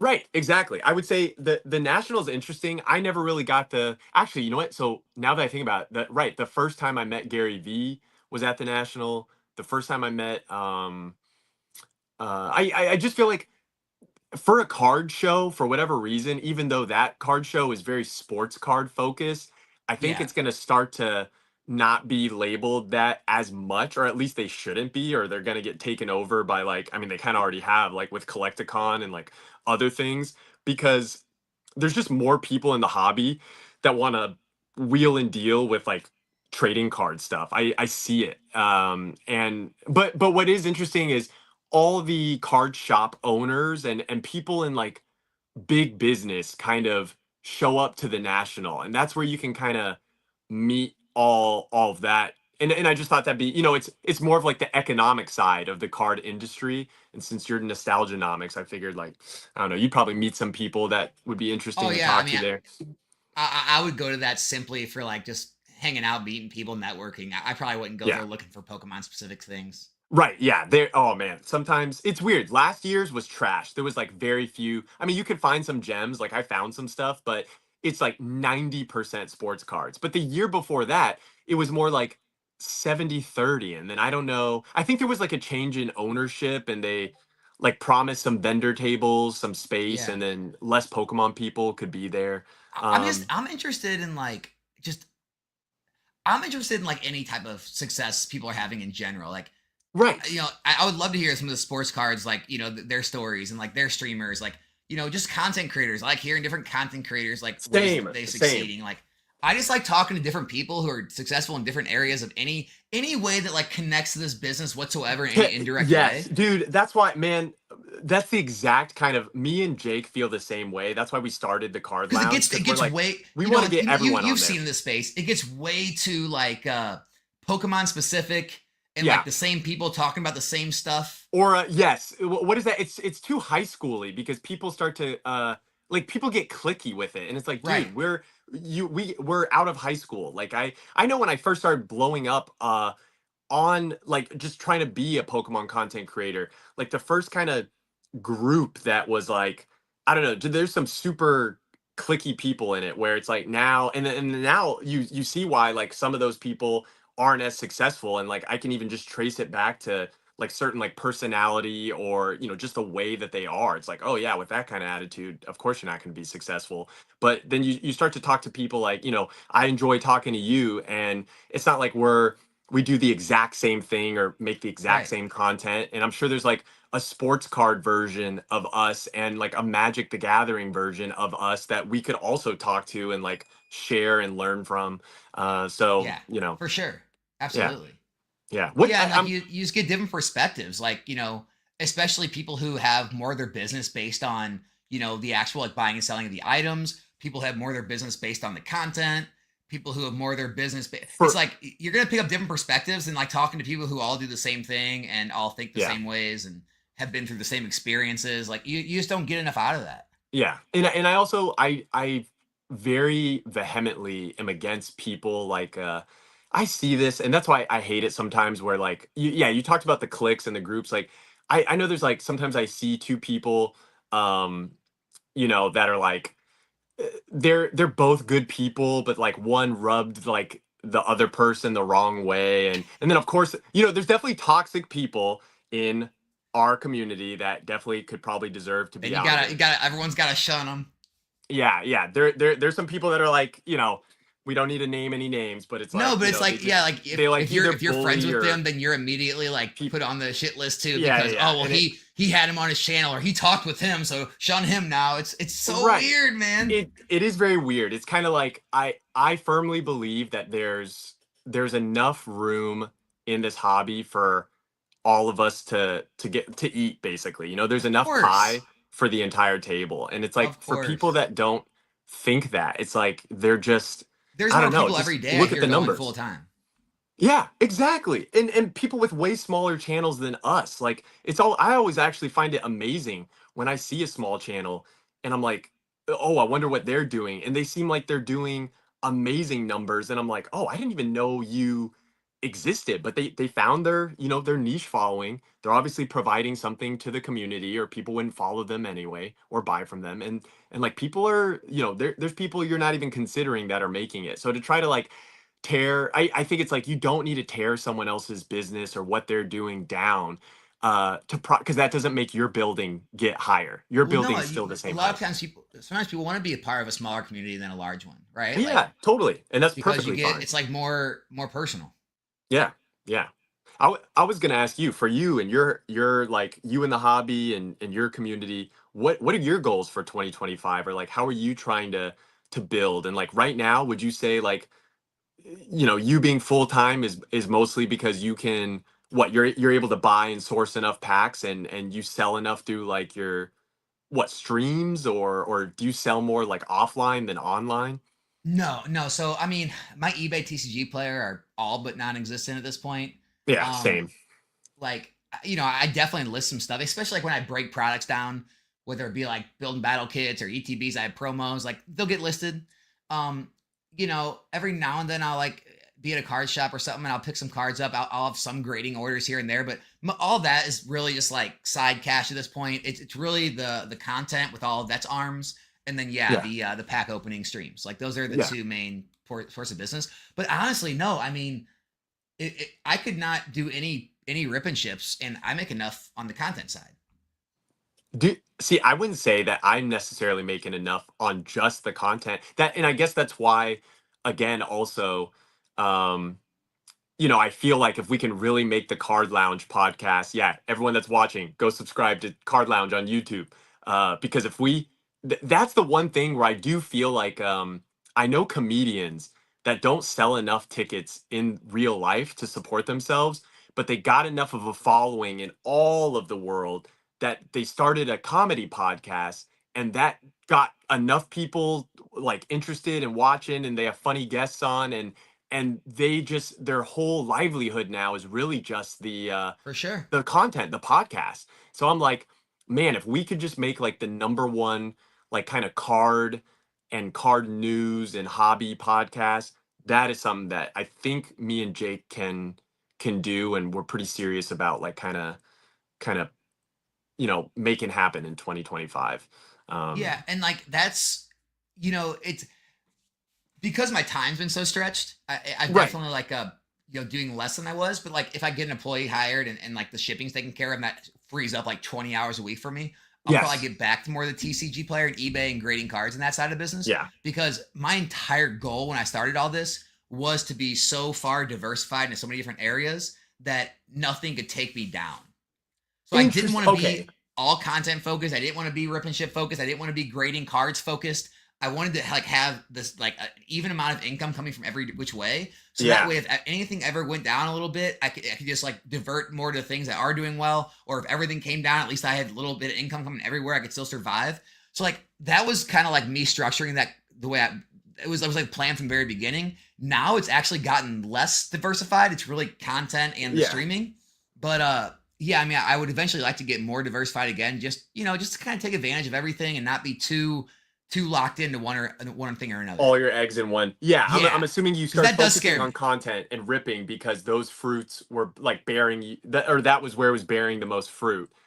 And then Right. now, but you're right. Like, dude, I've got a grading pile where I'm like, I do have stuff I could grade, and I know if I graded it and it came back in nines or tens, it would be profitable. And I just don't have the time to like literally send it off. But if I could have some help with like, shipping or someone streaming with like, I mean, yeah, I also need you know what, yeah, this is good because I think you and me are also in a very similar um and maybe that's why I wanted to have this talk with Yeah. you is like I think we're both hitting like a scaling wall, right? And the only way to scale now is what can we do to free up more of our time? Like, do we need to hire someone? Do we need to, because I don't have like employees, or editors or, it's Right. just, it's me and my girl. And like, I mean, there's only two things you we can do do. It's the, like yeah, you can start cutting things out that are like profitable, but not profitable enough to really be taking your time away from things that you could be doing that are more profitable. And then once you take enough of those little things away, like I did with like the grading and the TCG player and stuff, eventually you get to the point where it's like, okay, I've cut pretty much everything I can. I want to keep the content alive. I want to keep these going. yeah, I either got to hire someone or I got to say I'm not growing anymore. right. And you don't want to stop growing. No, yeah. So you kind of hit a I wall. would Like like you to said, keep, you hit a wall. you do hit a wall. It's like, yeah, I'm wondering what the best, who could we talk to about scaling? I see people that are like, well, there's two, you know what? This is interesting. And, again, and like, I know we've been talking forever. We, Brian, we could this always, is not true, man. This is you are in a different place than I am for sure. oh my gosh. Yeah. I don't know how I mean, I would love to, that's why I'm always trying to, and Brian knows this. I'm gonna call him out because I've been trying to like talk to him and have almost like a conversation like we're having right now. Maybe I just need to get him on the podcast. And just Well, like here have I a, can just have you both on next sometime because we could totally Brian do that. Brian doesn't do it. Brian doesn't do the live streams on his channel. Right. He's found a way to not be beholden to needing to be live to sell, but sells so much, but still is able to ship it all, but doesn't have like this like oompa loompa factory in his basement of employees that are all like I don't know. I think he scaled, great. Get Get me on me your on your podcast. podcast.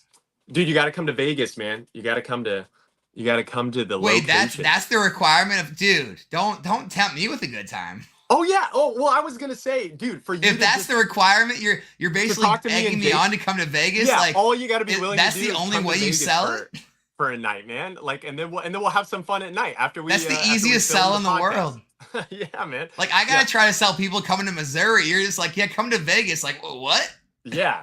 That's where I mean we film. Yeah. I mean it can. I guess it can change. But like right now, yeah. That's where we're like trying to set it up because it's also like an easy flight hub, and I feel like it's also very just with people that do business stuff. I don't know for whatever reason. I think it's just because Vegas has a lot of convention centers. I There's can't believe they always, didn't do a Collecticon in Vegas. and I also couldn't I believe can't that. believe I it. I thought this was the year there would be I one. did I'm too. I was surprised gonna it's go not. for sure. Yeah, there's like 4, 5, 6 cities they have on their list where I'm like, really, this one over Las Vegas? But I don't. Maybe it's also their scheduling thing because again, Vegas is so they're probably I know they're busy and they're probably like, okay, if we are gonna do one in Vegas, can it work July? 17th, and then if they go talk to the Vegas convention centers and they're like, oh, we have a shoe convention that weekend, then it's Yeah. probably like, all right, Vegas is out. Because every convention under the sun, like Las Vegas, at least one thing I know about it, every day, not even every weekend, every day, their convention center has the workout equipment convention, shoe convention, knitting convention, go-kart. They have like everyone goes there for some sort of business convention. Like, Yeah. I know Pat, like that's why like if we get Deep Pocket Monster on, like he was there last year for his stuff outside of Pokemon because I Yeah. think he was a part of some sort of like marketing convention or something like Yeah, a that. lot of people don't Um, realize like he's successful outside of Deep Pocket Yeah, he's Monsters. got a whole other business, entrepreneurial. Yeah, I mean, he's just killing it. And see, I want to, that's why I'm like, dude, he has the same hours in his day as us. So dude, what do we need to do to to get to that, Well, like I said, but he's he's got employees and stuff that's what I was too. gonna Like say. he's, He has a yeah, lot of people that he pays so that he can focus on the big picture, and they're doing right, the regular duties of running the business. right. So then the question becomes, what is it that you and I need to look, because it's not as easy as just putting up a help wanted sign and being like, hey, who wants to kind of do work that I think will be beneficial to you and I can compensate you for to some degree, but it's not like the glamorous work such that that is why I'm trying to impart it onto you, right? It's like, how do you have that real honest conversation of The scaling worst, and getting, yeah, the worst part about it for me is seeing like where the job could take the person, right?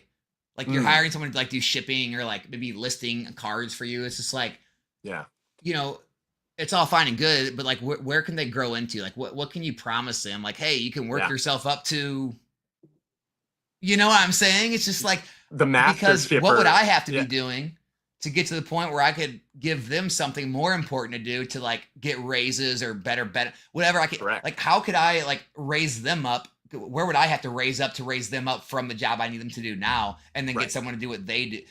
right. That's where I struggle. Like, 'cause I Same. can find I people struggle with it. to do the shipping. I just can't figure out a way to get them to the next level after that to like have something to build to without Yeah. quitting after a year or so. Yeah, exactly. I don't know. And maybe that's why when you look at corporations and you look at business or you look at positions where people just blatantly say, oh, it's like a high turnover position because maybe there is no, right. Like what do you do when you gain the skill set of shipping very efficiently? It's like, oh, I want you to help me continue shipping.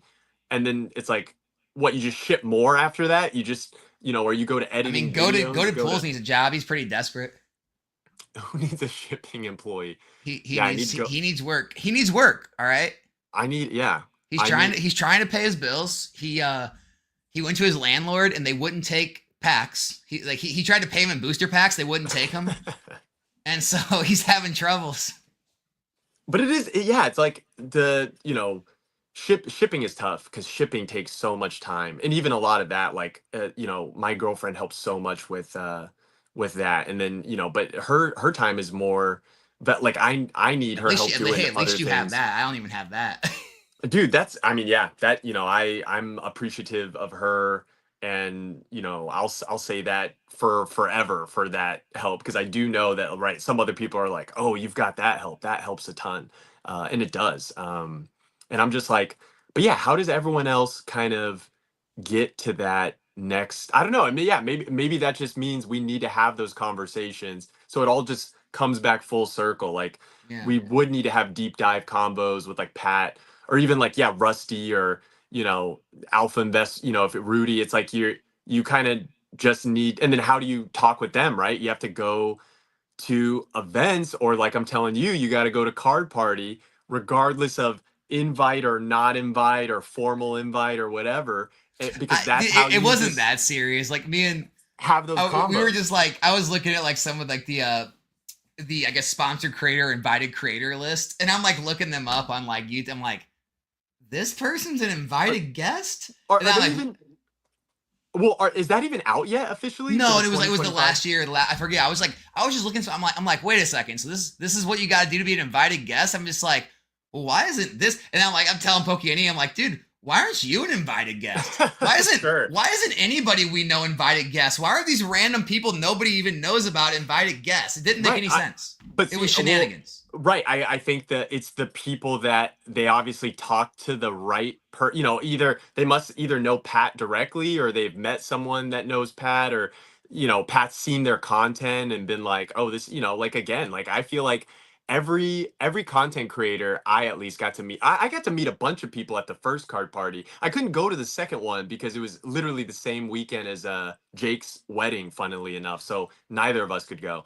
But then the first one was like, I met people where I was like, oh, you just weren't on my radar, but like now I do see like what you do, and I've seen your channel. And it's like, oh, I'm glad I met you because you are doing some stuff. Were you an invited guest?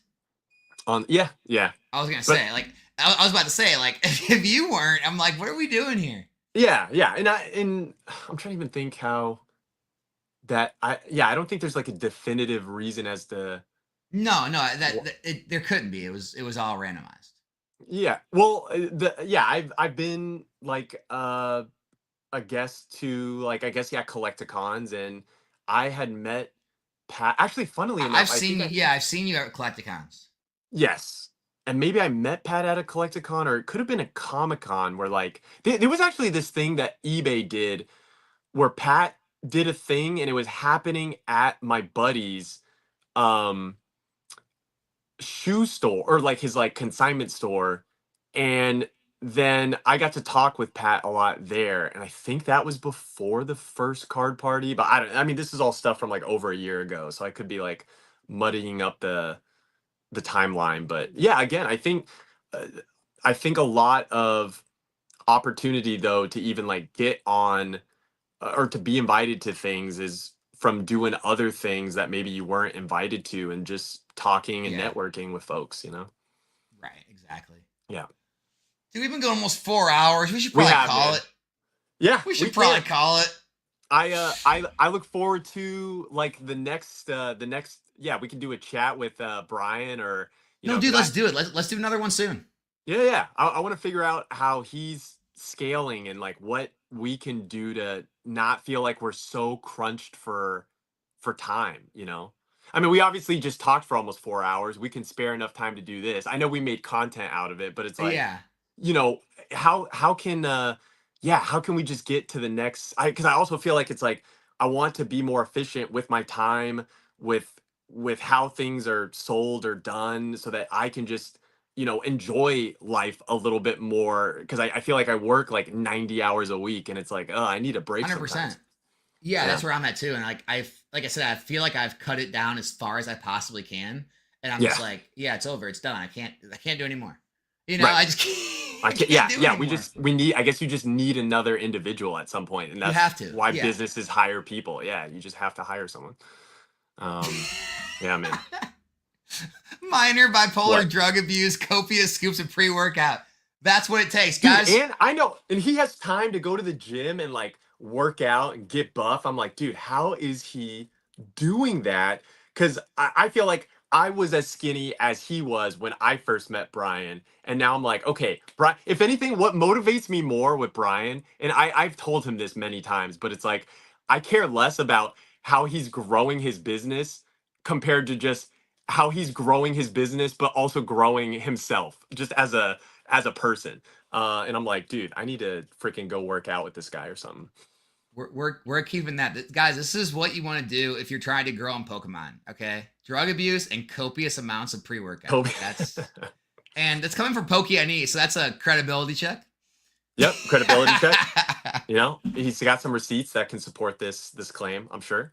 Well, dude, I mean, Brian did say he's busy this week, but next week he's free. So maybe we'll try to do something in a week or so. Next, yeah. I mean, as long as it's an afternoon, like around this time frame, and if I know I'm not, committed to something else, I'm happy to hop on again, man. All right, cool.